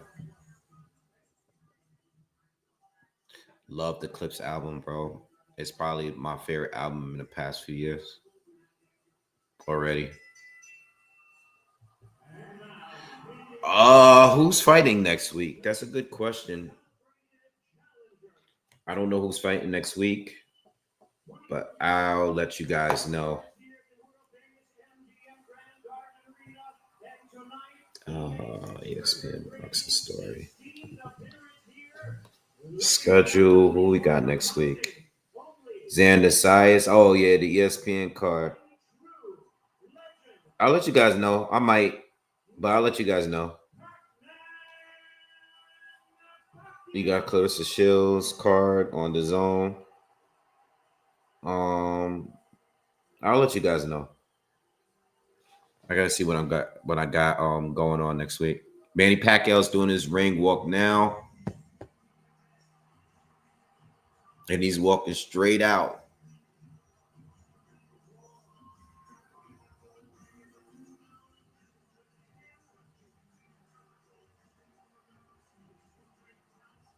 Oh man, I don't know, man. Yeah, I'm not talking about all of that. I'm leaving that alone. I have no comment. No comment on that. I don't want to say any negative. I don't want to say any positive. I don't want to say anything. I have no comment at all.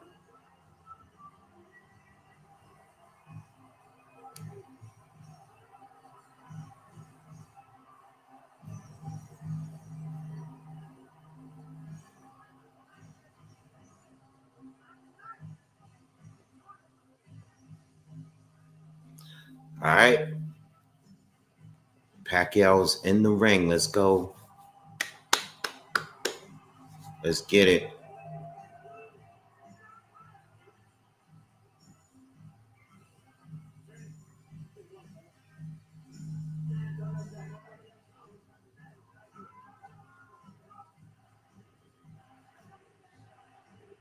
Damn, I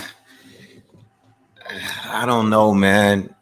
I don't have I have a nervousness of not excitement. It's more like concern. Now that they're both actually in the ring, I'm gonna be honest. Like,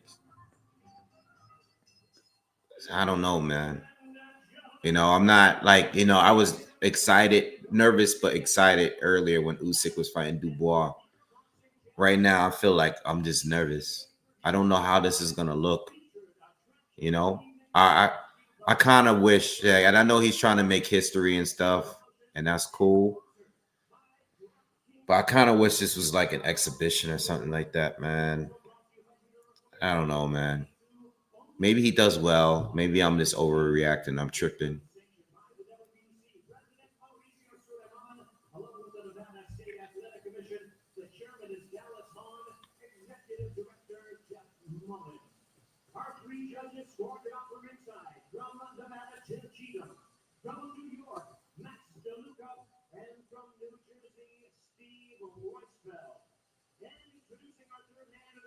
Is Floyd Mayweather there? They were saying all week that Floyd Mayweather was going to show up to this, and that like they're setting up to have a rematch and stuff like that. That's what they were saying all week.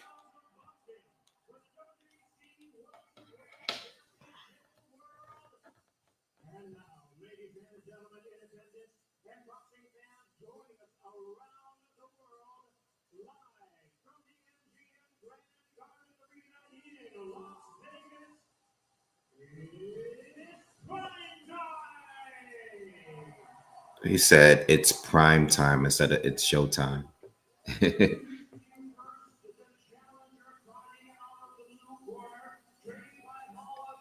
Introduce him, man. I mean, he's in great physical shape for his age, too. Freddie Roach.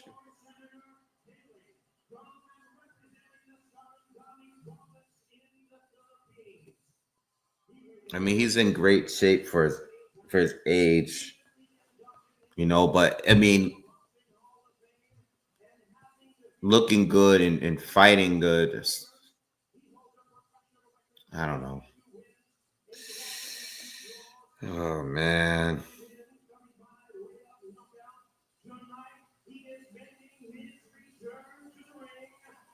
Ladies and gentlemen, please welcome boxing pride of the Philippines, truly one of the all-time greats of the sport. Here is the renowned 12-time 8th Division champion of the world, introducing the one and only Manny Pacquiao.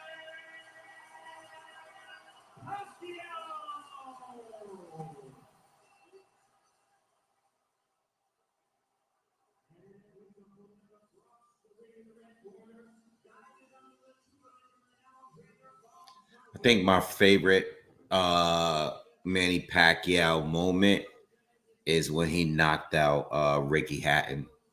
That was just insane, yo. I mean, and me being a Floyd fan, like a huge Floyd fan, I was just like, I'm not gonna lie, when I saw that live, I was like, holy shit. Like he face planted that dude.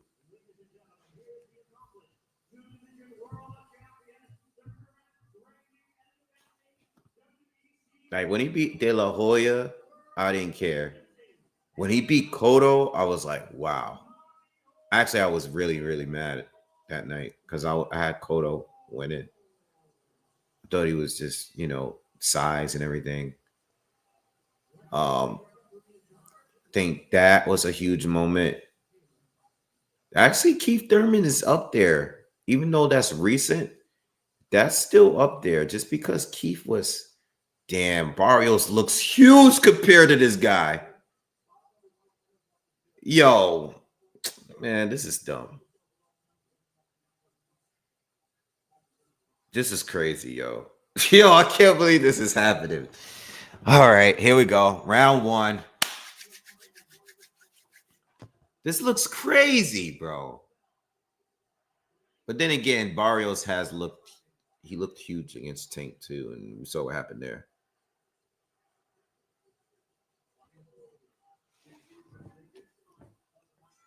All right, here we go. Round one. All right, here we go. Manny's back, yo. Oh, this is crazy seeing Manny fight. Nice start for Manny. He's quick. A lot of movement. He's doing this little side-to-side thing.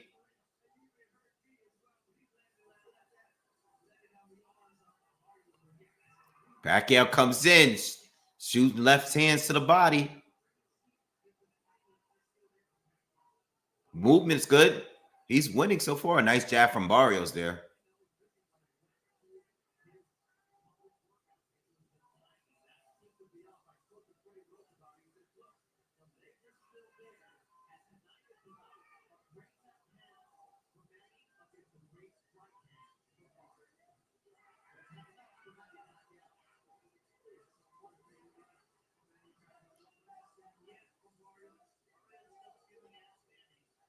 Manny's doing a lot of sportsmanship stuff, touching gloves, and Barrios shouldn't do it. Barrios, I mean, if he's really trying to win this fight, Barrios shouldn't be super friendly, you know.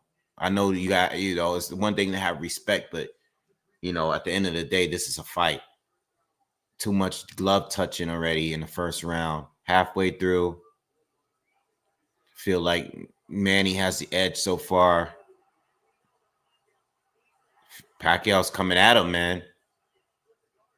Pacquiao, another left hand. He's landing a good amount of them. And I already see some redness there on Barrios' face.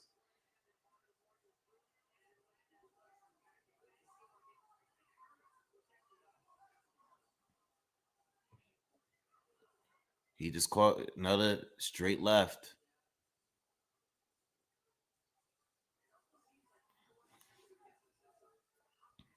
Not much action from Barrios. Lands a combination to the body of Manny. Manny, another straight left. Definitely still has the hand speed here. A lot of movement for him now. I mean, it's still early. Nice counter right hand. Countering Mario Barrios' jab. Left hand to the body lands for Pacquiao.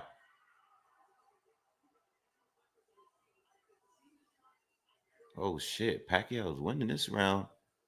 Let's go. Not much from Barrios this round.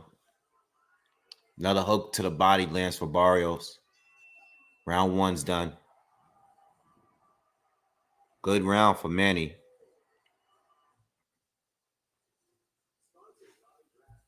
Good round for Manny. Hit the thumbs up, y'all. Hit the thumbs up. Whew. Okay.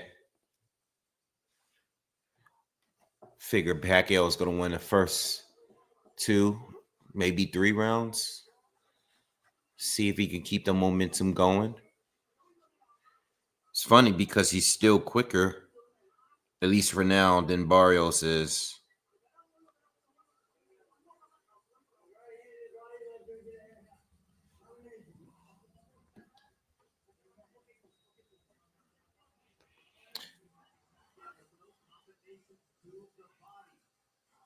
Yeah, some good shots to the body from Pac-Man. Barrios actually landed some good shots to the body. Touch gloves before the round begins.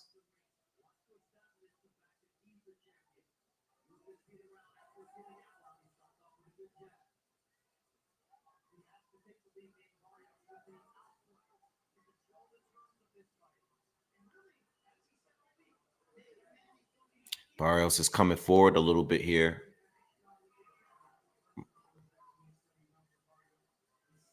Manny using those quirky angles. Straight left lands for Pac-Man. Right hand to the body lands for Pac-Man. Nice hook. Oh, Barrio steps in, jabs, but he trips over Pacquiao. So Pacquiao started to get him up. Touch gloves again. This is what I'm saying. Pacquiao's playing the mind game. Oh, man. Too much respect. This is a fight, man.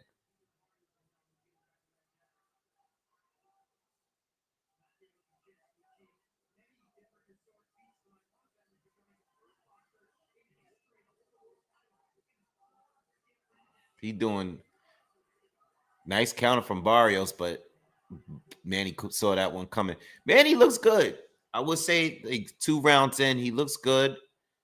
You know, he's not throwing too many punches, but you can tell the difference in skills between them two. Like, you know, there's no denying.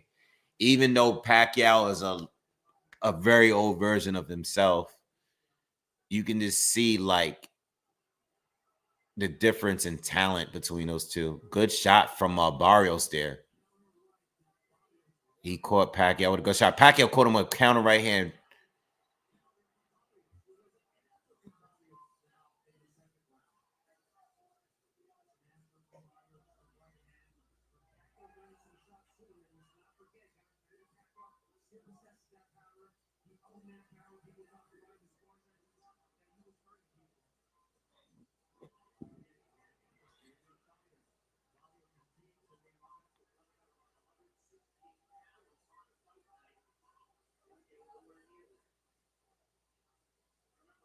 Not much action happened right now between the two.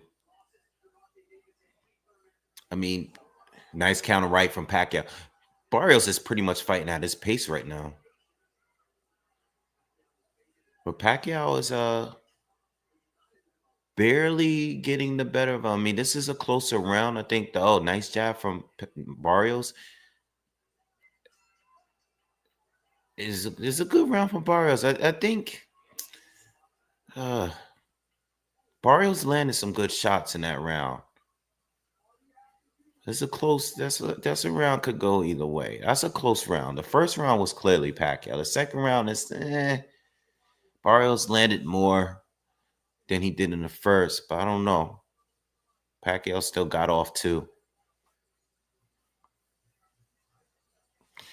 Mario does is well, we know, Young Hollywood said Mario's too stationary. Yeah, we that's the reason why this is happening, because Barrios is like he has a jab, it's a 1-2. He doesn't really open up like that, no real angles or anything like that.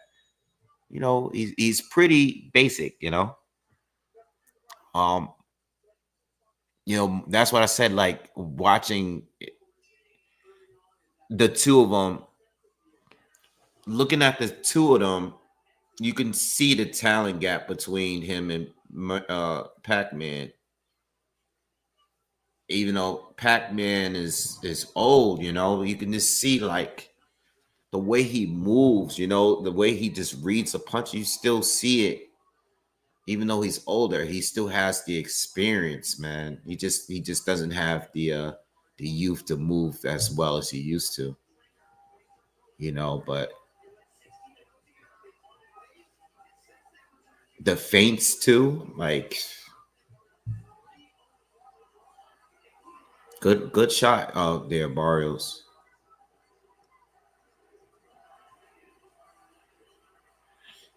Barrios he said keep him up. Oh, Barrios touched him to the body. Pac-Man stopped and looked at Barrios and said, yo, keep him up. And he's like, huh? He's like, keep him up. And he repeated himself. And Barrios just stood there. Nice right hand counter from Barrios. Barrios is doing good so far this round. That shot was low from Pacquiao, but this is what I'm saying. If Barrios wants to win, you got to understand that if he wants to win, you having a little bit too much respect for Pac-Man.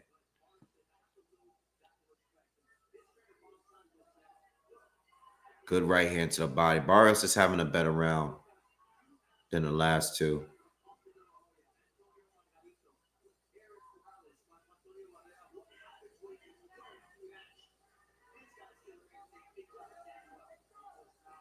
Pacquiao's out of range. That wasn't low. That's the second time Barrios went to the body. Pacquiao stopped to complain, but I don't know if that was a low shot. I don't think Pacquiao likes it to the body, man. If Barrios wants to win the fight, he got to act like he wants to win the fight and stop treating this like a sparring session.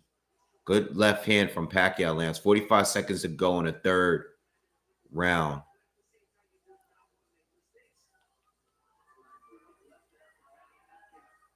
Good jab from Barrios lands.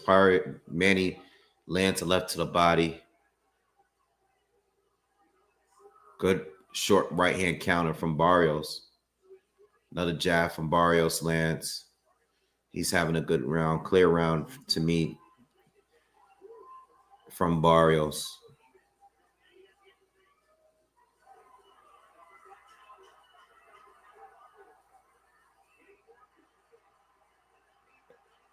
Pacquiao's coming in, leading with these angled shots, but Barrios was connecting in that exchange at the end. The crowd is going crazy because Manny's being flashy and he's showing, what he used to do, but he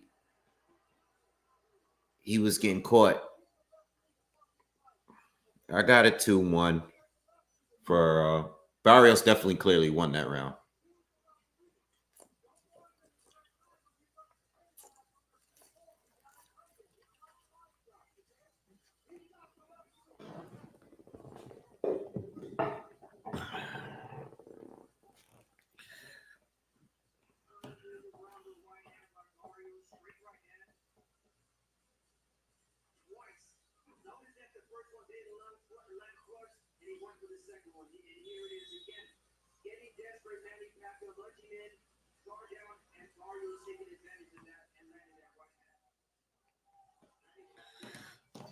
All right, round 4. Let's get it.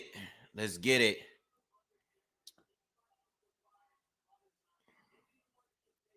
Barrios landed a good amount of shots there. You know, his jab was on point. He's starting to press forward on Manny. Let's see how this works out. He's landing at will. Barrios looks like he's serious this round. Unofficially, Larry Hazard has it 2-1 as well for Pacquiao. Gave the last round to Mario Barrios. Barrios is starting to faster this round. Let's see how Manny deals with this.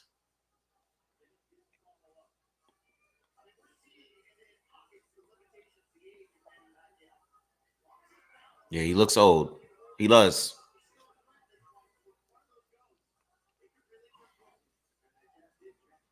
He has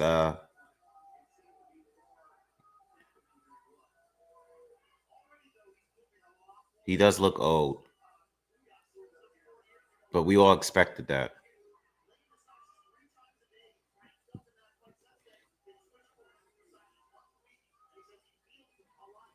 Barrios is just consistent with that jab. Nice right hand counting for Manny Pacquiao. But Barrios has been consistent.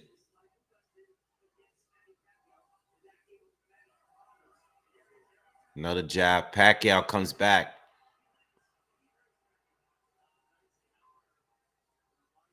Good round from both. But Barrios is still doing a better work here overall.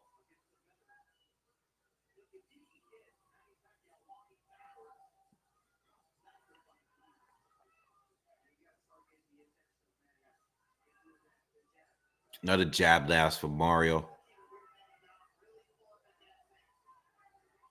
Right hand to the body from Barrios land. 40 seconds to go in the fourth.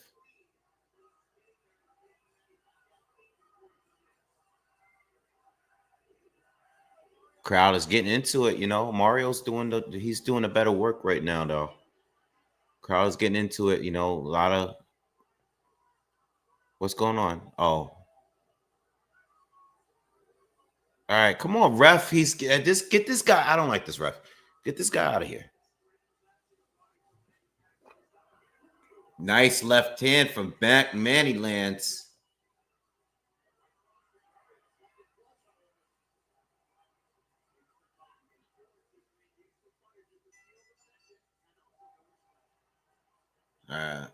Four is done. I got a 2-2. 2-2.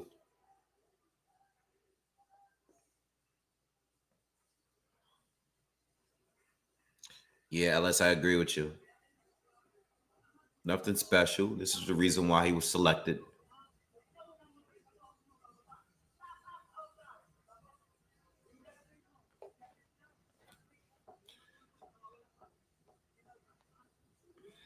It's going to be hard, man. It's going to be it's going to be a long 12 rounds. You know, especially because Barrios is going to the body, you know, consistently. He's consistently going to the body. So it's going to be a long night. The longer this goes with, you know, these rounds. And I'm sure, you know, Barrios don't have the greatest engine, but the one thing he's been consistent with is that jab.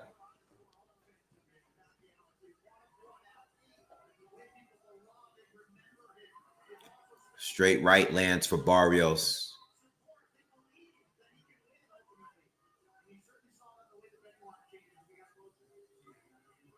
Another jab. Continuous jabs from Mario Barrios here, connecting. Pacquiao steps in, throws a flurry, but it's blocked. Larry Hazard unofficially has it 2-2. Gave the last two to Barrios.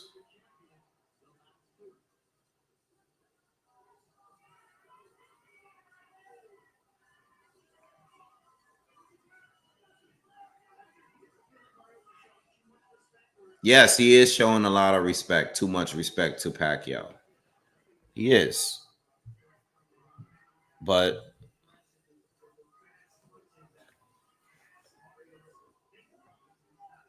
but he's still winning regardless. Another jab connects for Barrios, but again, he's just kind of like not.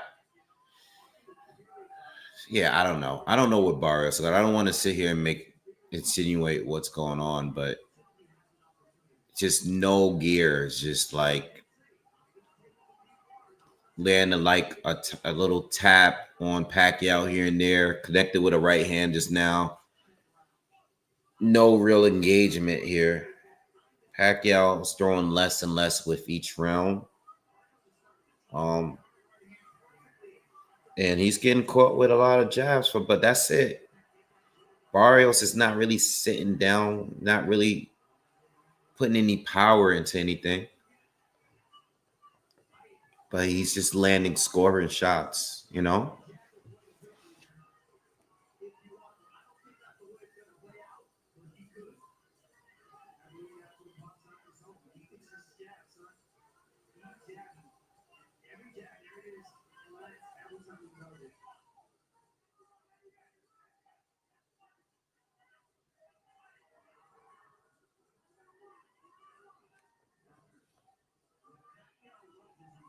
Now, Barrios landed a combination to the body, which Pacquiao doesn't really need at this point, you know? Again, I have to mention the size difference between these two, you know? And I know Pacquiao was smaller than a lot of the welterweights he fought. He landed a nice little couple shots at the end, but it's another Barrios round for me.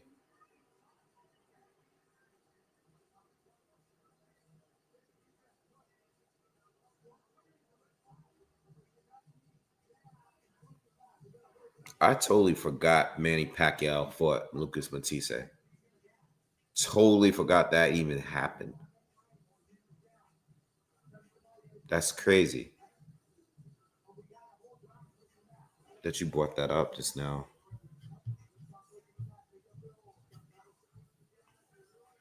Nah, listen, I'm not expecting a KO. It's not that kind of fight. Barrios is being very respectful. He's respectfully outboxing Manny. But I have it 3-2 for Barrios. I gave Barrios the last three, but I'm not seeing any like real intent in any of anything that Barrios is throwing. You know, I don't think Barrios is really like trying to hurt Manny. I think he's just keeping it in the same gear. He's landing jabs. He landed a couple body shots here and there. You know, he's being active. You know, he's fighting the way he fights, but he's not putting like real power down. You know what I mean? I think he was more aggressive when he fought Santiago, when he fought your Dennis Ugas, you know, Keith Thurman. Pacquiao landed a nice left to the body just now.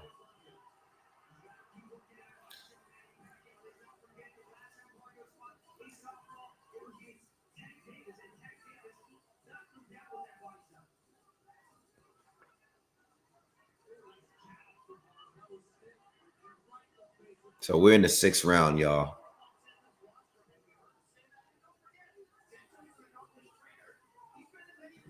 Barrios is now pressing forward again after waiting for some time.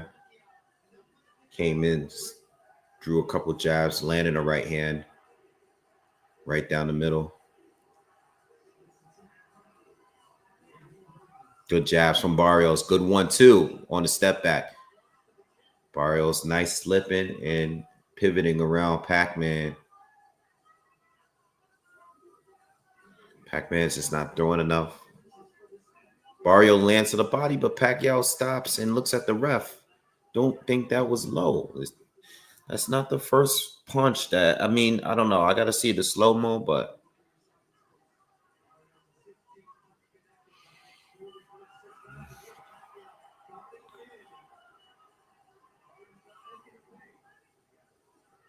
good right hand counter over the jab from Manny Pacquiao.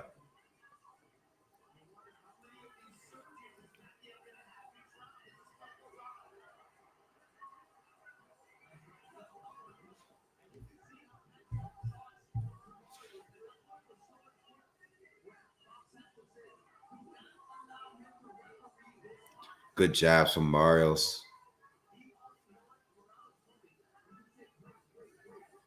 Pacquiao just can't seem to really get around those jabs.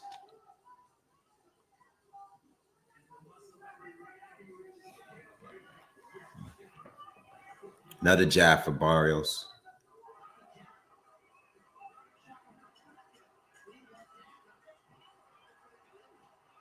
Mario. Barrios. Nice little exchange from both. Pacquiao landed a couple shots in that exchange there, but I don't know. He's not winning these rounds to me. I gave the first two for him, but I think Barrios is just edging him round by round.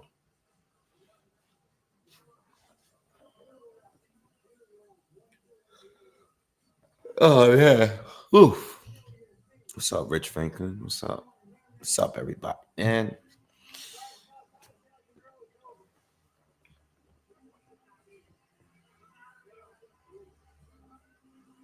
what's up, everybody? What's up? What's up? What do you guys got it scored, man? I have it 4-2 for Barrios. What do you guys got it scored?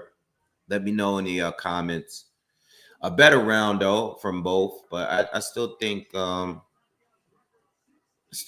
Mario Barrios is edging him. But you know, that was a close round, so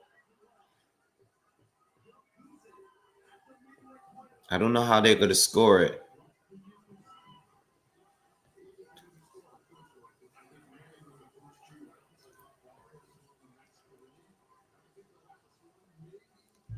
So halfway through the books, Pacquiao obviously not high volume at any point in this fight. You know, he's never seemed to overwhelm. He's doing the things we used to see him do, but it's not as explosive. You know, he doesn't have that. Good right hand from Pacquiao. That swivel jab connected. Another one landed just now against Barrios.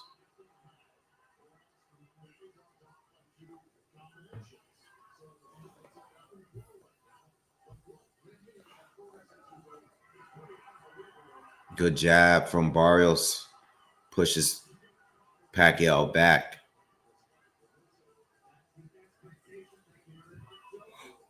Oh, man. I'm sorry, y'all. I'm sorry. I'm freaking tired, man.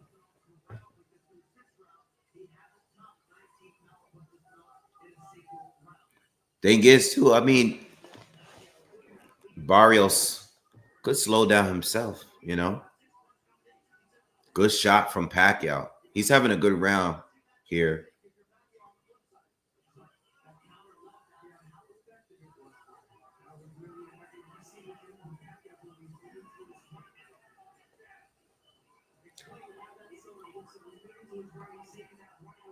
Oh, man. Another right hand counter over the jab lands for Manny Pacquiao. Barrios lands a jab. 1 minute to go in the seventh. Think so far Pacquiao's edging this round. Not much from Barrios this round. Good right hand counter again for Pacquiao. Oh, double left hand lands for Pacquiao. He's having the best round he had since the second, in my opinion.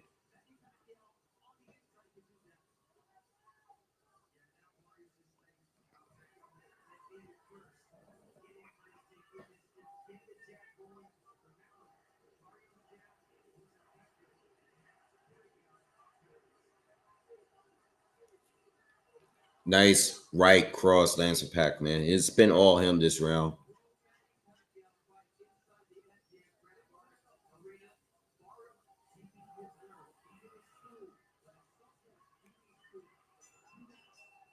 Round 7 in the bag. I got it 4-3 for Barrios. I just gave Pacquiao that last round. This is a close fight. This is a very close fight.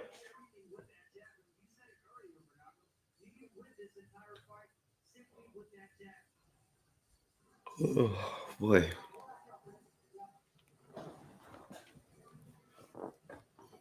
What do you guys got to score?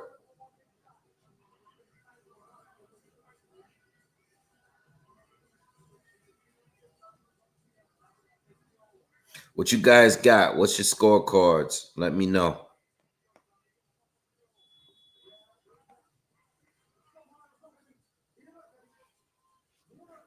Yes, it is a bad look for Barrios, but who cares? Manny by decision is plus 600 right now. Really? Are you serious? Let me check. Hold on.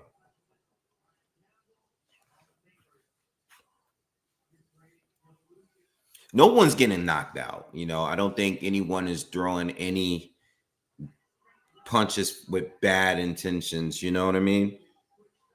I said this earlier.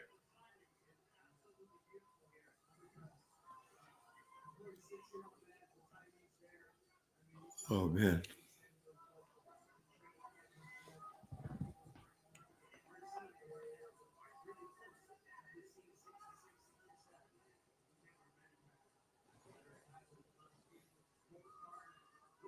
Nice angle on that left hand from Pac-Man.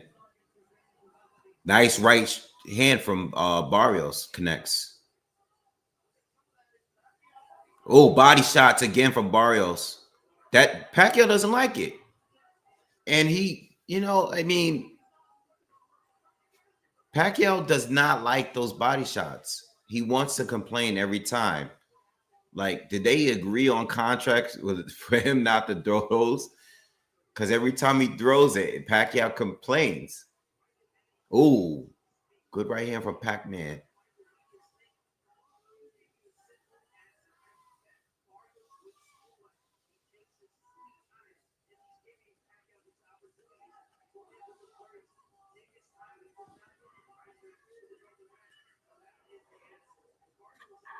Oh, man.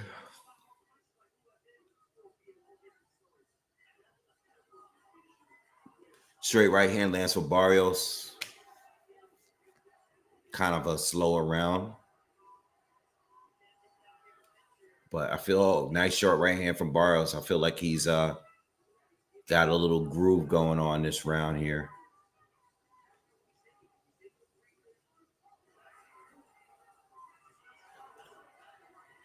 Swivel jab has been working for Pacquiao all fight.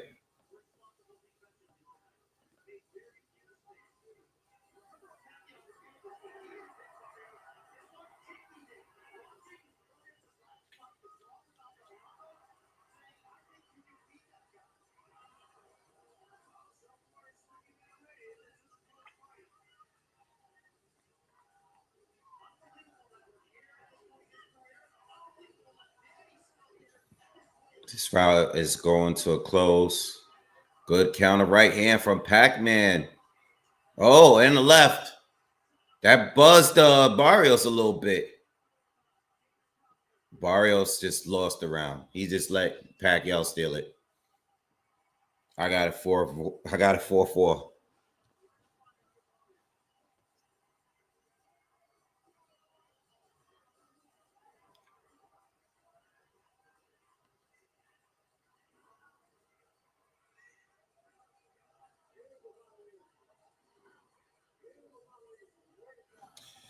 I don't know, man. They got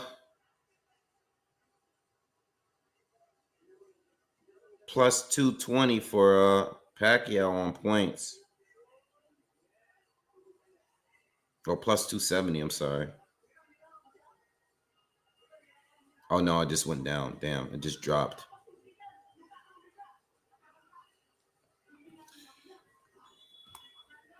Four to four, man.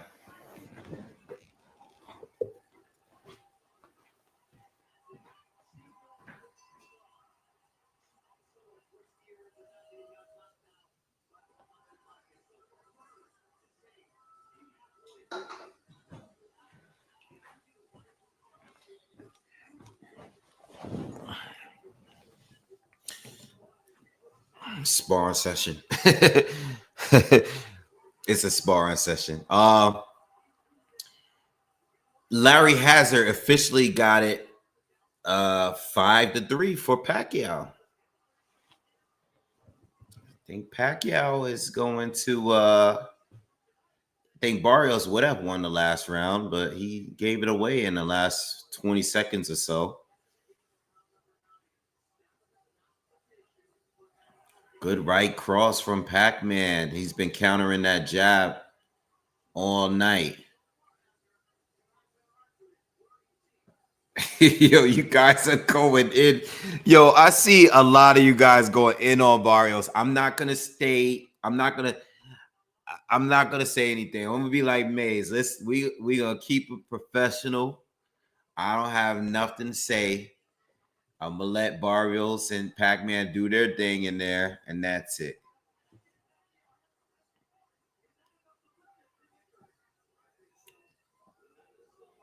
Pacquiao's beating him up now. Well, not beating him up, but he's being a little bit more consistent. I can't believe this. All right, let me not say that. I was gonna say something crazy.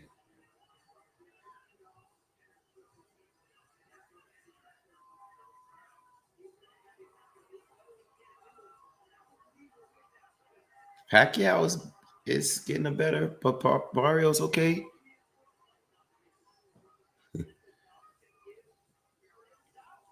Is this fight getting you guys excited?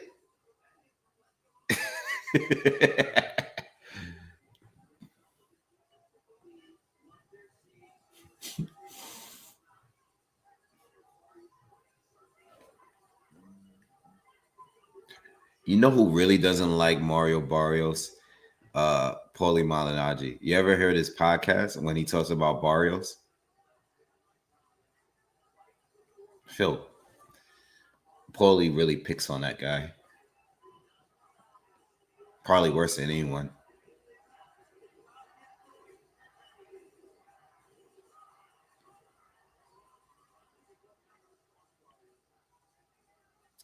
I just don't like, what is Barrios' intentions here? Like, what is he doing? Is he already tired? He's just like, what is he doing?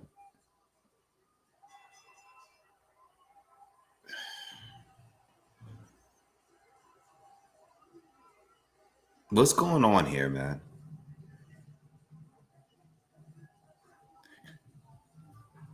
I don't, you know what? Let's just finish this fight off. All right. This is, I don't want to say too much, man, but what the hell is going on?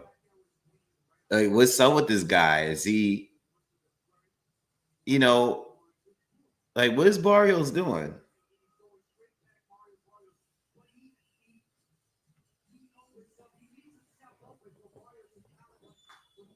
Like, what are we doing, man? Like, what's going on, y'all?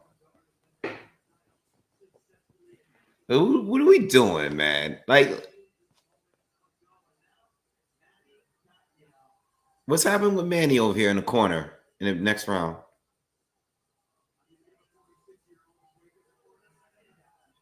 Something's going on in the corner. Oh, they're trying to fix his glove? Oh, okay. Let's get some more time. Cool. You don't need no more time, Manny, because Barrios is not fighting anyway. Oh, my God. This is $80, y'all. This is $80.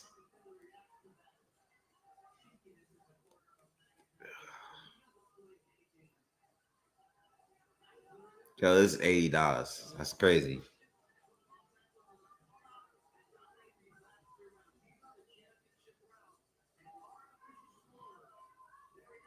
And the new.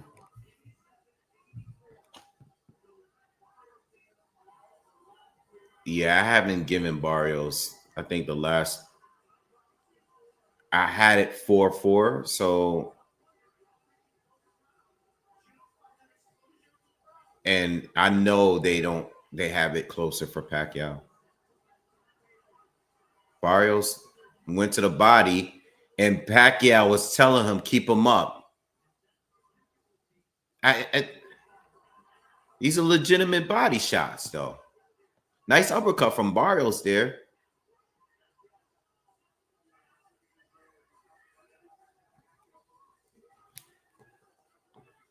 It is a spar match, buddy.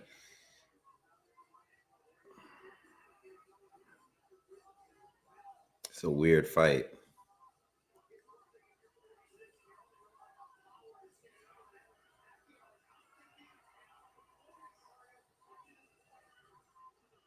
Halfway through the 10th round. Barrios is picking it up this round. He's coming forward and he's throwing more punches now compared to what he was doing the last couple rounds. Punch stats, they got 472 punches thrown by Barrios, 89 landed. Pacquiao, 442 with 76 landed. Pacquiao's, they're having a nice little decent exchange here. Nice shot from Pacquiao. Barrios goes to the body. They're actually fighting right now. This 10th round. They're actually fighting.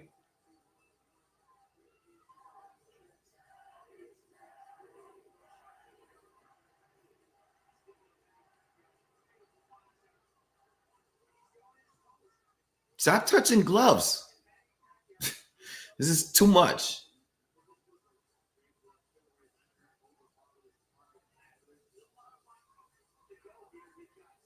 Nice swivel jab, Barrios.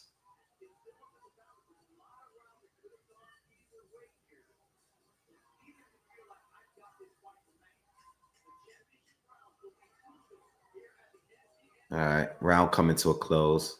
Good right hand counter from Pacquiao to finish off the round. He's going to do it. What do you guys think, man?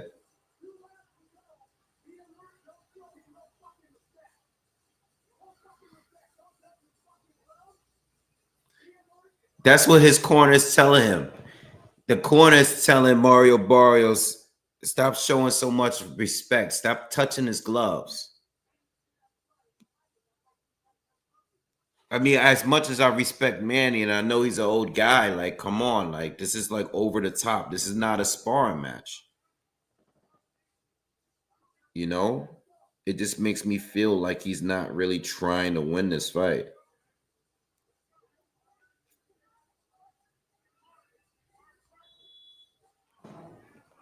It's kind of weird to me.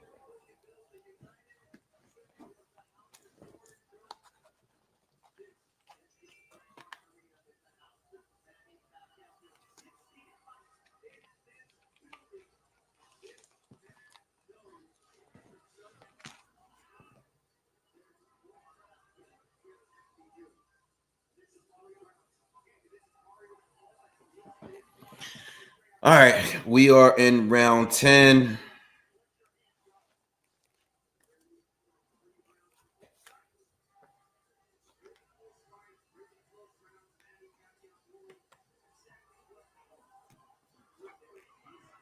Barrio landed two right hands that bothered Pacquiao, buzzed him, but he stopped.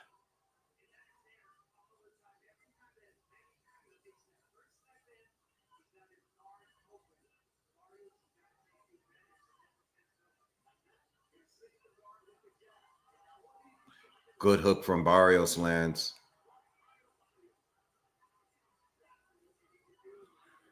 He's picking it up. Come on, man. Barrios, like, yo, Pacquiao, like, well, Pacquiao could do what he wants.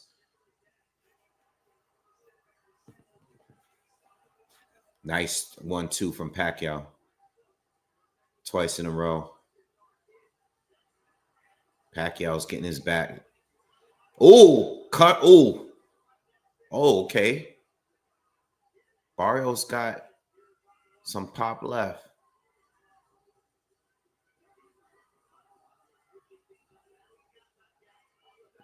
Pretty good round, actually.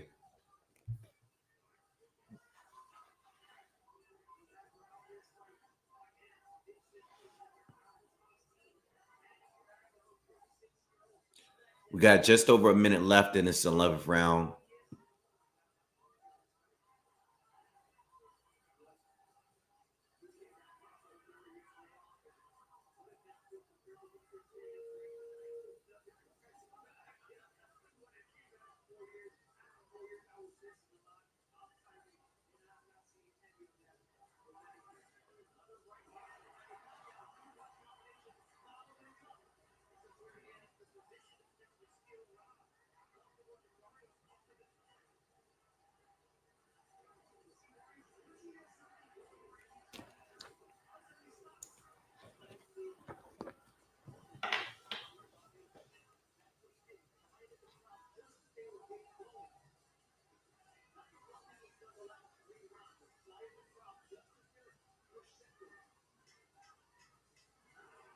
Good straight left hand from Manny. Manny's trying to steal around, and he might have. I don't know. I mean, I don't know. I think they're gonna give it to Manny or draw it. I think they're gonna give it to Manny though. This guy Mario's not doing anything here.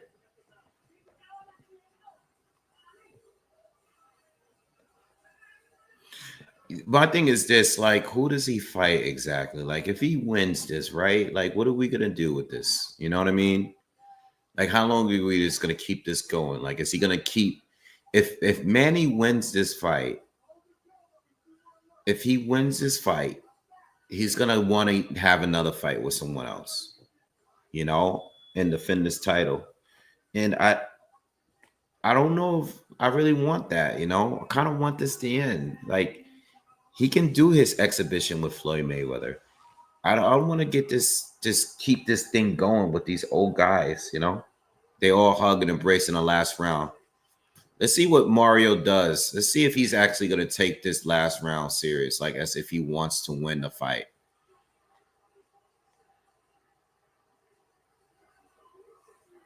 Mario's coming in, throwing some combinations here. Stop touching gloves in the last round. Yo, this is crazy. Like, what are we doing?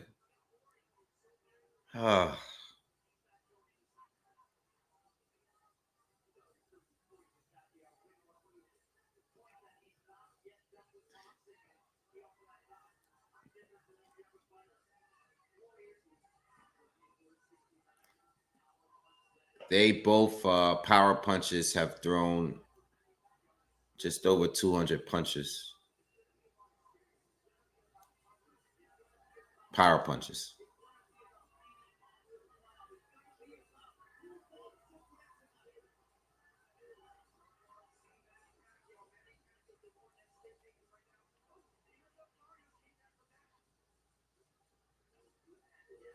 Barrios is throwing more, not landing many, but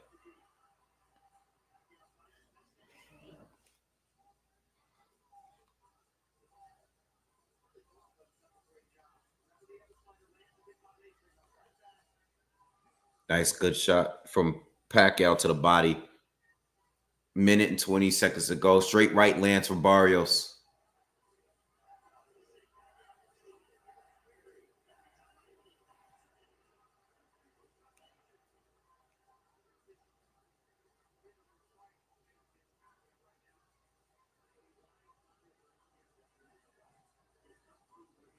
Straight left from Manny again.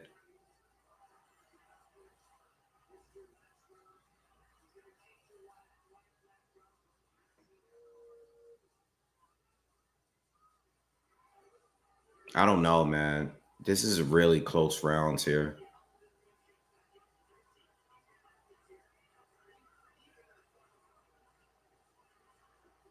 Good combination from Barrios, but Manny just caught him with a left. Barrios is coming forward now. He's throwing more punches, but I don't think he's aggressive enough. People's getting on their feet. They're getting hyped.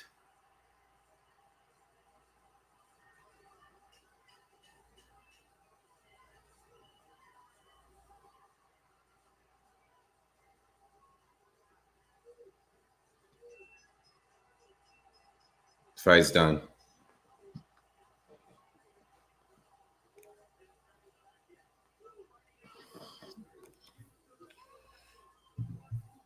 CB7 never watching another Barrios fight wave. Unfortunately, I probably will.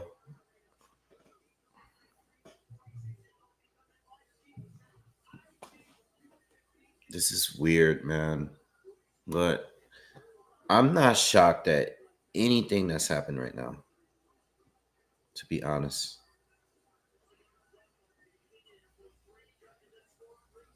This is not the greatest day. I had higher expectations for today.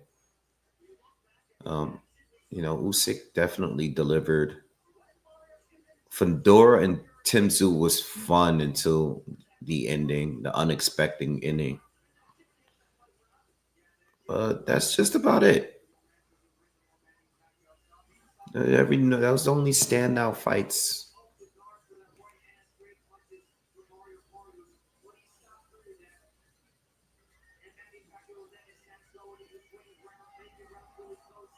I still think the fight could go either way.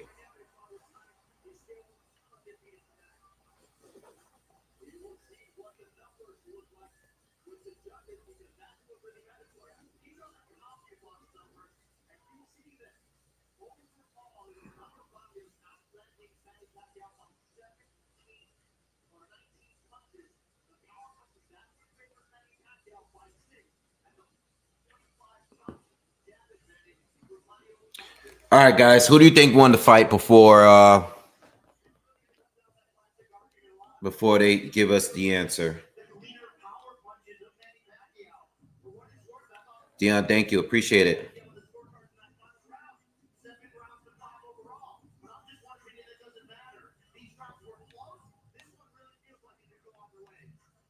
I think it could go either way.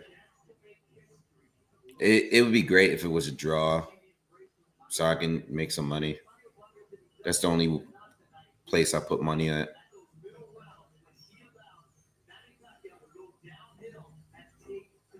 But I don't really subscribe to this. This feels like an exhibition, even though a title's on the line.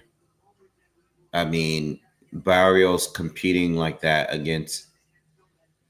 I mean, it's not that many top welterweights left, but I think Rolly beats him. I think Ryan beats him. I think Devin beats him. I think Norman beats him. I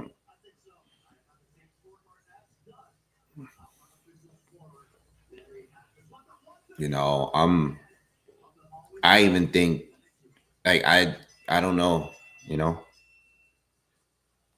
and gentlemen, after 12 rounds of action, we go to the scorecards.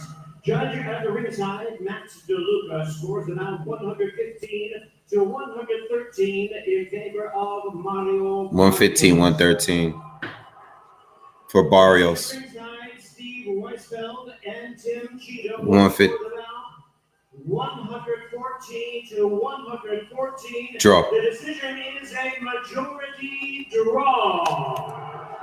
Draw. 114, 114. I made some money. I got plus 600. I got plus 600. Whatever. You said 115, 113. He swept all the last 3 rounds. But Bob Santos told him. So what does that mean? That means,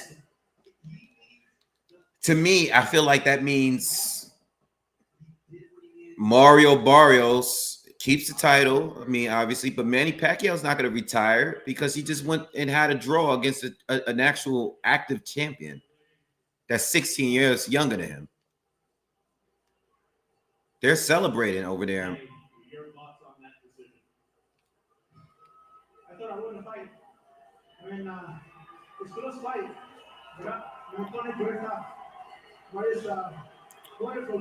Pacquiao said he thought he won the fight. You're a 46-year-old man, and you had stamina back like when you were 35. How did you manage to pull that off? Oh, yes. Yo, y'all gonna go in on Barrios. I already know. Yo, I already know when I wake up tomorrow and look at my comments, y'all y'all already been going in all night. Barrios should be ashamed of himself. Oh. I'm trying to find a way to finish the fight, but my opponent is so tough. It's really, he's not fearless. He threw a punches combination and with defense. I don't. You know what? Hey, I'm sorry, y'all. I really don't.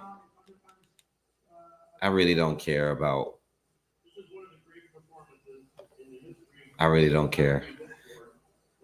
I hate to say it. I love Manny and everything, but I don't want this to keep going, man.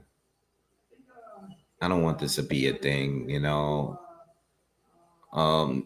Being that he didn't lose a fight, it just leaves a window open to get. I don't want him to fight anyone better than Mario Barrios. That's what I'm trying to say. I don't want him to just think that because of this performance and if he trains harder that he can have a better shot against another welterweight that's good. I don't want that to happen. I don't want this to be a rematch. I don't want him to rematch anybody else. I just don't want this to become. I just don't want to drag this. I really believe that if it's not Floyd, he's gonna fight Rolly Romero, and I would hate for Rolly to have a win over Manny Pacquiao.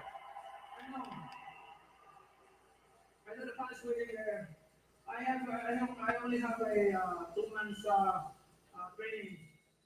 What I need to do is continue my training. Arrow's not gonna fight at 47 no more. Not even Mario Barrios. Because of election in the Philippines, I start late for my training, but it's okay. I love the Filipino people and I love to give honor to my country.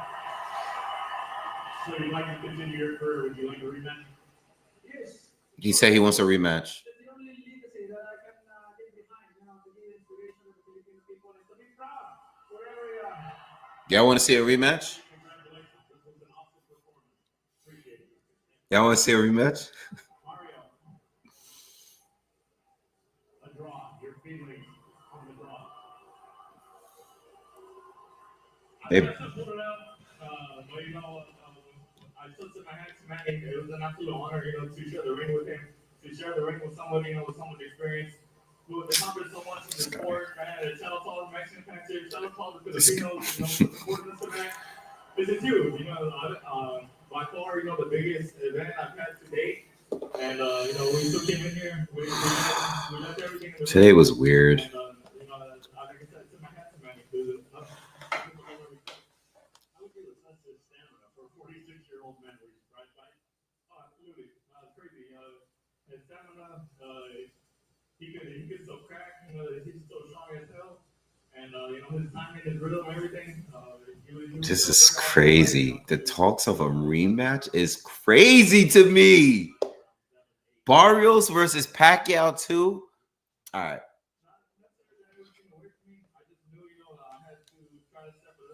I mean, I'm trying to sit through this interview, man. I want to hurry up and go. This is crazy to me.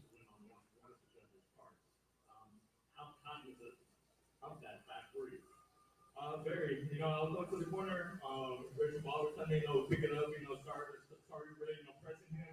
That was the plan for the first place coming in here. Trying to make him feel old, but man, he still has some good legs, he has a lot of the tank, and like I said, he still has a lot of fight left in him. He'd like a rematch. Would he give him one? Absolutely. He said he would give him a rematch. This is huge, what me and him were able to bring here today. I'll let you do it. Oh my God. Yo, this guy said it's gonna be a trilogy in the comments. Thank you, Jim. And this was the second fight where Mario Barrios won round 12. Oh my God, yo. Listen, I'm gonna tell y'all right now. I will not be covering the rematch for this fight. I don't care who's on the undercard, yo. I'm not doing this no more. We're not doing this here. You know, I love Manny. He's a legend. But we don't need this, man. We don't need any encouragement for him to want to continue. This is do you guys see the fight? Are you watching what's happening in the ring? Like, this is that to be a title, a guy that holds a title, an active champion, and to perform like that. I'm sorry. I am not going to give you my money if you guys run it back. I'm not going to give you my time neither. Cover it for the love of the game. This is the part of the game that I don't love, though. I'm not going to do this, man. I'm not going to cover this fight if they have a rematch. I don't care who's on the undercard. I will watch it and just relax, or I'll cover the fight that's on, you know, the other card that's on. I can't sit through that again. I can't sit through that. These guys is fist bumping each other more than they're throwing punches. I can't sit through that again. I'm sorry. I'm good.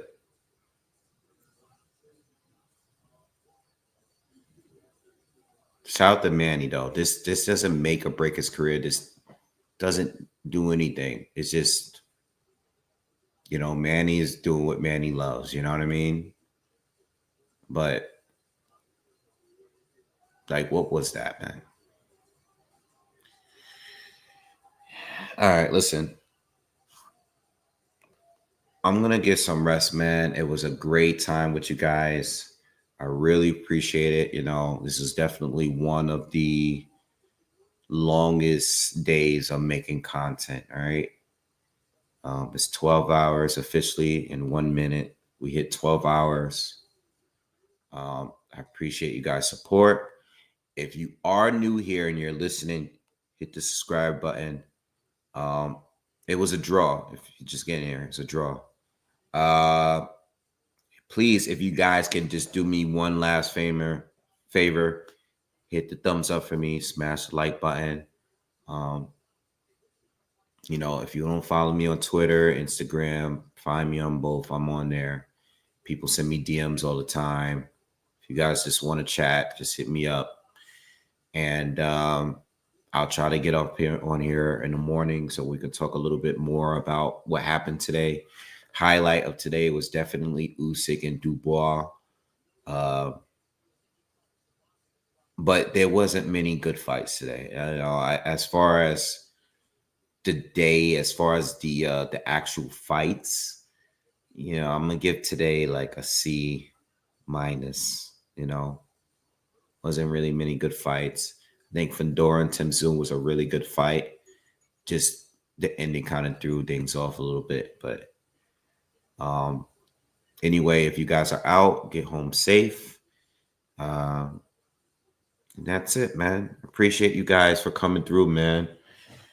All right. I love the support from you guys. I really appreciate it. Shout out to everyone that donated as well. All right. Y'all have a good night. I'll see you guys tomorrow. Peace.